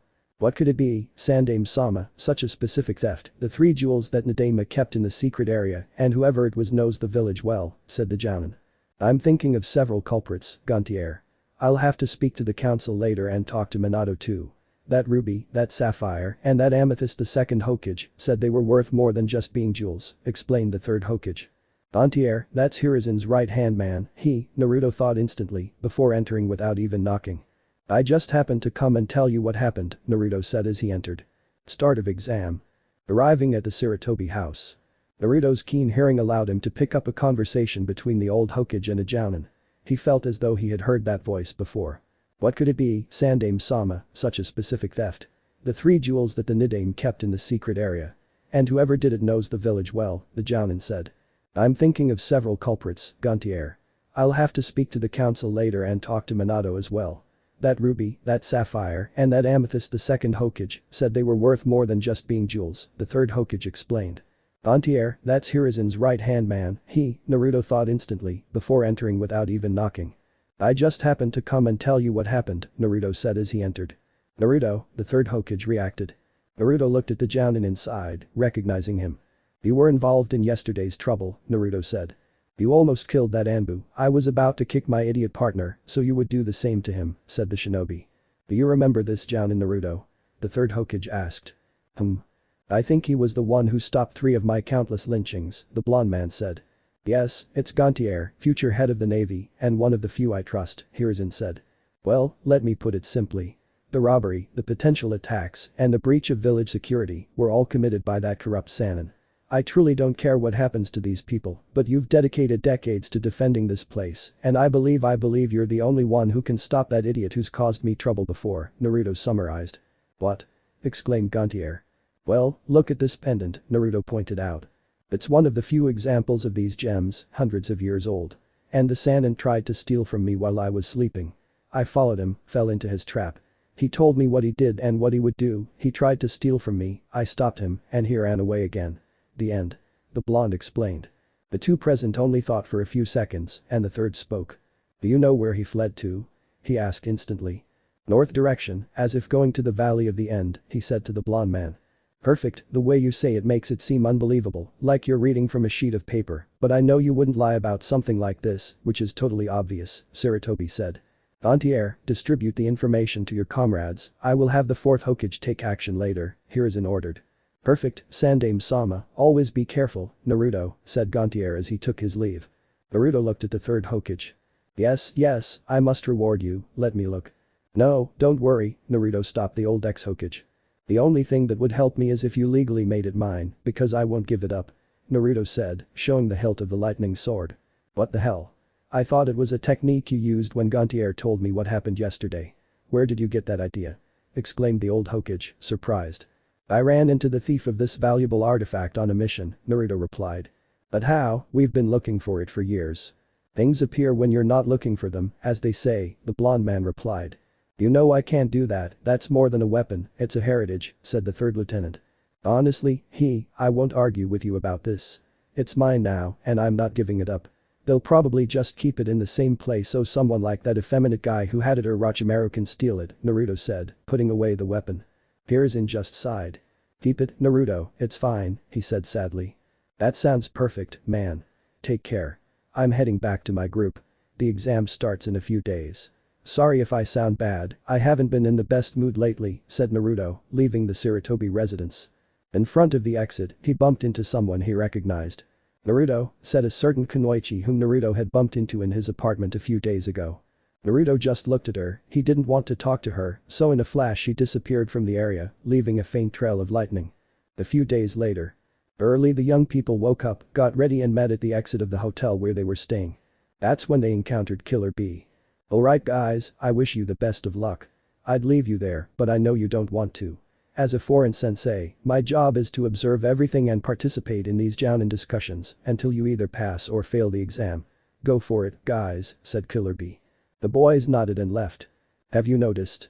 The sensei has been very detached from us. I still don't know what he's been up to because we haven't seen him with any woman, Naruto mentioned. Yes, but it's best not to dwell on it, we trust him, said Kyosuke. Exactly, now Kyosuke, when we enter the room, analyze every chakra signature. With this Orochimaru thing, he might have infiltrators, Kiden said. Upon arriving at the building, everyone around them began to look at each other. Menma, I challenge you to a fight, they heard, then saw a boy in a green leotard with bandages on his hand. Kyosuke gave a soft whistle and pointed with his lips towards where that boy was standing in front of Menma. That guy lacks chakra control. He has it spinning in his body, but he doesn't move, nor does he have coils where the chakra is used, the gray-haired man whispered in surprise. Let's see, Kiden said, to get them to focus on him. I already told you, Lee, I don't want to, the Redeed replied. Me, I'll kick your ass, said Uchiha Sasuke, emerging from behind Menma. I'm going to hit you later, said a boy with long brown hair and pearl eyes. Why, you blind fool. Sasuke exclaimed. Not that your Jujutsu and your clan are stressful, so before Lee half kills you, I prefer to humiliate you later, replied the apparent Hyuga. Sure, because I'll let them do it, Menma said sarcastically. The one with the bowl haircut instantly turned around when he noticed the team staring at him, looking at Naruto. What? A blonde Menma, even more identical to the Hokage. Hey you, Lee called, standing in front of Naruto. What do you want? The blonde man asked. I challenge you, let's fight down below, I challenge you, he said, running. Kiden looked at Naruto. Naruto looked at Kyosuke. Let's see what happens with this guy, the three said, instantly catching up to Lee, who was coming down. Kiden and Kyosuke retreated to the corners, leaving Naruto facing Lee. His team and Team 7 caught up with him, all behind Lee. Naruto and Rock Lee, this is interesting, said Team 7. The Hyuga and a girl with her hair in buns at the back only focused their gaze on Naruto. Rock Lee. What are you planning? Said Naruto.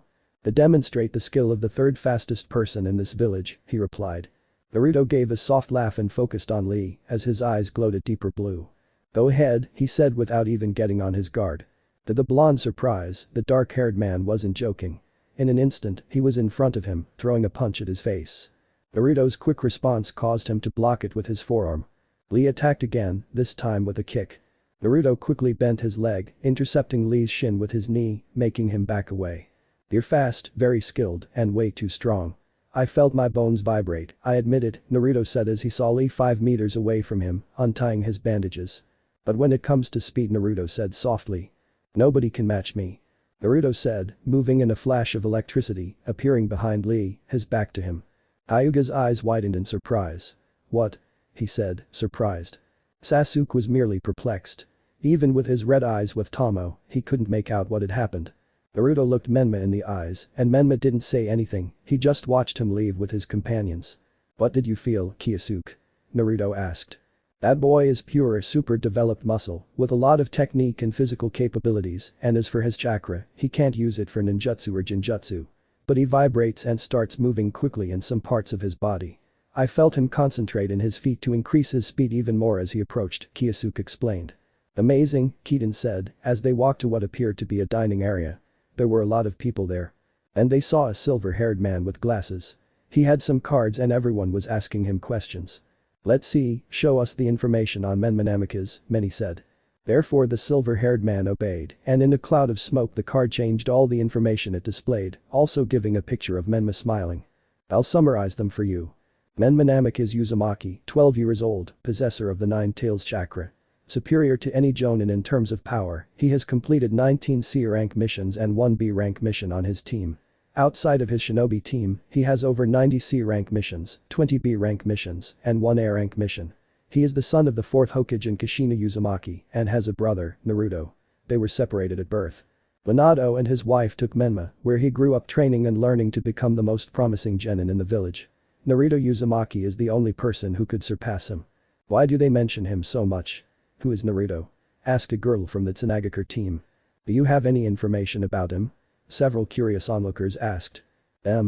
I got information from Menma because I had a hair of his and his chakra is abundant here, said the silver-haired man, looking at the aforementioned man nearby. And can you play that Naruto game? They asked.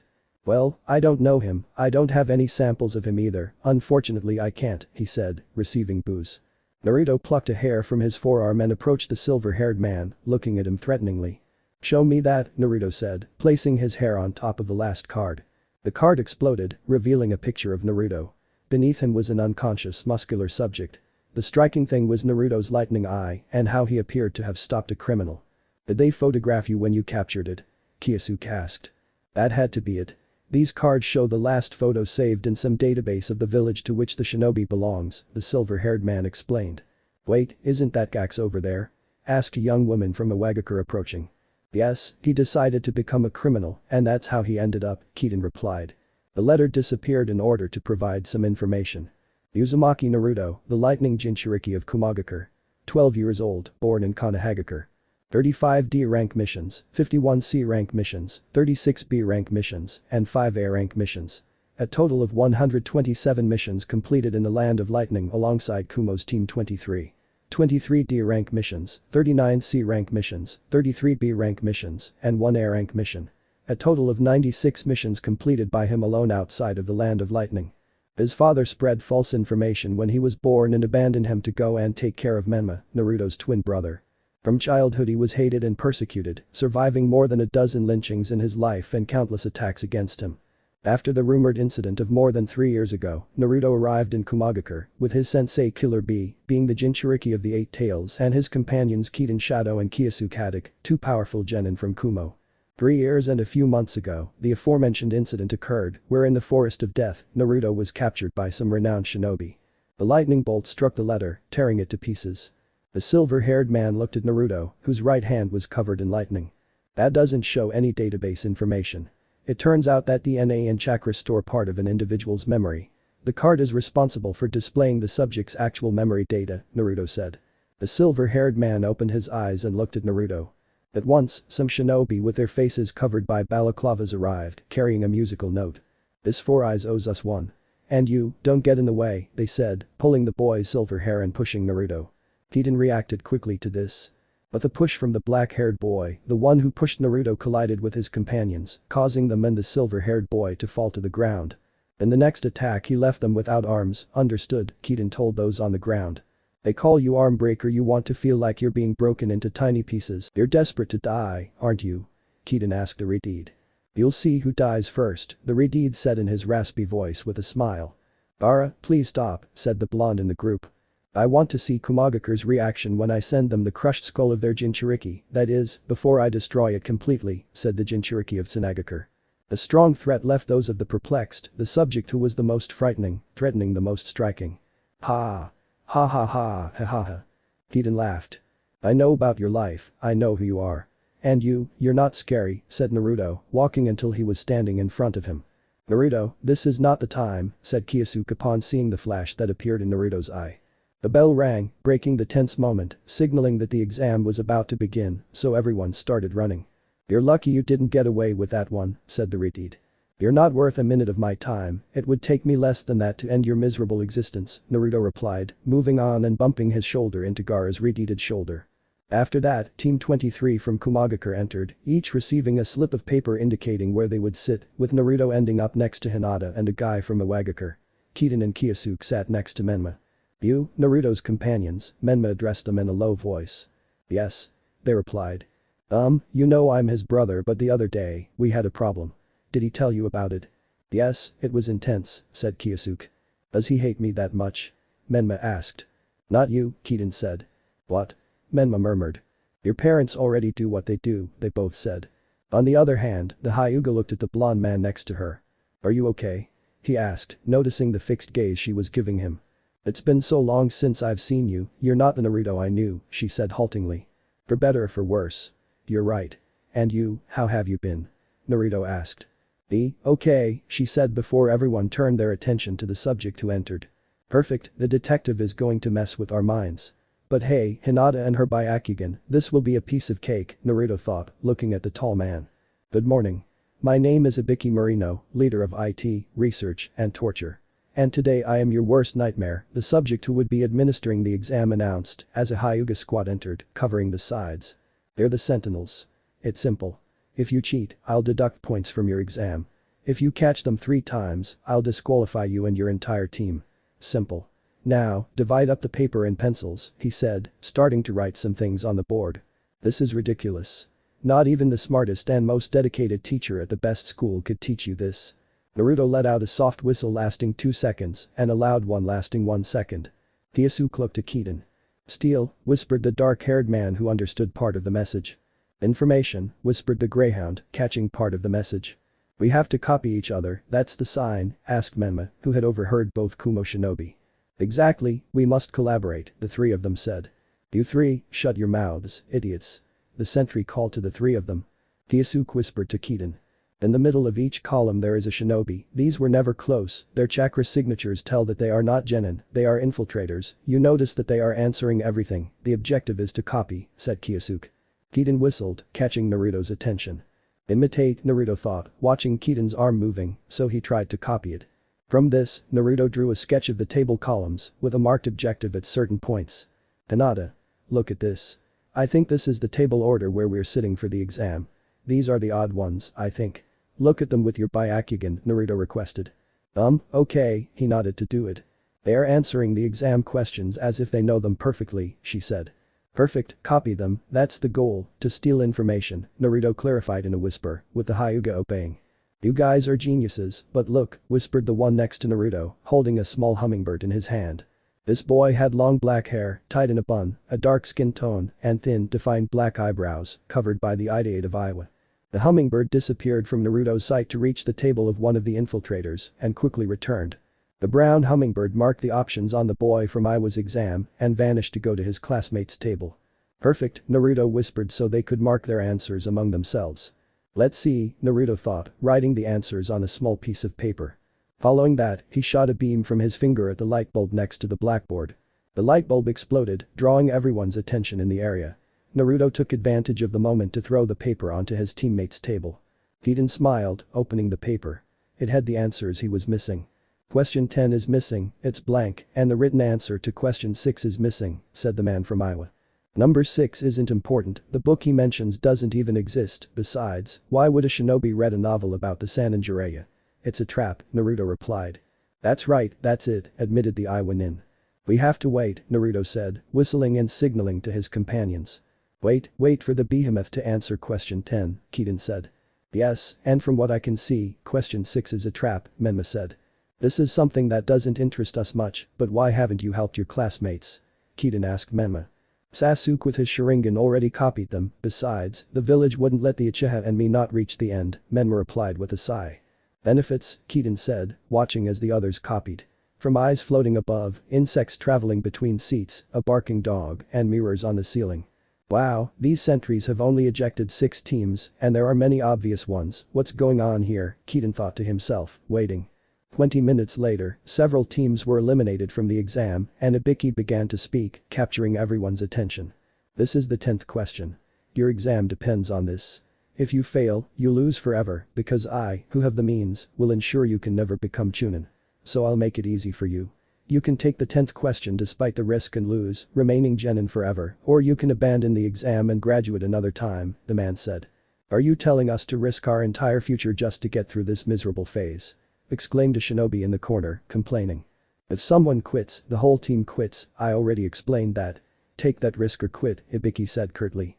Faced with this, several shinobi began to drop out, one by one. Until almost half had failed the exam. I've given you enough time.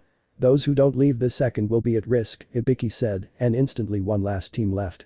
Menma caught everyone's attention when she stood up. Honestly, I find it ridiculous how all these idiots fall for this game and quit. It just goes to show they can't be Chunin, those morons. A proper shinobi has to take risks every day. If a ninja isn't willing to take risks, they don't deserve to be called a ninja. The Reddit exclaimed. End of chapter. Bred in the forest of death. Honestly, I find it ridiculous how all these idiots fall for this game and quit. It just goes to show they can't be Chunin, those morons. A proper shinobi has to take risks every day. If a ninja isn't willing to take risks, they don't deserve to be called a ninja. Exclaimed the Reddit. There was applause. It was Ibiki's. Perfect. No. Not until someone deciphers the test. Whoever doesn't use everything to their advantage and take risks doesn't deserve to be a shinobi, Ibiki exclaimed. The glass panel was broken. Some kunai reached the other wall, hanging a sign. Next test with the Hexi Anko Mitarashi, the sign read. The woman appeared in a cloud of smoke, introducing herself by that name. She was wearing a brown trench coat over her revealing mesh top, and the woman posed in a way that showed off her cleavage. I am the Hexi Anko Mitarashi, I'll be waiting for you right now in the forest of death, and it's right now, she said, disappearing in a puff of smoke. Where is that? Asked a shinobi from Iwa. You follow us, Menma said. Naruto simply approached his team, took them by the shoulder, and in a flash of electricity, they vanished from the area. In an instant the team was already at the entrance of the forest of death, with several Anbu and Jounin from Konoha watching them. But what a lame. Anko arrived and looked in surprise at the Kumo team. The Anbus were in an offensive position, so she raised her hand. They're genin, they're taking the test. They surprised me too, Anko exclaimed with a sigh. Naruto looked at the Anbu. They weren't lowering their weapons. What are you staring at, you useless idiots? Do you want to fight? Naruto asked threateningly. Put down your weapons. Anko exclaimed. The Anbu obeyed as they watched Anko walk towards the team. How did you three get here? Anko asked. I was hiding here to avoid being killed. After all, those idiots in the back were too busy grabbing each other's genitals to stop a kid from being lynched, Naruto said. Anko's eyes widened in surprise. Are you Minato's son? She asked. Yes, he replied curtly. The woman was perplexed, however, before she could say anything, the Konoha teams began to arrive, exhausted, they were running. After everyone arrived, the Kunoichi proceeded to explain the exam, specifically the 2 scrolls. Each team would receive 1 scroll from heaven and 1 from earth, with the goal of having them take them from each other and reduce the number of teams. The first was Team 23 from Kumagakure, who were given an Earth Scroll in the hands of Naruto, to whom the Kunoichi whispered in his ear. I'm truly sorry for what happened that day. I know the place. I'd like you to answer a few things later to corroborate my investigation, Anko whispered in Naruto's ear as she handed him the scroll. That won't happen, Naruto said, taking the scroll. I'm done talking about it. This is Team 23 from Kumagakure. We have an Earth Scroll, and I, Naruto, have a strong urge to kill. Anyone willing to die, go to the center of the forest. Naruto exclaimed, displaying the scroll. What are you doing? The other two asked in a low voice. It's unlikely they know the forest, and if they do, it's only a little. In any case, we'll have plenty of ambush points. I know the area somewhat. And we can cover it in no time, Naruto replied quietly. What are you whispering about, brave one? Exclaimed an Anbu, throwing a kunai at Naruto's face. His surprise was to see the Kitten caught the kunai and with it pointed at the Anbu who threw it.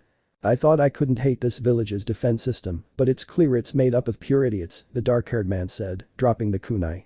Anko looked at the Anbu, who hadn't been there a few moments ago, and then looked at Naruto. He had grabbed the kunai and in a second, with a trail of lightning, he had arrived in front of the Anbu. You're the one who wants to be discredited, was all he said when he broke the Anbu's mask in two pieces with his own kunai. You again, you imbecile. Exclaimed Kitten upon recognizing that face. What don't you and your damn little group understand? I'm not 6 years old anymore. I have the power and the desire to be the one to bury several kunai in you, you bastard son of a bitch. Naruto exclaimed to the Anbu. The Anbu instantly drew his katana. But it was too late. The kunai's edge was already at his neck. What? You want it, don't you? You want a group of genin to watch you die? I've never done anything to you in my life, though. Here you are again, you know what, damn it. You've worn me out, Naruto said angrily, lowering the kunai and burying it in the right shoulder of the Anbu, who dropped his katana. What are you doing here? You don't belong in this squad, get out of here as soon as possible, Anko exclaimed. The Anbu just looked Naruto in the eyes, hatred was evident in his gaze, before leaving the place. It's best to ignore this altercation, caused by one person's hatred for another. You might experience it again in the future. But that's beside the point. Instead, go into the forest and begin. Once you have both scrolls, head to the deepest part of the tower, near the back, close to the center. Remember, you have up to a week to complete this test before the A-bus come looking for you. As genin, you should already know how to survive, Anko exclaimed. Naruto simply approached his companions, only to vanish in a flash of blue light. The three appeared on top of a thick trunk of a large tree. Do you have any idea what this place is like? Kyosuke said, seeing Naruto staring at the tree trunk. A ray of light shot from his finger, and with it he began to draw on the tree. He made a circle, within which were marked 3 completely wooded areas and a large river in the middle. I assume the tower is near the center of this, further back. When I was little I was able to see its roof. What strategy will we follow? Kitten asked. We'll head near the center in about an hour. For now, you two can sense how many people are around, and I'll be there soon. We'll go either downtown or to the nearest group. I'll take a quick look around the area, Naruto said. That sounds perfect to me, said Kyosuke, sitting down in a lotus position. I'll cover you from above while you try to expand your search range, Kitten said, climbing to the top of the tree. Naruto simply drew hand seals, then closed his eyes and clenched his fists. He quickly opened his eyes. His blue eyes were barely noticeable in his sclera because of the intense flash they emitted. And in a leap, he ran like lightning, skipping between trees, looking to each side. In less than a minute, he had already circled the edge of the forest 5 times, each lap taking him closer to the center, where he looked around. No one had come for his challenge, so he only waited 2 more minutes. But still, nothing happened. He simply charged up to reach his team instantly. There they were, waiting for him. What took you so long? They asked. I wanted to see if anyone would take up my challenge. But no, there were no easy targets. Did you find anything? No, nobody, those who were close are moving further and further away, they are afraid of us, they both said. Well, thinking about it, it's best to finish this phase as soon as possible. I noticed a lot of hiding places on my laps. And honestly, I really want to take the scroll from him and beat the crap out of that sand-dwelling idiot, said Naruto.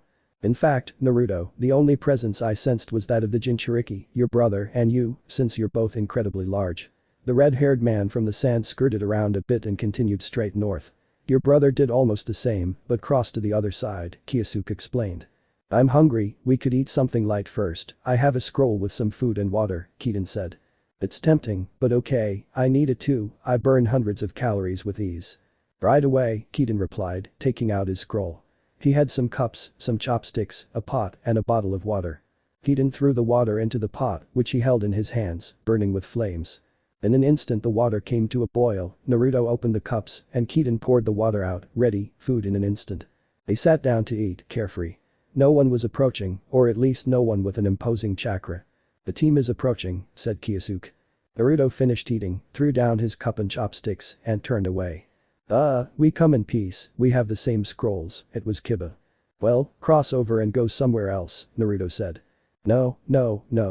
There are a lot of giant snakes. We lost 2 of them and came here," he said. Naruto looked at his 2 companions. "He's here and he wants something, I'm sure of it," the 3 said. "You'd better climb the trees." "I'll need Hinata's help," Naruto said, climbing to the top with everyone following behind. Naruto looked at Shino. "It's clear that you're the leader of this group. I trust you'll be prudent and avoid a conflict with us," Naruto said seriously. "It's best to avoid it, although I'd like you to tell me why you reacted that way. Do you know anything about those snakes?" Shino asked. "Wait, I'm the leader, besides, if that's the case, who's the leader among you 3? Kiba interrupted, stepping between Shino and Naruto. "Our leader is our sensei. When we work without him, leadership is taken by whoever is most convenient depending on the situation. In short, in this field, the leader is our sensei." "Now step aside," Kiden said, looking seriously at the Inuzuka.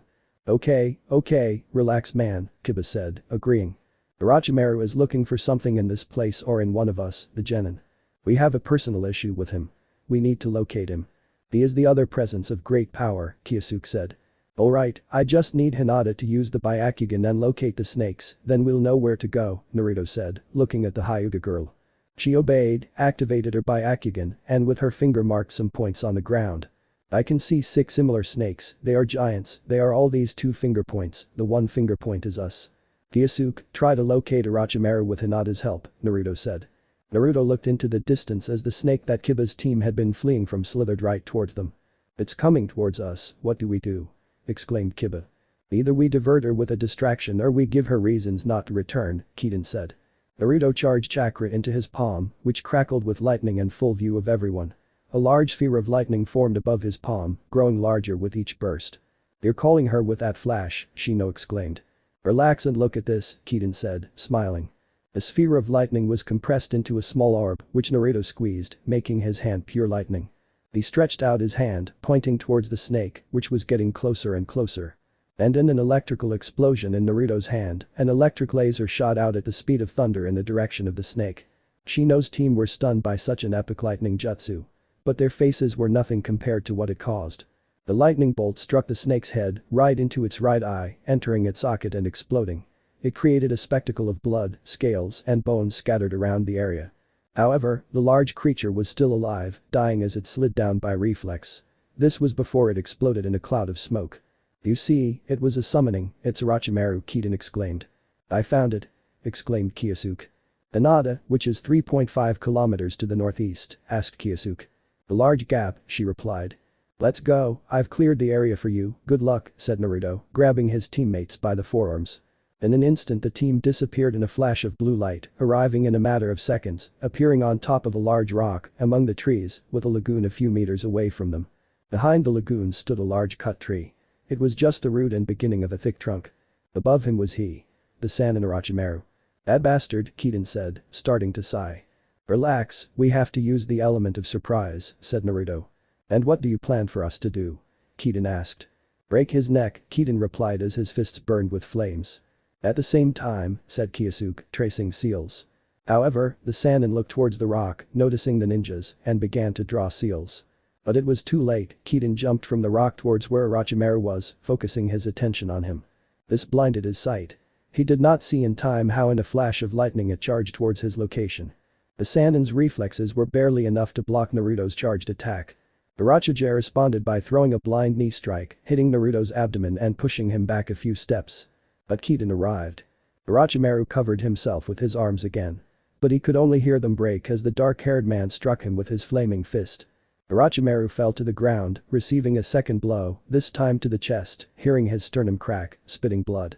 "You damn son of a bitch," Kiden exclaimed, throwing blow after blow at Orochimaru's torso and abdomen, wanting to make him suffer. Kyosuke arrived, and Naruto got close enough. Both of them stopped Kiden when they noticed Orochimaru's smile. "You are very easily distracted, you fall into easy traps," Orochimaru said. Naruto instantly turned around and Kyosuke looked to the side. There was nothing and no one there. Kyosuke grabbed Orochimaru by the neck and slammed his head against the ground. "Tell me, what the hell are you talking about?" he asked. "Naruto will understand kuku," he said while vomiting a lot of blood. "What the hell?" Naruto asked, looking at him. "You like it, it's my clone. A lizard clone. It lives, thanks to my cells, natural and artificial bones. And most importantly, some gem, in this case, a small fragment of a ruby specimen," said the Sannin. "What? A damn clone," they said. "The clone already gave me what I wanted, to test if he can fight and withstand a battle," Orochimaru continued. "Where is the original?" Naruto asked.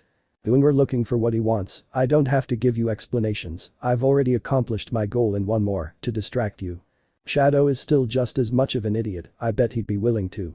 "Shut up, bastard," exclaimed the dark-haired man, piercing the skull of Orochimaru's clone with a kunai.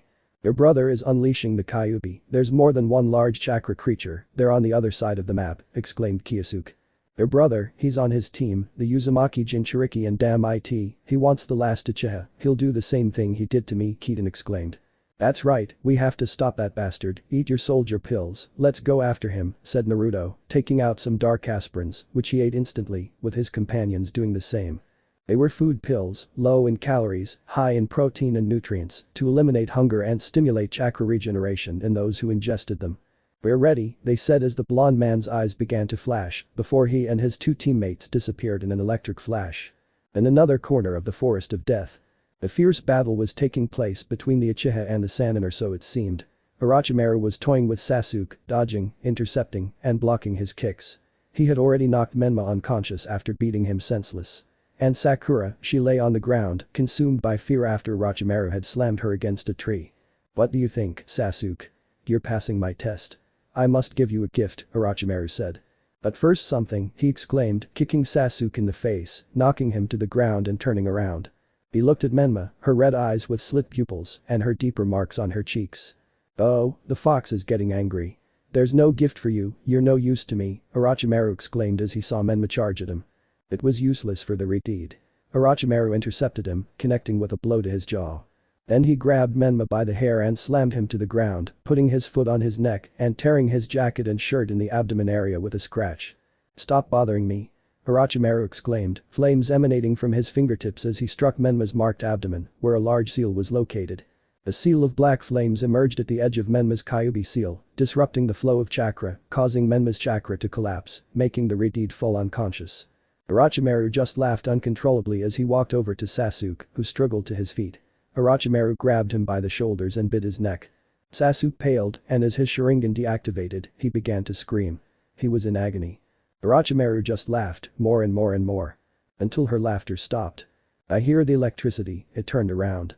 Only to receive a punch right in the forehead, Naruto had arrived alongside his companions, attacking directly. He instantly went on guard, recognizing Team 23. At the same time, his clone's memories reached him. As a side effect, he felt his bones break, he felt himself dying, he felt all the agony in a second, staring at the boys. "Raiden."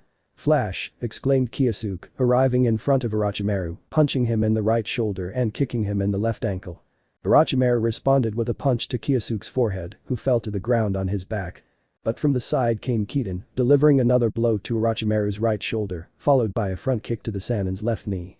Orochimaru groaned in pain and with little control of his right arm and his injured legs, he only responded with a headbutt, impacting the Keaton's nose, leaving him shocked with jets of blood coming out of it, to give a reverse punch with his left arm, choking Keaton by hitting him in the throat. Naruto continued the attack, arriving in a rush with a descending tornado kick, breaking Orochimaru's right knee, who quickly staggered and fell to the ground. Where Naruto hit him with a front kick to the forehead, knocking him to the ground. Orochimaru began to slither along the ground like a snake, while with one hand he traced seals. Naruto, for his part, began to charge a long sequence of seals, while his eyes charged in flashes of lightning, and his right arm seemed to be directly a lightning bolt. "Raiden."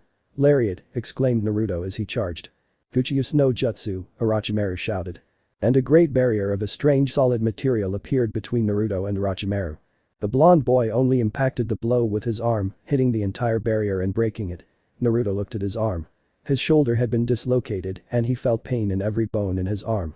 He was perplexed. He had injured his arm and Orochimaru was fleeing. "Raiden." Razor, Naruto hears Kyosuke's voice, who is coming towards that way, coming out through the large hole that Naruto made in the barrier. Upon seeing this, Naruto jumped, pushed Kyosuke with his free arm, and ran at great speed, taking him to Orochimaru. The Sannin only heard the shriek of Haddock's jutsu, getting closer and closer. Until it pierced his back and sent him crashing to the ground, leaving Kyosuke's hand inside Orochimaru's body, feeling Kiden's organs. Raiden. Razor Bakuhatsu, exclaimed the Haddock, causing an electrical explosion in his hand, sending all his chakra towards Orochimaru, roasting him with electricity all over his body. Kyosuke only saw Orochimaru's body go completely black and backed away. Kiden got up and ran towards them, breathing heavily. Naruto grabbed her wrist with his other arm and pushed hard in a twist, setting her shoulder back into place, but that didn't mend the fractures she had sustained. The remains of the barrier that Orochimaru summoned had disappeared in a burst of smoke. "We killed him," Kiden exclaimed, smiling. "We did it," Naruto exclaimed upon arriving, grabbing Orochimaru's burned body by the hair and pulling him towards the center of where everyone was, to examine them. "He got what he deserved," exclaimed Kyosuke, sighing over the loss of chakra. Everyone saw Sakura get up from the ground. He almost killed us, he broke Menma's arms, he knocked Sasuke out twice." "Why you did it, you killed a Sannin," she said, bewildered. "This bastard owed us more than one," Naruto said, looking at his arm. "You messed up, let me help you," she said, holding a green chakra in her hands. "Your companions are worse," Naruto said as he put his hand in Orochimaru's pocket, finding the heaven scroll, which was now complete. Menma healed himself with the fox's chakra, but it did something to him. It suddenly knocked him unconscious when it struck his seal. And Sasuke fainted when it bit him. "I thought it poisoned him, but he's breathing," Sakura said. "Well, do what you can," Naruto said, stretching out his arm. "You'll see, I've been training in medical ninjutsu for a month, I can help you, you saved my life," said the pink-haired girl, rubbing her hands on Naruto's arm. "The effect is slow, but it helps, a little at least," the blonde man thought. "It's better to help Kiden, his nose and neck," Naruto said with a sigh. The dark-haired man approached so that Sakura could concentrate, managing to heal the dark-haired man's wounds in a minute. "These two aren't going to wake up," Naruto said as he laid Sasuke and Menma down in a corner. "I've never seen you in such detail. It's like seeing myself, but with a different look," the blonde man thought. Naruto suddenly turned to look at Orochimaru's corpse, sensing movement. "What a look!" exclaimed Naruto in surprise, making everyone look at him. The body began to move and the mouth had opened completely. Something was coming out of it. Before Naruto could do anything, a new Orochimaru, covered in viscous green fluids, had emerged, leaving the body electrocuted as if it were skin, lying on the ground. "Don't celebrate too soon, my children, he who laughs last laughs best," exclaimed the Sannin, laughing. Naruto began to channel his electric chakra, but Orochimaru had charged towards him, kneeing him in the abdomen, knocking the wind out of him, and then kicking the blonde boy to the ground from above. Orochimaru opened his mouth, and a large sword was coming out of it, pulling it out. "You'll see, you bastard. You have no idea how much I hate your father, and you're his spitting image, just like the other one. You'll all pay for your sins," Orochimaru exclaimed, raising his sword. However, a yellow flash had dazzled the area, drawing the attention of those present, especially Orochimaru, who stared at the one who had appeared. Wearing blue jounin attire, with blue eyes, long golden hair, and a white cloak adorned with Hokage flames, he appeared beside Menma. It was Minato Namikaze, the fourth Hokage known as the Yellow Flash. "You deserved it." Orochimaru had charged towards him, kneeing him in the abdomen, knocking the wind out of him, and then kicking the blonde man down to the ground. Orochimaru opened his mouth, and a large sword was coming out of it, pulling it out. "You'll see, you bastard. You have no idea how much I hate your father, and you're his spitting image, just like the other one. You'll all pay for your sins," Orochimaru exclaimed, raising his sword. However, the yellow flash had dazzled the area, drawing the attention of those present, especially Orochimaru, who stared at the one who had appeared. Wearing blue jounin attire, with blue eyes, long golden hair, and a white cloak adorned with Hokage flames, he appeared beside Menma. It was Minato Namikaze, the fourth Hokage known as the Yellow Flash. With a swift kick, Orochimaru was separated from Naruto. Minato looked around, the two from Kumo watching the area, Sakura running to protect Sasuke and Menma, and Naruto on the ground, being saved by Minato before Orochimaru could decapitate him. The third Hokage was right. "Here you are. I myself banished you from this place. I myself told you I didn't want to see you in my village. And here you are, you bastard," Minato exclaimed, looking him in the eye. "Damn you, Namikaze. It's always you and your bastard family. Ruining the best moments. I swear to you, you bastards, I'll be the one to kill you," Orochimaru exclaimed, gripping his sword and charging towards Minato. Minato stepped aside, dodging the blade. He responded with a kick, which struck the Sannin in the abdomen. "Do you think you can come to my village again, as if it were your own house? Welcome here, you're not a bastard," Minato exclaimed, grabbing Orochimaru by the hair and kneeing him in the nose. Then causing havoc in the middle of the Chunin promotion test, Minato exclaimed, kneeing the Sannin again and knocking him to the ground. "And to come and hit my children, you damned, miserable bastard," exclaimed the older blonde man again, stepping on Orochimaru's hand that held the sword, while in his own hand he held the kunai. Orochimaru's eyes widened in shock as he received a stab wound to the abdomen from Minato. He felt the blade pierce his skin, releasing blood. Just as he was about to draw his kunai, Minato received a punch to the ankle of the foot that was on top of Orochimaru, who kicked Minato's chest with his feet, sending him flying in a daring move. Orochimaru stood up quickly, his nose shattered and bleeding profusely. He glared at Minato with rage. The Namikaze's anger was nothing compared to the Sannin's hatred. Orochimaru charged at Minato with his sword, launching cuts vertical, diagonal, upward all at rapid speed.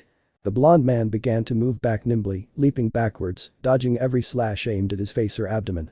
But the slanted slash that Minato dodged, Orochimaru spun around, throwing a kick that struck Minato's chest, making him back again, as Minato dropped a kunai. From afar, Minato threw several kunai at the Sannin. As expected, Orochimaru diverted them all to the sides. Seeing Minato in the distance, the Sannin's sword vanished in his hand, and he took a fighting stance, ready to attack Minato. He wanted to fight with Taijutsu. Orochimaru proved superior when he began landing consecutive punches, breaking Minato's guard at every turn. When the blonde man resumed his offensive, he began to notice that his punches and kicks had no effect. The force of the blow was consumed by the Sannin, who didn't even flinch. Minato was lost in thought, but a series of kicks to his arms and one to his face snapped him out of his thoughts, making him back away. In response, he changed position, began to deflect each of Orochimaru's blows, grabbing his wrists and pushing him from behind. Naruto was already standing, he looked at his two companions, they were watching the Hokage fight, and at the same time they hoped to do something, but they hesitated, so they looked at Naruto. The younger blonde boy was concentrating. He didn't know what to do. He wanted to see Minato beaten, but at that moment the Hokage was fighting for him, and at the same time, he wanted to kill Orochimaru, but he didn't want to help the Hokage. Everything confused him. He just started concentrating, trying to figure out what to do. "It's over," Orochimaru exclaimed as snakes began to emerge from his sleeves, forcing Minato back, dodging every attack. "This is real," the genin thought as they saw the agility and reflexes of the fourth Hokage. He could not be touched. The snakes began to grow larger, taking on a humanoid shape. It was no longer 1 against 1, but 1 against 20. They began to surround Minato. He looked at them all. He put his hands in his pockets. And in a swift motion, he threw dozens of kunai at all the clones. They all emerged unharmed, but there were many kunai scattered throughout the area. "We must help him," Keaton said, concentrating, his fists burning. Minato looked at him and smiled. "I'm not the fourth Hokage for nothing," the latter said. The Orochimaru leaped towards him, all attacking continuously. In response, Minato closed his eyes, his chakra felt like it was exploding, sending out pulses, giving him perfect vision of an area 10 meters away from him. He opened his eyes, just as everyone was close to him. With his renowned speed, he began to dodge and respond to blows. Each Orochimaru was beaten in an instant, the blonde responding with powerful blows to sensitive points. Minato instantly began to back away as the original Orochimaru charged towards him, having drawn his thick sword again, and slashing relentlessly at the fourth Hokage.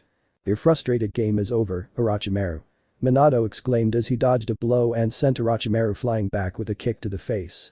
Minato showed his last kunai. It was in his left hand, while in his right hand his chakra was concentrated above his palm, spinning at high speed. Orochimaru launched a single thrust, at great speed it went towards Minato's chest. The Hokage dropped the kunai from his hand, disappearing in a yellow flash. In that same flash, Minato began to appear all around the area, while Orochimaru was in the air, with the sword where Minato should have been. Rasengan was the only thing they heard when in a yellow flash Minato appeared above Orochimaru, impacting that swirling blue chakra sphere all over his back, sinking him into the ground, while the sphere grew larger as it spun violently, causing damage to Orochimaru's entire body. Minato just stepped back, looked at him on the ground, he was struggling to get up, Minato just stared at him. "You think you can do whatever you want, you damned bastard. Get up, it's time to kill you," exclaimed the fourth Hokage.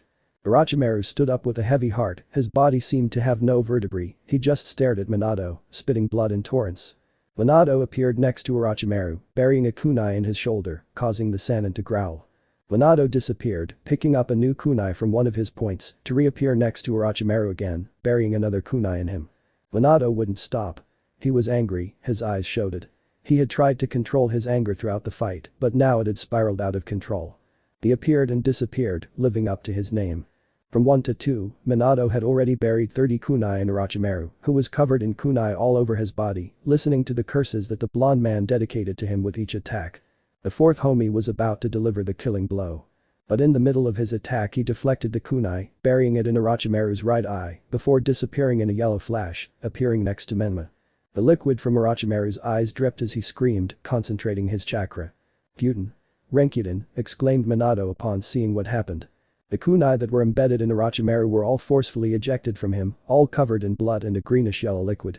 Minato used a wind release technique to deflect all the kunai that the genin were aiming at him. Orochimaru was covered in his blood and that greenish-yellow liquid. "Cunning, look at letting yourself get hurt for this strategy," said Kyosuke as he turned to the side, dodging the only kunai that Minato failed to deflect. "This is my chance," exclaimed Kiden, ready to charge at Orochimaru. However, Minato grabbed him. "No, stop. If you touch that poison, you won't live to tell the tale the bastard got away with it," exclaimed the fourth Hokage, seeing Orochimaru begin to flee. "That's what the unfortunate man thinks," said Naruto, showing his hand full of lightning concentrated in his index finger. "Raiden. Kaminari Ju, Reza," Naruto exclaimed as a thin but powerful lightning bolt shot out from his finger, accelerating at the same beastly speed, reaching the Sannin and striking him.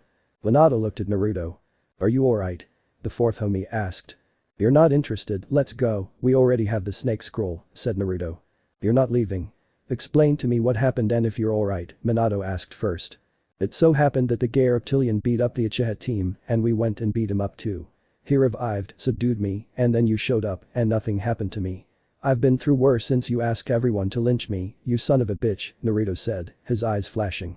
In an electrical burst, Naruto arrived where his companions were and took them away, disappearing from the area in seconds.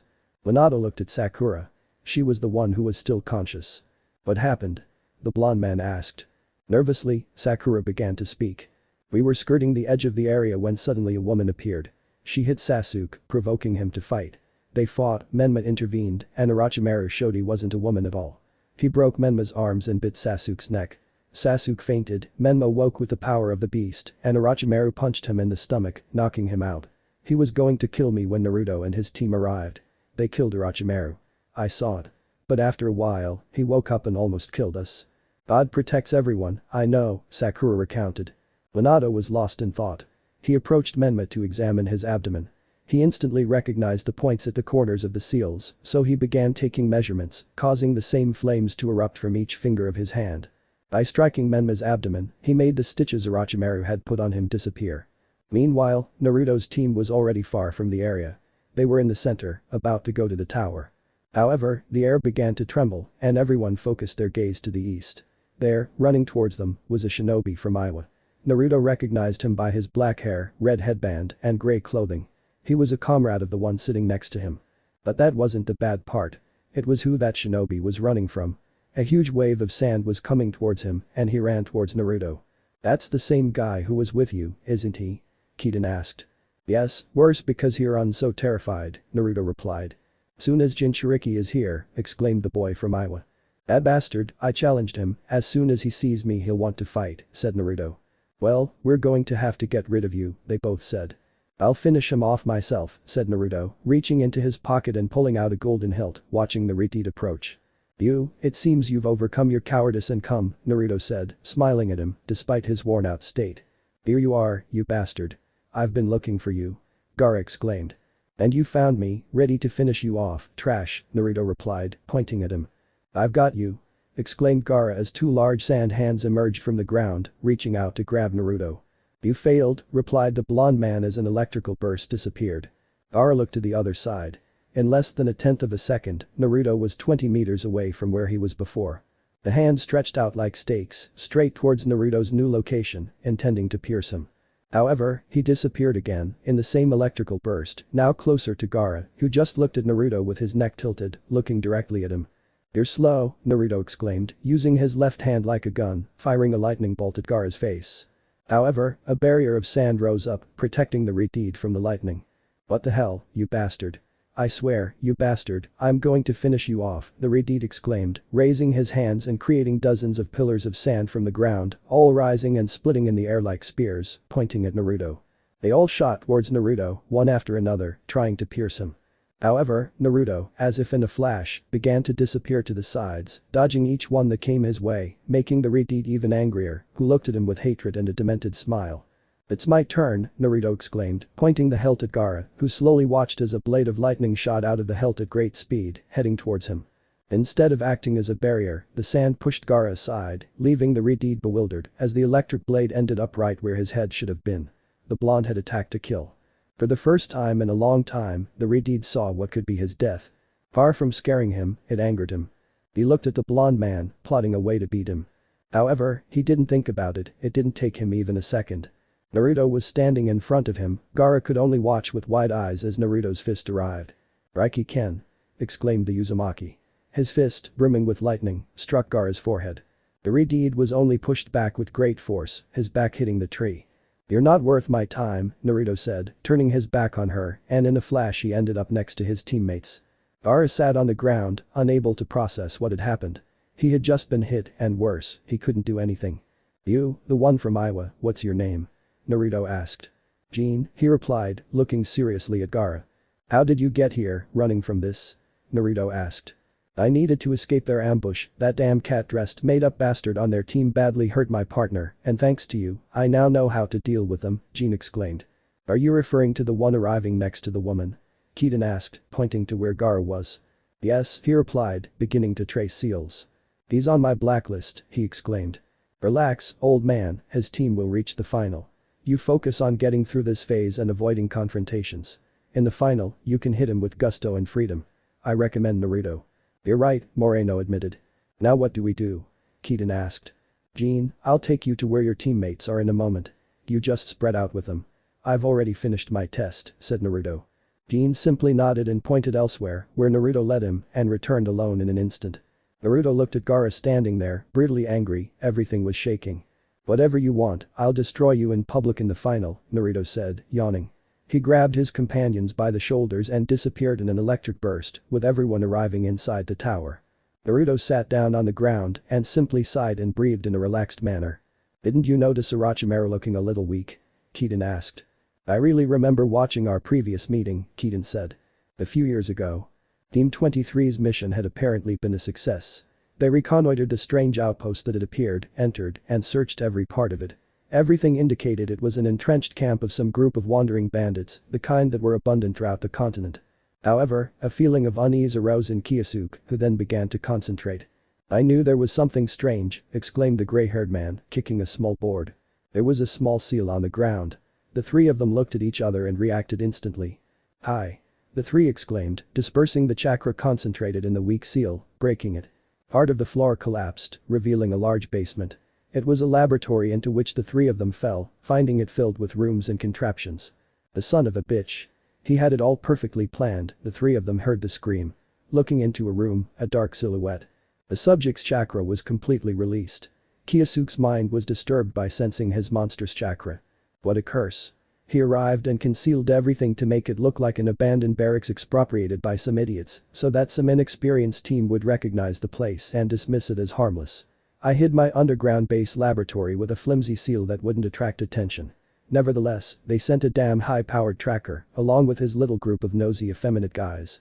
This isn't going to end like this, brats. I'm going to teach you not to meddle where you're not wanted, exclaimed the person behind the silhouette. The silhouette was somewhat feminine, however, the voice was masculine and sounded with a slight hiss. "You?" exclaimed the raven-haired man, recognizing that voice. "Look at that brat shadow," the man replied. Using his reflexes, Naruto jumped and stood guard in front of Keaton, blocking a punch with his forearms. The subject had charged towards them. However, the subject launched an upward kick, impacting the blonde man's chin, sending him flying upwards, taking him to the head of the barracks. The man stood next to the other two, looking Keaton in the eyes, trying to intimidate him. However, the opposite happened. The uncontrollable fury of the jet black man emerged. Out of control, he lost his mind, his gaze showed hatred, his fists instantly burst into flames. And in a somber movement, he disappeared from the man's sight. He instantly turned to the left, only saw the flame next to the fist impact his forehead, he fell to the ground instantly. "Damn Orochimaru!" exclaimed Keaton, jumping on top of the identified Orochimaru and beginning to beat him relentlessly. Kiyosu could only watch the blood run with each blow. He had never witnessed anything like this with his partner before. Until he saw how Orochimaru, from the ground, kicked Keaton's chest, taking him off. He looked at him and spat blood. "I didn't know that side of you," she said, seeing him sigh as she looked at the gray-haired man. He charged towards him. However, Orochimaru was arrested. A flash of lightning was all he saw before receiving a blow to his jaw. The same lightning bolt passed by where Kiyosu and Keaton were, taking them up again. Orochimaru quickly climbed up, looked at the blonde man with lightning-like eyes, and ordered the other two to leave the barracks. He glared at him angrily, drew a kunai, and had plans in mind. The Sannin charged towards Naruto, his kunai slashing wildly, all aimed for Naruto's neck, eyes, and the arteries in his arms. But he was retreating while struggling to dodge the cuts, his nerves were on edge, and his lightning ability was saving him. Kiyosu arrived instantly, intercepting Orochimaru's kunai with a kunai, stopping him. Haddock took advantage of the situation and unleashed all his electric chakra on the kunai, giving Orochimaru a powerful electric shock, making his long hair stand on end. However, it hadn't had the effect Haddock had hoped for. He only saw how this angered the Sannin even more, who then delivered the strongest blow Kiyosu had received in a long time. A powerful kick to the chest that left Kiyosu breathless and on the ground. Naruto instantly dodged a stab to his face and kicked Orochimaru. But he caught her and threw her to the ground. Naruto just watched slowly as the kunai went towards his neck. He closed his eyes out of sheer nervousness. He was about to die again. However, by luck or fate, in less than a second another lightning bolt arrived, faster than the first. A single blow sent Orochimaru crashing into the nearest wall. The greatest figure of authority and power had arrived, the imposing fourth Raikage made his presence known. The boys only saw the cloak with the kanji and the lightning surrounding it and recognized him. "So it was you filthy snake," exclaimed the Raikage as he saw Orochimaru get up, his shoulder and jaw broken from such an impact. Let me know in the comments below if you guys want the next part. Also check out my other video that has been shown and left. Thank you for watching. If you enjoyed this video please like and share this video. And have a fantastic day. Bye.